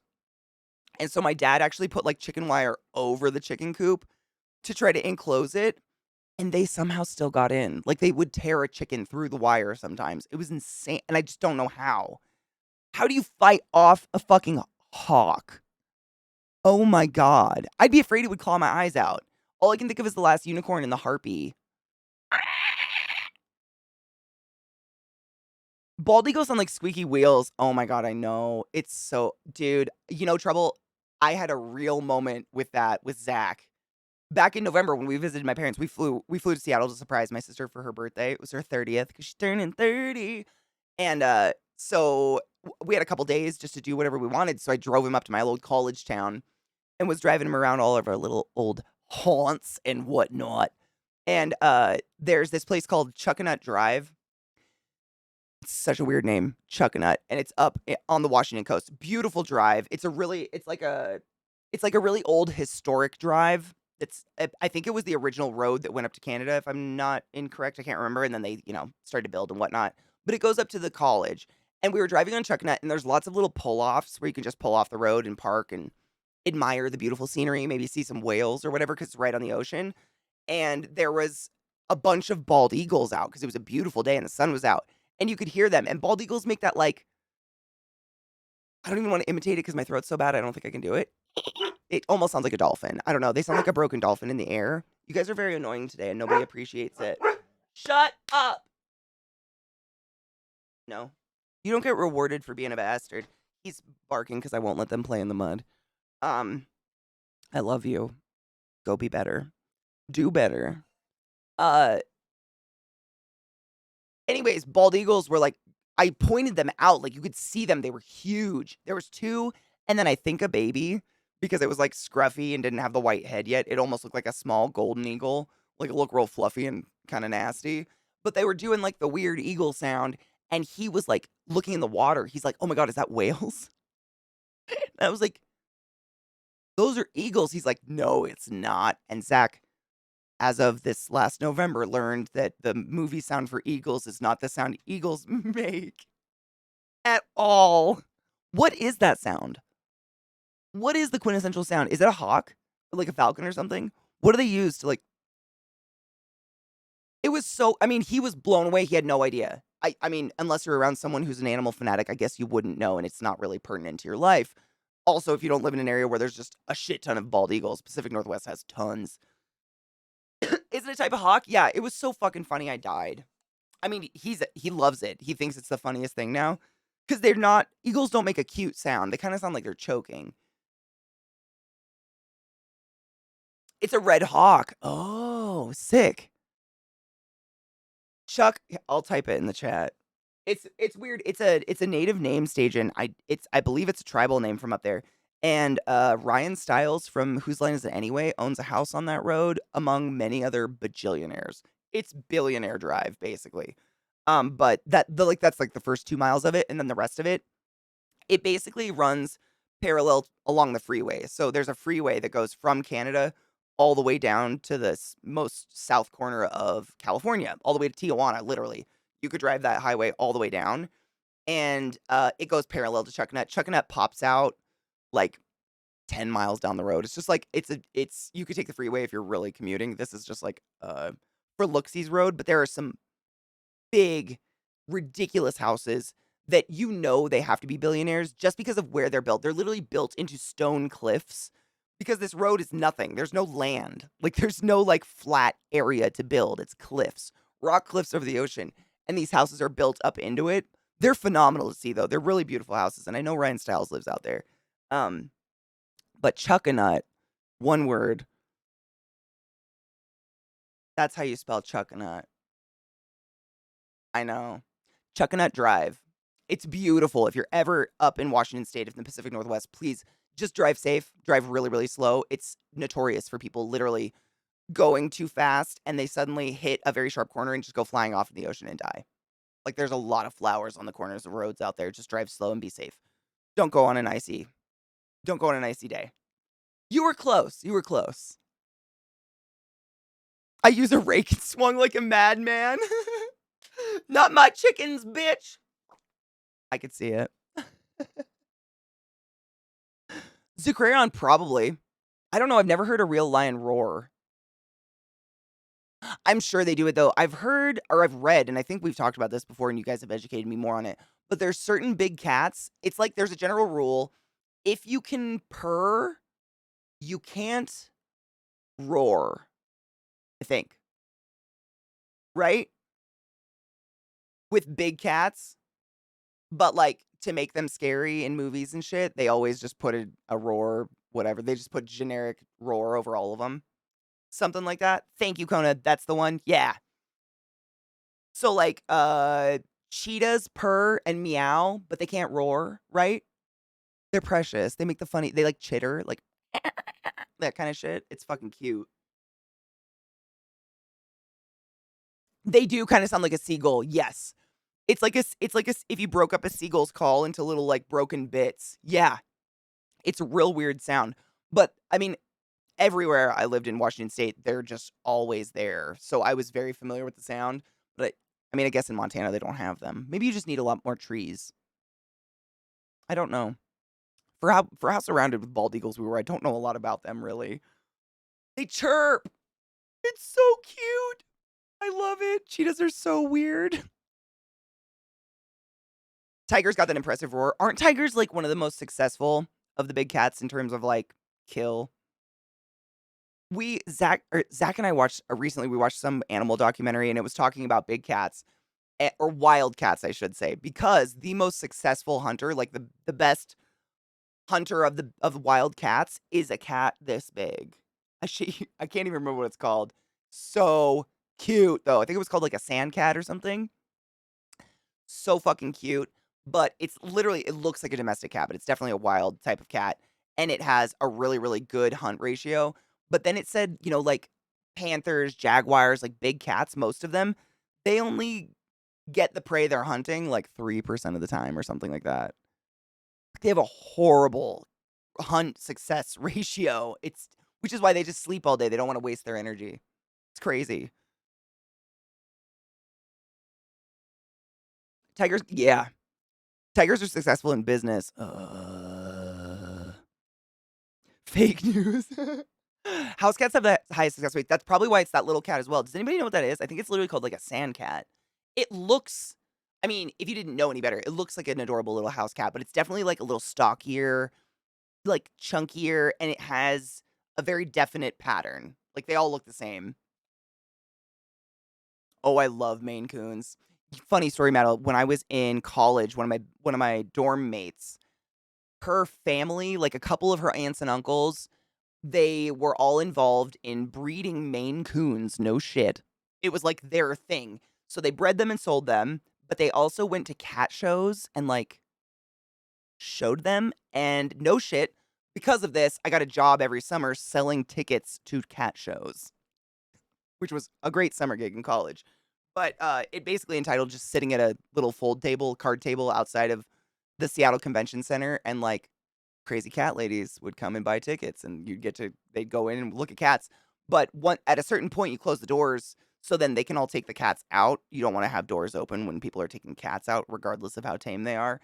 And we'd get to go inside, and I saw some of the most wild cat breeds I've ever. I've cat breeds I could have never fathomed in my own mind. They just blew my fucking mind. But the Maine Coons were one of them because they were bigger than Millie. If you guys remember my pug, they're bigger. They're huge, and they're so nice, and they have, like, a lion face. Like, they definitely I don't know if that has anything what is this? I feel like there's 2 songs happening where she's singing her over her own song, which is odd, and I hate it. I'm just changing the song real quick. Um, I don't know if it has anything to do with the size of the cat. Like, if a cat is just bred to be bigger like a Maine Coon, like, do they suddenly start to take on lion traits? But I swear they always had, like, just a very lion face. I don't know how to explain it. Like, their face was bigger or something. I don't know. You guys probably know. Cats are complicated. Is it the sand cats? They look like kittens. Yes. Yes. They're so cute and deadly. Cute, so deadly. Meaning, I have to go to bed about now if I want to get up at 6 in the morning. Oh my God, stage in. Don't forget to brush your teeth and wash your hands and wash your face. I love you, and I'll see you tomorrow, maybe. Be safe. Work hard. I love you. Bobcats are super cool. I had a cat when I was younger that was part bobcat. She was a really cool cat. She was a cool cat. No shit. I named her Satan because, of course, I did because I'm a child. Always have been. But we didn't know she was that. It was actually really weird. My mom worked as a respiratory therapist when we lived on the West Coast, and then when we moved to the East, she started doing home care. So she would drive like hundreds of miles every day up into the hills, into the nowhere's land where the hillbillies breed with once she had some stories, let me tell you, fucking wild. But one time she went to a patient's house to give them oxygen or something, and they were like, "Hey, we've got a kitten we're just gonna leave outside to die if you don't want to take it." And my mom was like, except it was like, "We found that there kitten we're gonna eat for dinner if you don't want to take." My mom was like, all right. So she brought it home to me, knowing that I like to I would if I found birds that were hurt or something, I would always try to mend them. I was a little bog witch as a child. So she brings me this kitten, but it was brand new. Literally, it was like this big. It was so tiny, like blue eyes, folded in ears. Obviously, too soon to leave its mom, but I didn't know a lot about cats. Like, we had farm cats, like outdoor cats. I didn't know a ton about them. And so I fed it, got, bottle fed it and whatever for a couple days. And then its stomach started to just bloat to the point that it looked like a balloon. Like, its legs couldn't touch the floor anymore, like an overweight wiener dog. The feet couldn't touch the floor. It was just, rolling, and it was seriously, I'm not kidding, this big. It was a kitten. And so this was back in the day when there was no Google. You couldn't go to the Google foo. So I was calling all my family. Like, I have a lot of family members that are farmers, and I was like, "What do you do if a cat, is bloating? What do you do?" And finally, one of my cousins was like, "Oh, shit. If it's a baby that was taken away from its mom too soon, you have to lick the asshole." And I was like, "That's never happening." She's like, "Okay, get a wet paper towel, wrap it around the end of a pen, and massage its cute little butthole, and it will explode shit everywhere if it hasn't happened for a few days." To which I did, and it did, and we saved the cat's life. Ended up, it was part bobcat and grew huge and had those extra toesels and a short little tail. And it would swim in our lake and come when it was called like a dog. It played fetch. This cat was crazy. It was a really, really cool cat. She was a really cool cat, for real. Very interesting animal, but she grew so much bigger than I ever imagined. This big. She used to sleep on our barbecue. I'd wake up in the morning and look outside on our porch, and she'd be asleep on top of the barbecue, the whole barbecue. I'm a hero. I don't know about that. Palace cat is my spirit animal. I truly think if I was an animal, I would be a palace cat. I identify spiritually on a weird level with that strange, fluffy creature. Yep, I love them. Oh, I love them. They're so weird. I would never. I would never. There's a free kitty cat in a box right there over yonder. Seriously. No shit. I still no, David, funny story. I actually still to this day have art supplies from one of her patients who he was like really old. Like I think he was in his 90s at this point. He couldn't go to the hospital, which is why they do home care, people that don't have transportation or whatever. And he had developed arthritis so bad that his hands were like this. And he was an artist and he couldn't paint anymore. And I don't know, I wasn't there for this, but my mom tells me she's like, my mom's like me. She's charismatic. She likes to talk. So she was just bullshitting with him while she's setting up his oxygen or whatever. And she told him that I was also an artist and I was applying to art school because this was when I was in high school. And he gave her a box that was like this. I mean, I couldn't put my arms around it. A box of oil paints and paintbrushes and canvases. And I still have some of them. It was so much that I don't know if anyone could use it. Like, and this was over 15 years ago, and I still have some of it. It's crazy. And it's how I got into oil painting. But a lot of things like that, like people would give her books. She just would tell them about her kids, and they'd be like, "Oh, I've got a lot of stuff. I want to give you want a kitten?" Very bizarre living in the hills, let me tell you. People are nice, but they're weird nice. Like, take this kitten or it's dinner kind of nice. You know what I mean? Avoided a kitten shit fountain, Katie. Well, legitimately, what she meant to say was that's what mother cats do, is mother cats clean their kittens' assholes, and that stimulates something in the kittens so that they will then go take a shit. They don't shit in her mouth or anything. They're like, "Oh, I gotta poop," and then they go poop, and they kinda learn how to, like, poop, I guess, and when they're taken away too early and they don't have that mother tongue stimulation. This doesn't make it better, does it? Then they'll die because 'cause they'll be constipated. But yeah, we did a Bic pen with a little warm paper towel and like deedleep and just liquid shit. But she was fine after that. It was just wild. I didn't know. She was way too young to be taken away. But honestly, I think they found her or something, or she like under their porch. They were one of those families that have like 50 million cats that just breed with each other eternally up in the hills. You know what I'm saying? There's a lot of that. No shade. I mean shade, like fix your fucking animals, but to each their own. Sorry.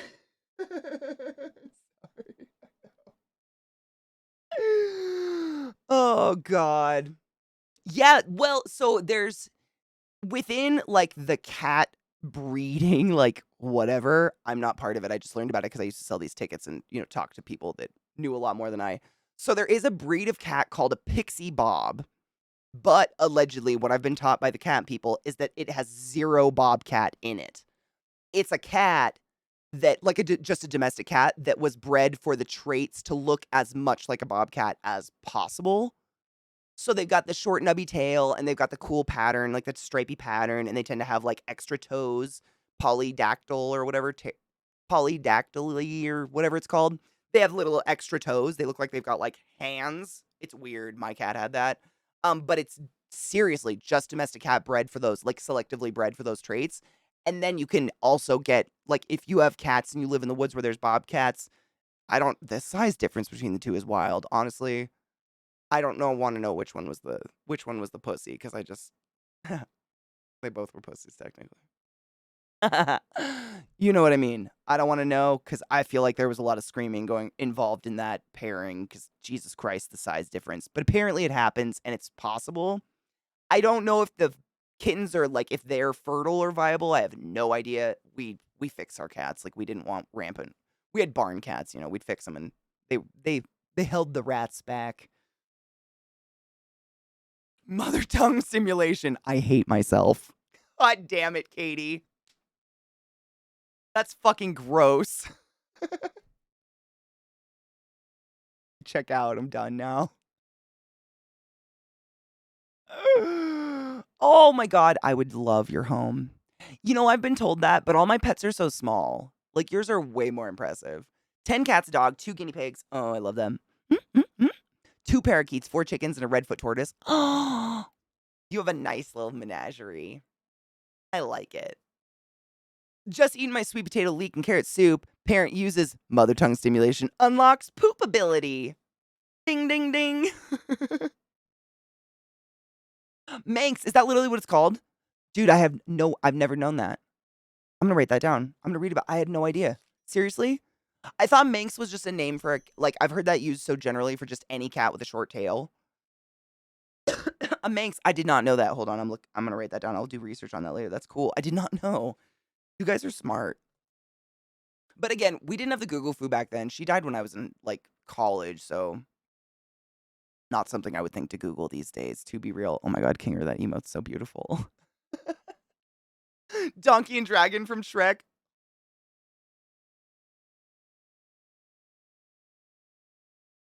Not again. Honestly, I hope that's the way it went. Because the other way just seems like a terrible time. Terrible time. I think Maine Coons are longer than Bobcats, definitely. I don't know. I mean, it probably depends. There's Bobcats all over the US and they, I think, vary in size. Like they're all Bobcats, but there's different kinds of Bobcats that vary in size and shit like that. The ones in Washington are pretty big as far as I know. I think they're like the size of Bonnie. How tall do you think Bonnie is, Lizzie? I just say that because I know Lizzie's dogs breed, and that's about how big bobcats are. Like they're more stocky, I feel like. They don't have as long of a body because they're more for jumping and climbing and such. So they tend to be like 0.7 meters. Yeah. Yeah. That I would say that's about it. They're not as big as a big cat, but they're big. But so Maine Coons are fucking big too. I don't know. Donkey must know how. I'm enough of an animal for this small apartment. I feel that way a lot, David. I thank the lords I have a yard because there are some days I just need to lock my dogs out there, you know what I mean? Like for my brain. I need to be the only animal. If Donkey didn't know how to pleasure a woman, he'd be a fucking Pop Tart. Oh, you're softening paper? Oh, fuck yes. Fuck yes. My plans tonight, I want to try to make an apron. I have a lot of scrap material that is like varying sizes and shit that honestly, other than a scrap quilt, it's not really much use. But like, not an apron that covers just one that goes around my waist just to hold tools while I'm going back and forth doing resin stuff, I think would be really nice. So I'm gonna try to find a pattern for something like that tonight. That's gonna be my arting venture. Money's always a problem for me, and people have said, "Well, how many animals do you have?" And I say, "Nah, not something else." But no joke, they're expensive. They are 100%. I agree. I usually tell people like that are interested in getting an animal because I too have a lot. Like I don't, you've probably noticed. I got spiders and I've got snakes and frogs and all sorts of stuff. And I usually tell people if you can't afford the vet, you cannot afford the pet. Period. Because that's where you're gonna go broke. It's inevitable.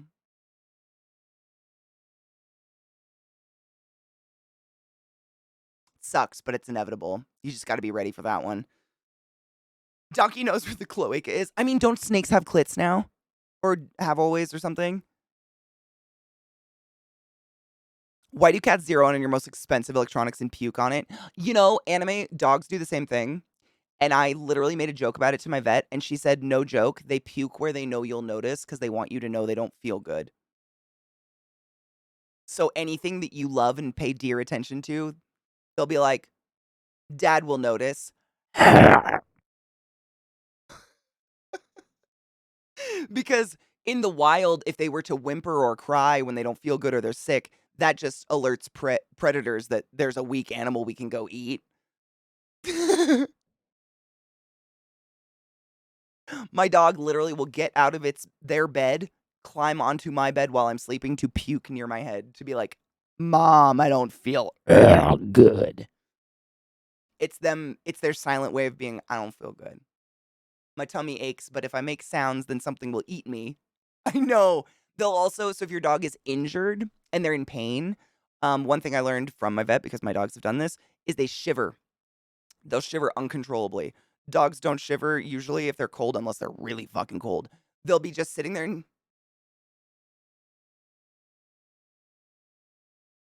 just periodic fucking shakes, and it's their pain response but it's also they won't make noise. They don't cry because it would alert someone to come kill them. And that's fucking wild. Oh my god. Thank you, Void. I have to load a fucking bowl. Lifesaver. Pet insurance is everything. 100% agree. An artist called Simone. Ooh, cool though. Honestly, that's how I learned to draw was tracing. I, dude, Booby Bear, you preaching to the fucking choir. I think I could probably vouch that most of us here love animals more than most people, more than the public, I guess. Ashtray is missing, and I don't know what I did with it. I have to find it later. Oh no. Oh well, just top my bowl off. Really? No shit. They turned the frogs gay and gave snakes glits. It stopped drinking water. Oh god. I do too, yeah. My cat has rung up quite the legend this year, 6K. Yeah. Yeah.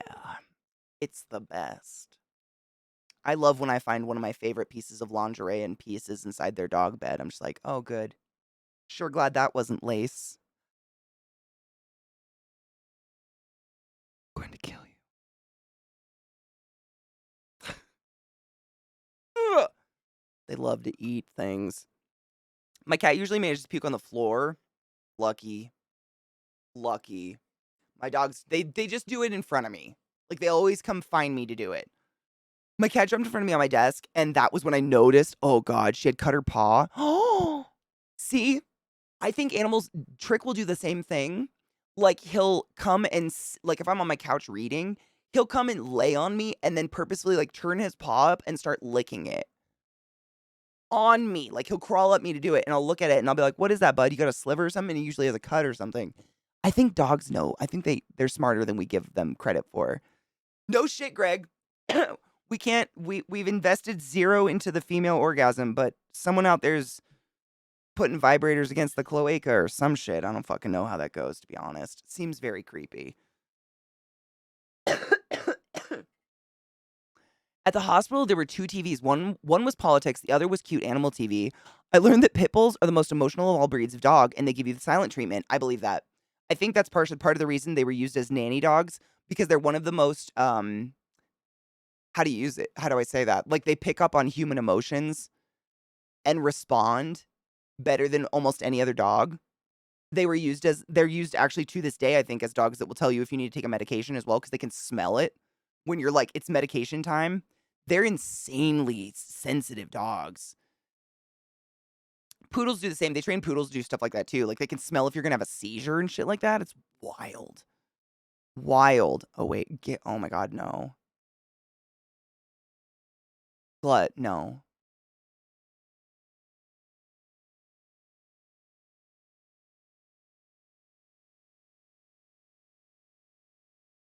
I could have swore I heard double audio in the background again. Is it me? Is it me you're looking for? Hold on.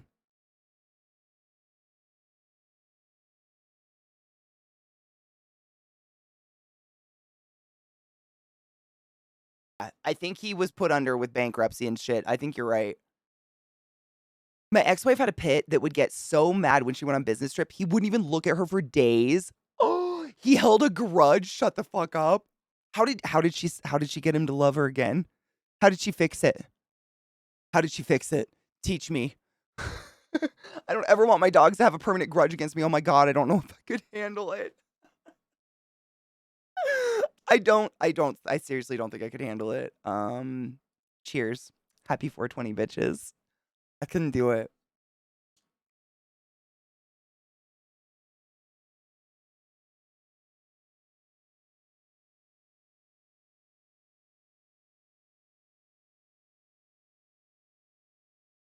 It's nice to meet you, gay frog. I'm a gay something. I don't think I'd be a frog though.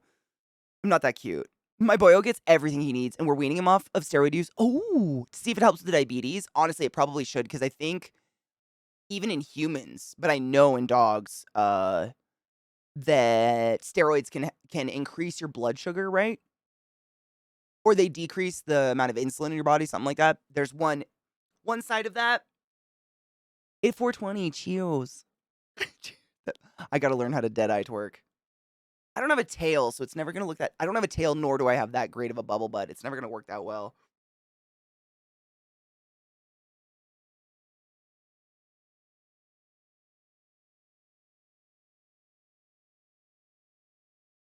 I hope. Oh my God. Clut, your brain brings me so much joy.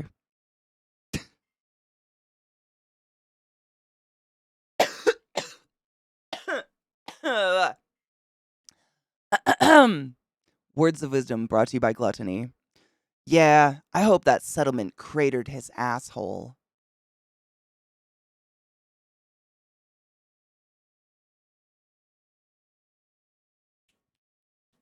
It's magnificent. It's beautiful. It's poetry. Same though, because what a piece of shit. Imagine making your living off of what I'm not even gonna say it. Oh my God, shut up. He would eventually piss on something of hers and everything was all right again. Shut the fuck up. That's what I do. Amazing. There you go, guys. I'd be a pit bull. We figured it out. We figured it out. I don't think so. They're also too cute, and I've got way too much hair.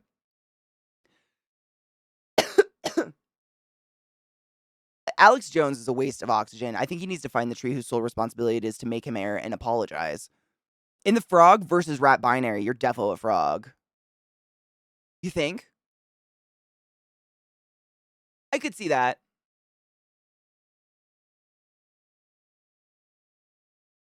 Yeah, I could see that. Just in thinking of my idiot frog's behavior. We're better off without him. The world is better off without him. They do increase blood sugar, but he's on budesonide, so that's not supposed to. Nope, that shouldn't actually. Yeah, ironically, I was on the same steroid. Yeah, I was gonna say that's a human steroid. I administer that.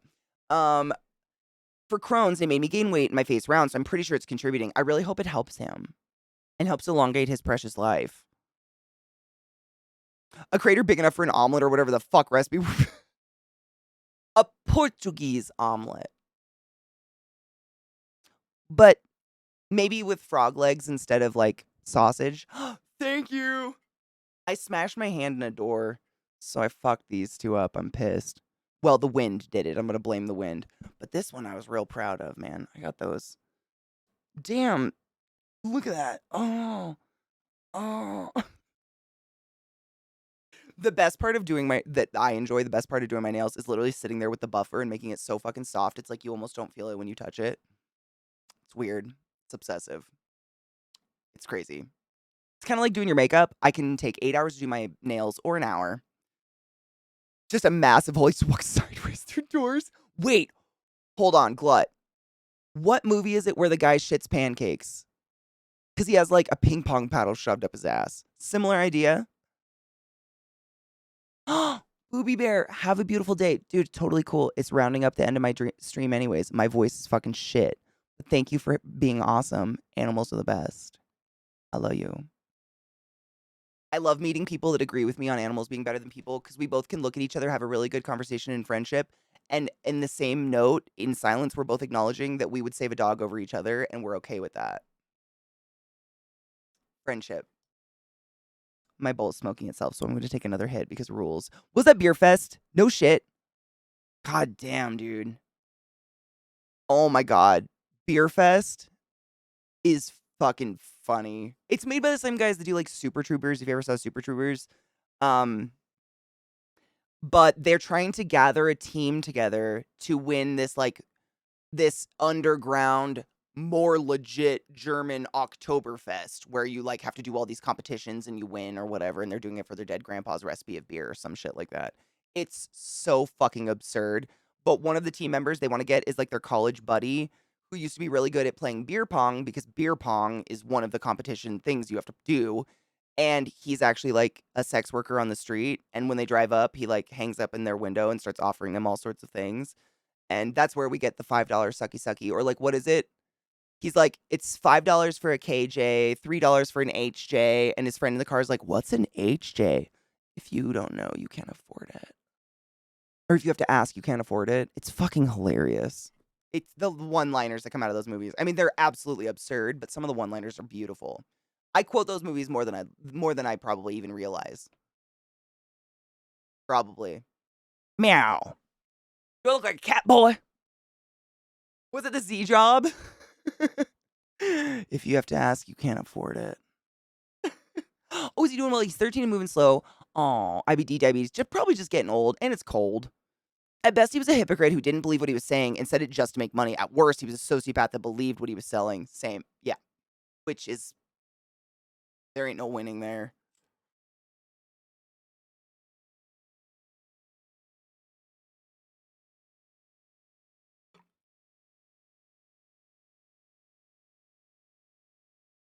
Yeah, Raymond Thornton, was he the guy? He was the one married to the hippie chick, or not married. He's with the hippie chick and they take home the, like, European couple that are speeding. Yeah. Dude, every time they get to the syrup chugging scene, I have to look away. I can't handle it. How the fuck? That glug, glug, that'll keep going, rabbit. Keep fucking going, you pussy. It's fucking amazing. That was movies. Now I have to watch them. They're too good.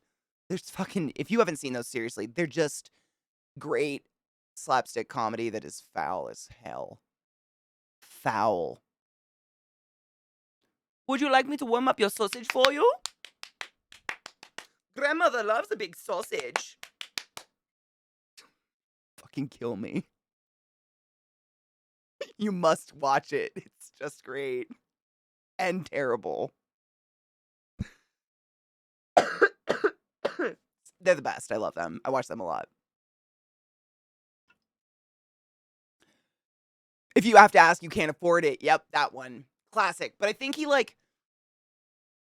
stops playing. The story of him, these are really old movies, so fuck, whatever. But the story of him is he used to play beer pong, and he went to some crazy international champ, or he got, like, deep in the pong scene. He tells some, like, serious story about getting deep into the underground pong scene, and he beats someone he's not supposed to beat or something, or wins a bunch of money, and they essentially, like, fuck him with a pong paddle, and he hasn't shit right since. Like, that's the joke. It's dark in the, I mean, it's just, they got a new movie, no shit. Is it, wait, what is it? Is it Super Troopers 2? Because I heard not great things. I heard not great things about Slam and Salmon either. I don't want them to, I don't want to watch the new movies and have them be so bad it ruins the old ones for me. Underground ping pong serious. I don't want a ping pong paddle up my ass. Scotty doesn't know. Scotty doesn't know. So don't tell Scotty. Scotty doesn't know. It's amazing that that's Matt Damon. Like, that still blows me away. I own that movie. Does that shock you in any way, shape, or form? I also own Road Trip. I'm a child. I like poop humor. It makes me laugh.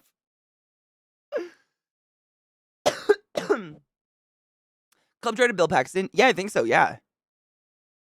Man. I can see the cover of it in my head, but he's so young now. I'm thinking, is it Bill Paxton? I think so.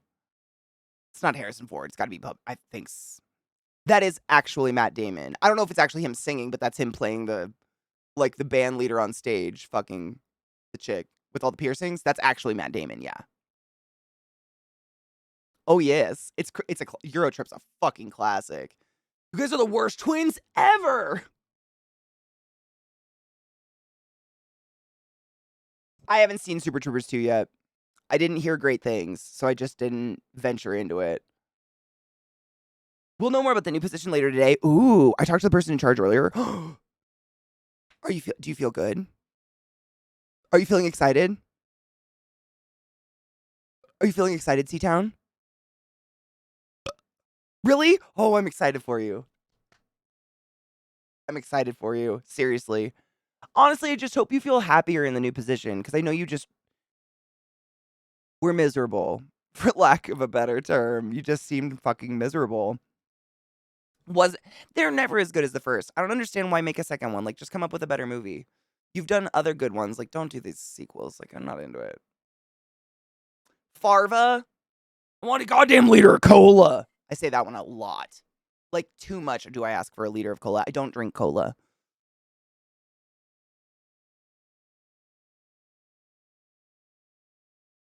I know, honestly, I didn't know that was Matt Damon the first time I ever saw that movie when I was a kid. It took me years to realize, like, that's actually Matt Damon in the background.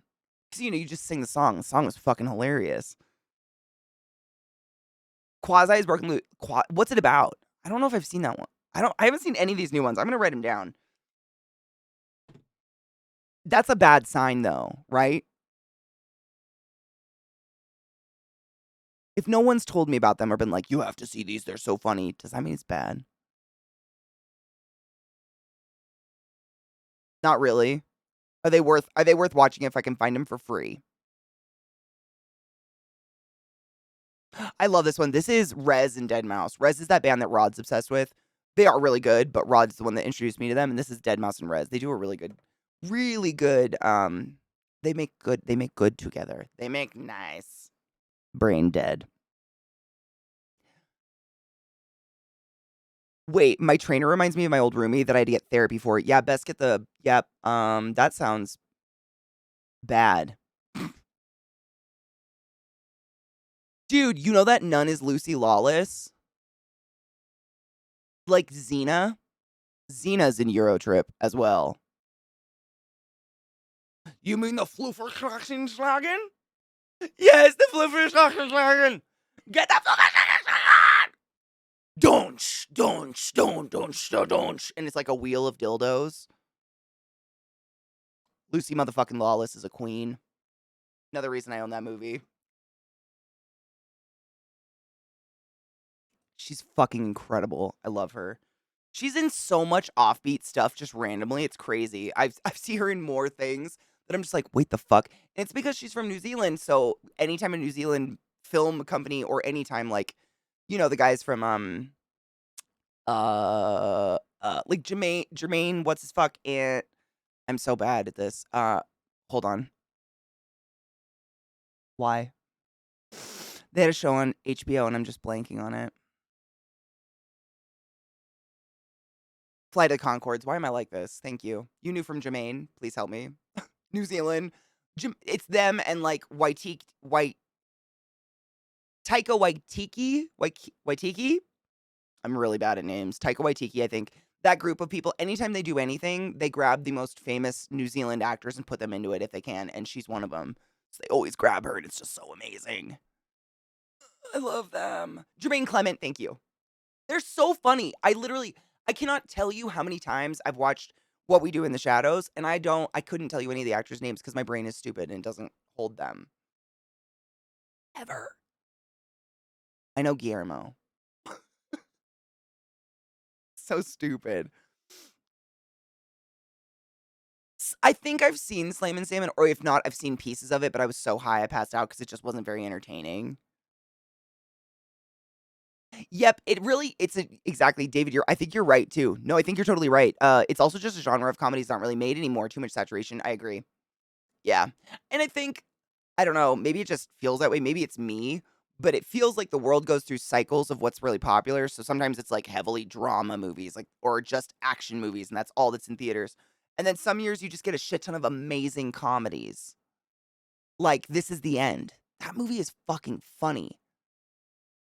I die every time I watch it. It is so funny. There are some oh my god. But then, like, you're right, like, I don't know any, like, recent like, right now, I feel like we're kind of in a horror moment. I feel like a lot of good horror has been coming out, or at least halfway decent horror movies have been coming out, and a lot of reality TV. What is that fucking there is a reality show on Netflix. I've never seen it,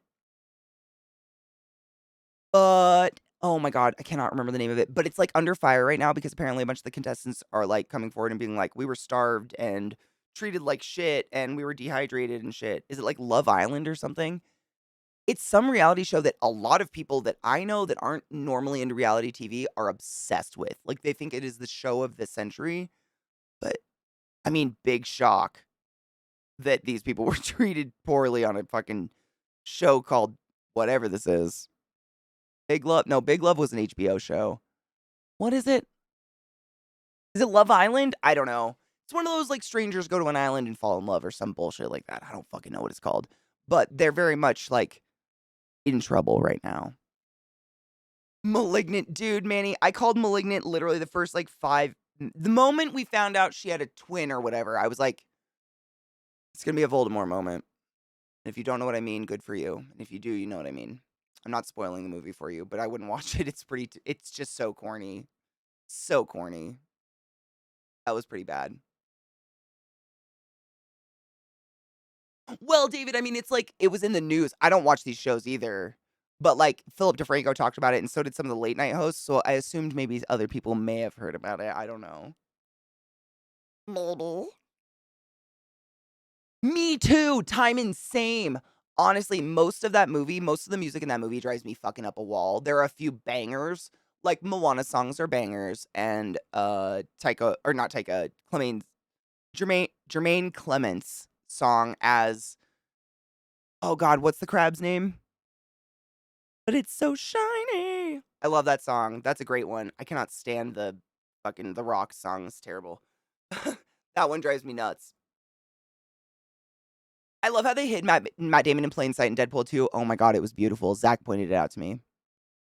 Zach sees that shit. He's so observant when it comes to movies. He always sees the background shit. We honestly, it's kind of fun watching movies with Zach because we both see different things. I tend to be like details on the people, or I notice like little things in like I don't know if they're legit, but I'll notice someone's name matches something that really goes along with something else, and be like, "Oh my god, I bet those are related," and they always end up and he notices the background shit. He'll be like, "Look behind them, look in that mirror," or something like that, like, he watches all that stuff, it's bizarre. When I hear the name Matt Damon, I just think of the Team America Matt Damon. Same, same, same. Typical reality TV, exactly. Blissfully ignorant of reality TV. I just hear about it because it's on the news.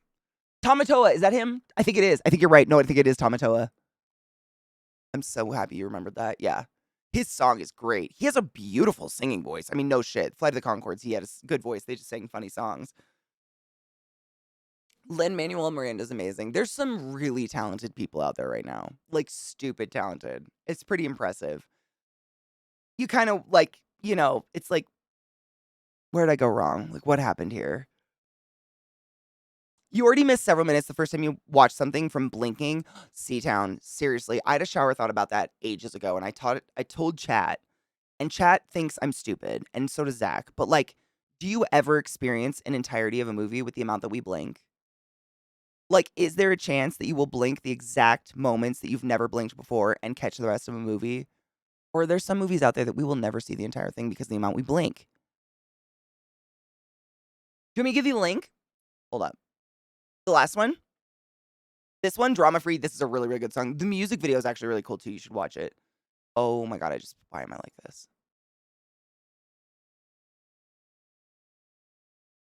Or are you talking about Shiny?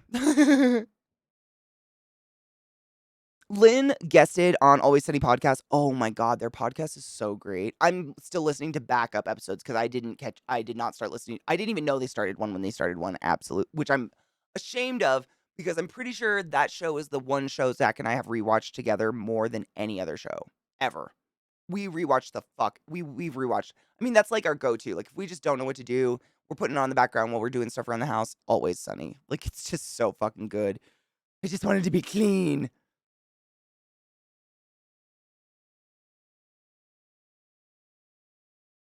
There have been studies done. Also, all humans have a blind spot in their vision. I believe that. It's like that weird, isn't there? There's a name for this phenomenon. I can't remember what it's called, but it's the weird thing. Like if you look at a star in the sky, you can't see it. You have to kind of look to the right of it to see the star. There's something about it, and I don't know if it has something to do with the distance of an object, but there's something weird about. It's like it's got a name. This whole like phenomena where that actually. My music just stopped and started again. I don't know. YouTube's weird today. It's probably my internet. I don't know. We have shitty weather. Who knows? Oh, they just came back after a month off. Oh no shit. I think I'm on episode like 8. I don't fucking know. I have to go look at it. You know, Zakarian, I think about my back skin a lot, and I know that's a really weird thing to say out loud, but I have no idea if I have freckles on my back or moles or any identifying scars. Like, I will never see my back the way anyone else will ever see my back, but it's arguably the largest part of my body, and that's really weird.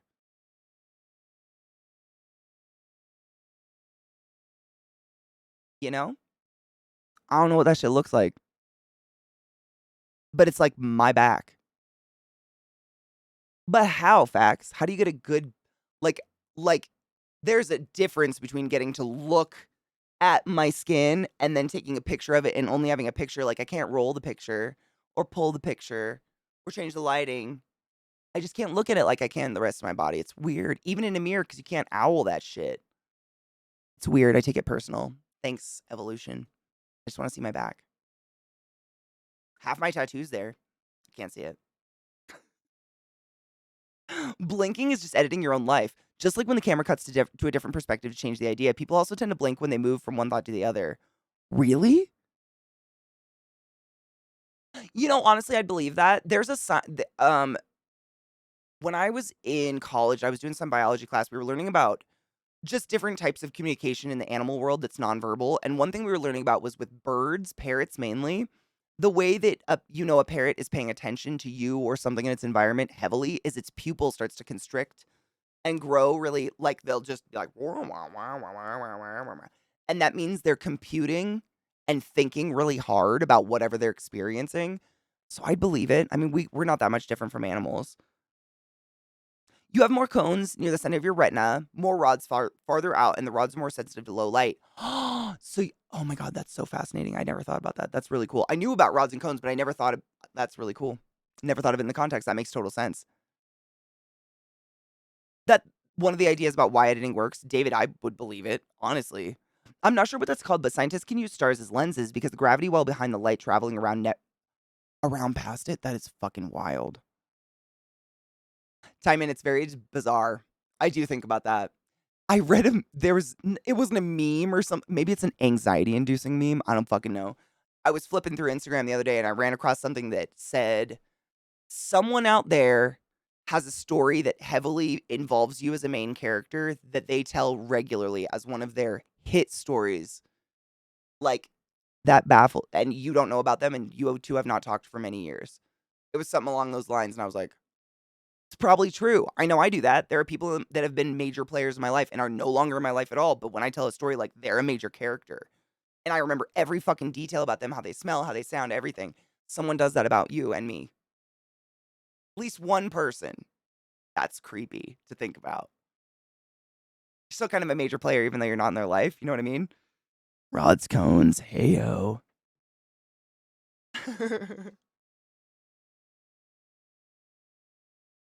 Weird, huh? Not only like are you a major player in someone's life still, but like what was the story? Is it a good one or a bad one? Are you a bad main character? Like, did you wrong them and you don't even know it, but they tell everyone they know about it? Whoa. Creepy. Like they can see what's behind it, the older universe. I feel like I'm babbling whatever. No, there's no such thing. I think that stuff is so fucking space is fascinating. Space is fascinating. The fact that light bends. I know what you mean. I've watched Cosmos, both versions. I've listened to a lot about. I think space is fascinating. I understand so little of it, but I'd love to hear people talk about something you're passionate about, and space is interesting. I get where you're coming from. It's fascinating. The whole concept of light boggles me.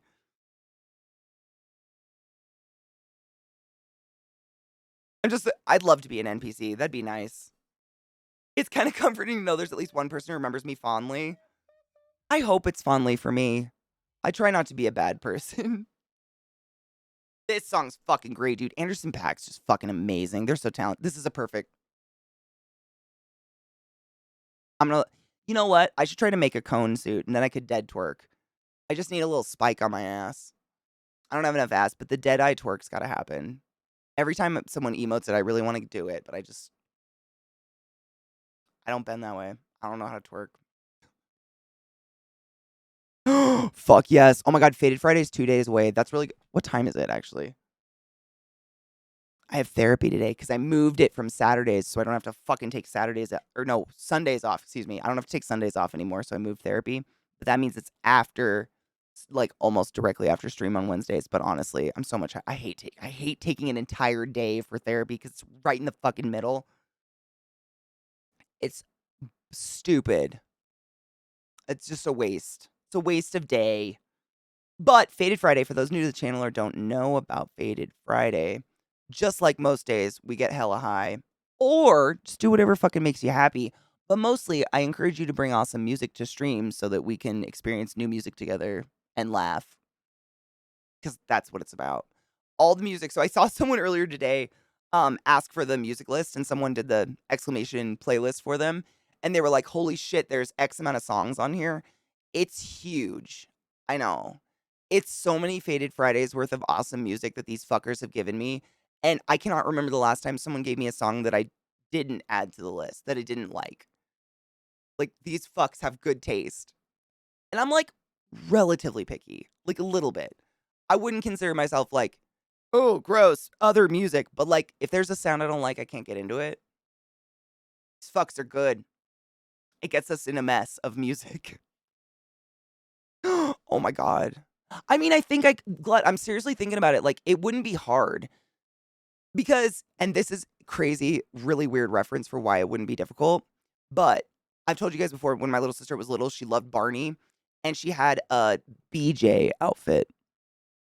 There was a character on Barney named BJ, no joke, and it was like a triceratops, but it had, like, this limp, hollow tail, so we took an empty, liter like, a liter bottle, empty liter soda bottle, and put it in the tails just so it had something to, like, give it some erectness, but it literally looked like that cone ass, and I think I could do it. Nick, I see you. Your birthday's on Monday? I can see you on Sunday? Oh my god, will you remind me? Just in case. I'll probably remember, but remind me if I don't. I do wanna sing you happy birthday.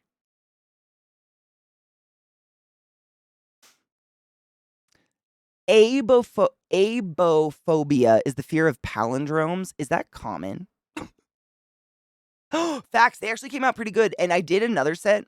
So I did one set yesterday where we did a couple different colors, and because I was working so quickly and trying to dye a bunch of different resins, I think there was a lot of bubbles, like, some of them were literally destroyed. However, after stream last night, because it only takes 2 hours, I did another set, and I also put more stuff in, like, the cooker because I wanted to see, like, if you put more stuff in there, does it suddenly not cure in 2 hours? You know what I mean? Kinda like when you're adding more stuff to the oven, do you have to either jack up the temperature, blah, blah, blah. Whatever. Experiments.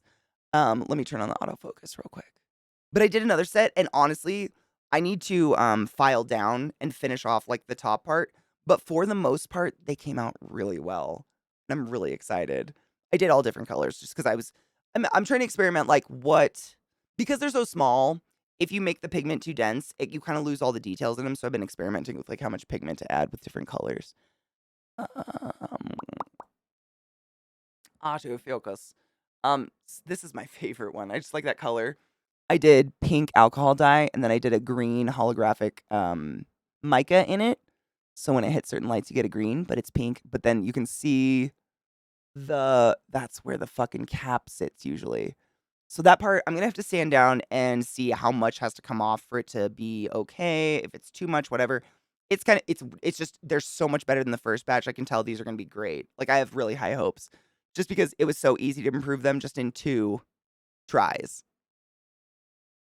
I a lot some the glitter sinks, man. I've never found a glitter that suspends, but I like the holographic sheen on them.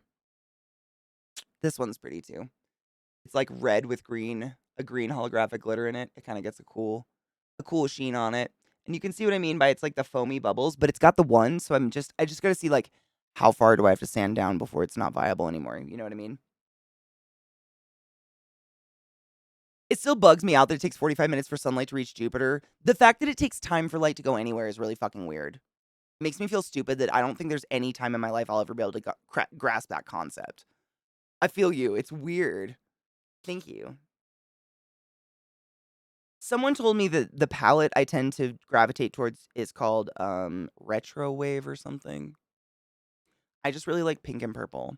My 7th birthday party was pink and purple unicorn themed, and I've just stuck with it ever since. I did. Well, that one, this one's I love this one. That color, it just reminds me of a sunset for some reason. I really like the color combo.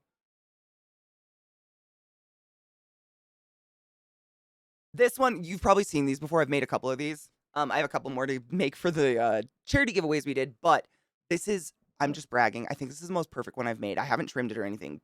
Chat, watch me pull it. It's just like flawless. I'm pretty fucking proud of this one.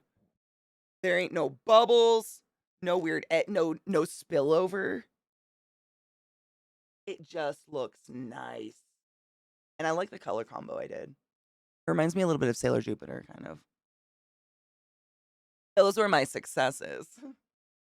They're few and far between, but they're great when they work out. Let me fucking tell you. Feels good. God damn, it feels good to be a gangster. A rolling tray for the Mary J. Juanas, the devil's lettuce, or whatever you want. I actually use one for a sewing tray. One that I fucked up and has a crack in it. I use it as a sewing tray. Hi, Kills. I love you, boo.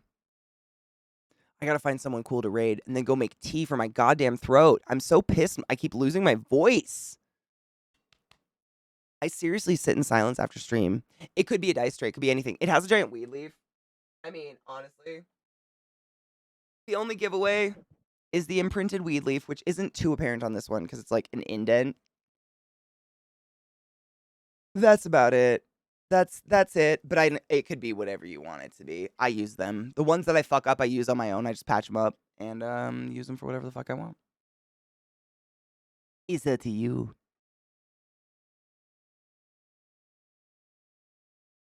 I'd have to find a mold for a kind of dice tray, like simply because I feel like a dice tray would need to be way smaller than that. You think? Like half that size. Nick, you can absolutely. Actually, you know what I do? So even people that want the weed leaf, I still fill the weed leaf in. If you want the weed leaf, I fill it in with a different color so it stands out. If you don't want the weed leaf, I fill it in with clear so it goes away. Simply because it is such a sharp, like, etching into it that I literally tried it myself because I wanted to see if it was as bad as I thought it would. And keef gets stuck in there and it's stuck there permanently. Like, you'd literally have to take a needle to try to get it out of those little tiny edges. So no matter what I fill the pot leaf in, it's just like, do you want a pot leaf or not? Yeah. But I fill it in no matter what because it's just not, it's sharp edged. You know what I mean? Like, I feel like you could maybe cut yourself on it. It's that kind of not okay. So I fill it with either color or not. Yeah.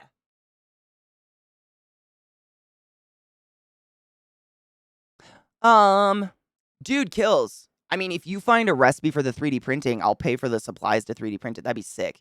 It's hard to find molds, especially because, like, I don't know a store. Like, there's no in-person place to go buy, like, to have a huge selection of resin molds to pick from. So you're always looking online, and it's just like, I find it's kind of a hit or miss being able to make one. You know what I mean?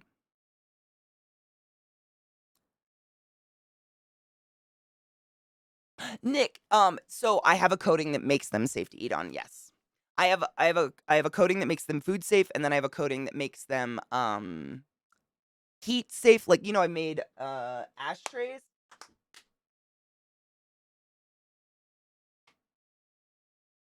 So I make cute little ashtrays like this guy. I turned off autofocus, but because it's just plastic. I mean, literally, there's nothing unique about resin. If you just burnt out like cigarettes or joints on this all day, it would melt. And God forbid you saved those roaches because you'd probably die. But they have something called thermal paste, and you can get it in clear, and then you coat it all. And the thermal paste completely protects whatever's inside. It's clear, and then you don't have to worry about anything burning off and like killing you. Same thing with the food safe stuff. Basically, it's a coating that encapsulates the resin project. So even if the resin project gets hot, gets cold, whatever, no toxins will leach out of it into anything it's holding. If that makes sense. It's kind of like putting a top on nail polish a little bit. Balancing act.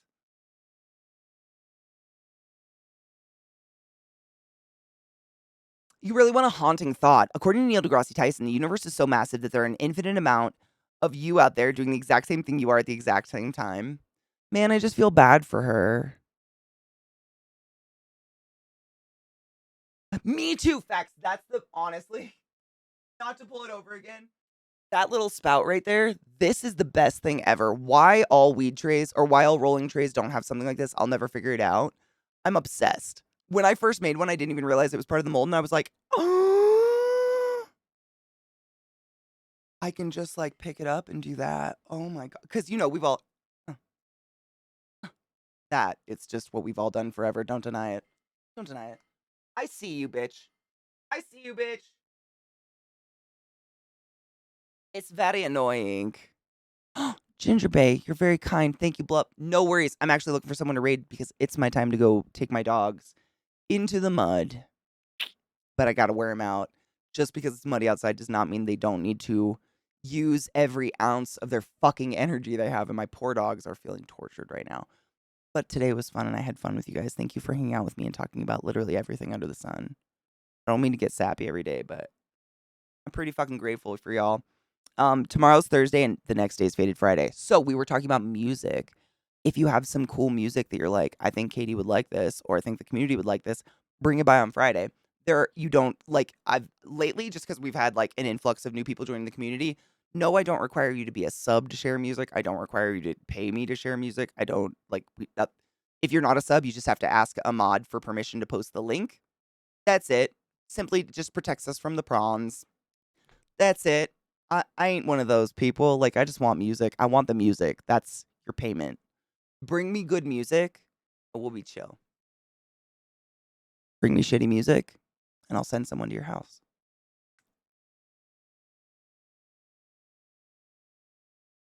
Or I would never. Who would ever do that? That's fucking creepy. No, really. I don't remember the last time anyone brought shitty music, to be honest. Like, you guys have really good taste. And I feel like as a community, we all have insanely broad taste in music. Like, there's no one here who's like, I only listen to metal, or I only listen to rap, or I only listen to country. Like, everybody here is like, oh, I like a little bit. Like, we're tapas music people, if you would, for lack of a better example. And that makes it easier to enjoy music together and to find music that we all like. Because there's a lot of music, like, genres basically are dead at this point, but there's a lot of music that crosses over genres, like modern funk kind of stuff where it's like someone who likes older funk, but someone who likes modern EDM, suddenly they have something in common. They both really like that song. I fucking dig that. Only Yaz. Yaz flute. Don't. No, Robo. Well, unless it's like a really good song that just so happens to be about shittiness. That'd be funny. That'd be great. You take care. And thank you so much for being awesome. I appreciate you guys. Say hello. What's he playing today? I know he's not playing his game anymore. Murderous Muses? That sounds fun. The fuck is that? Oh my god, it's super creepy. I want to see it. No! I'll harm you. That's what we're gonna do because I want to see that. It looks really creepy. Like I just clicked on Zach's stream and the animation looks real. If that makes sense. Like very creepy, like really good mocap kind of creepy shit. I'm into that. Thank you for being awesome. Seriously, you guys are awesome and I appreciate you. I always have fun. I'm very grateful. Not to be super fucking why? What's happening? I don't know what's happening. Raid. I think an ad just dropped because I haven't taken a break in like 3 hours, but you know what? I'm going to say fuck that ad. We're raiding. We're raiding the fuck out of that ad. So I apologize if that happened. But tomorrow, Thursday, I have no plans. Maybe tonight I'll cut out all the material and tomorrow I'll try to fucking hand sew an apron or some shit. We'll do something creative. Make something. And then Friday's Faded Friday. Hopefully my voice comes back. I'm going to go chug some honey tea. This is ridiculous. Get good, bitch. Stay classy and clean your bong. I love you. Bye.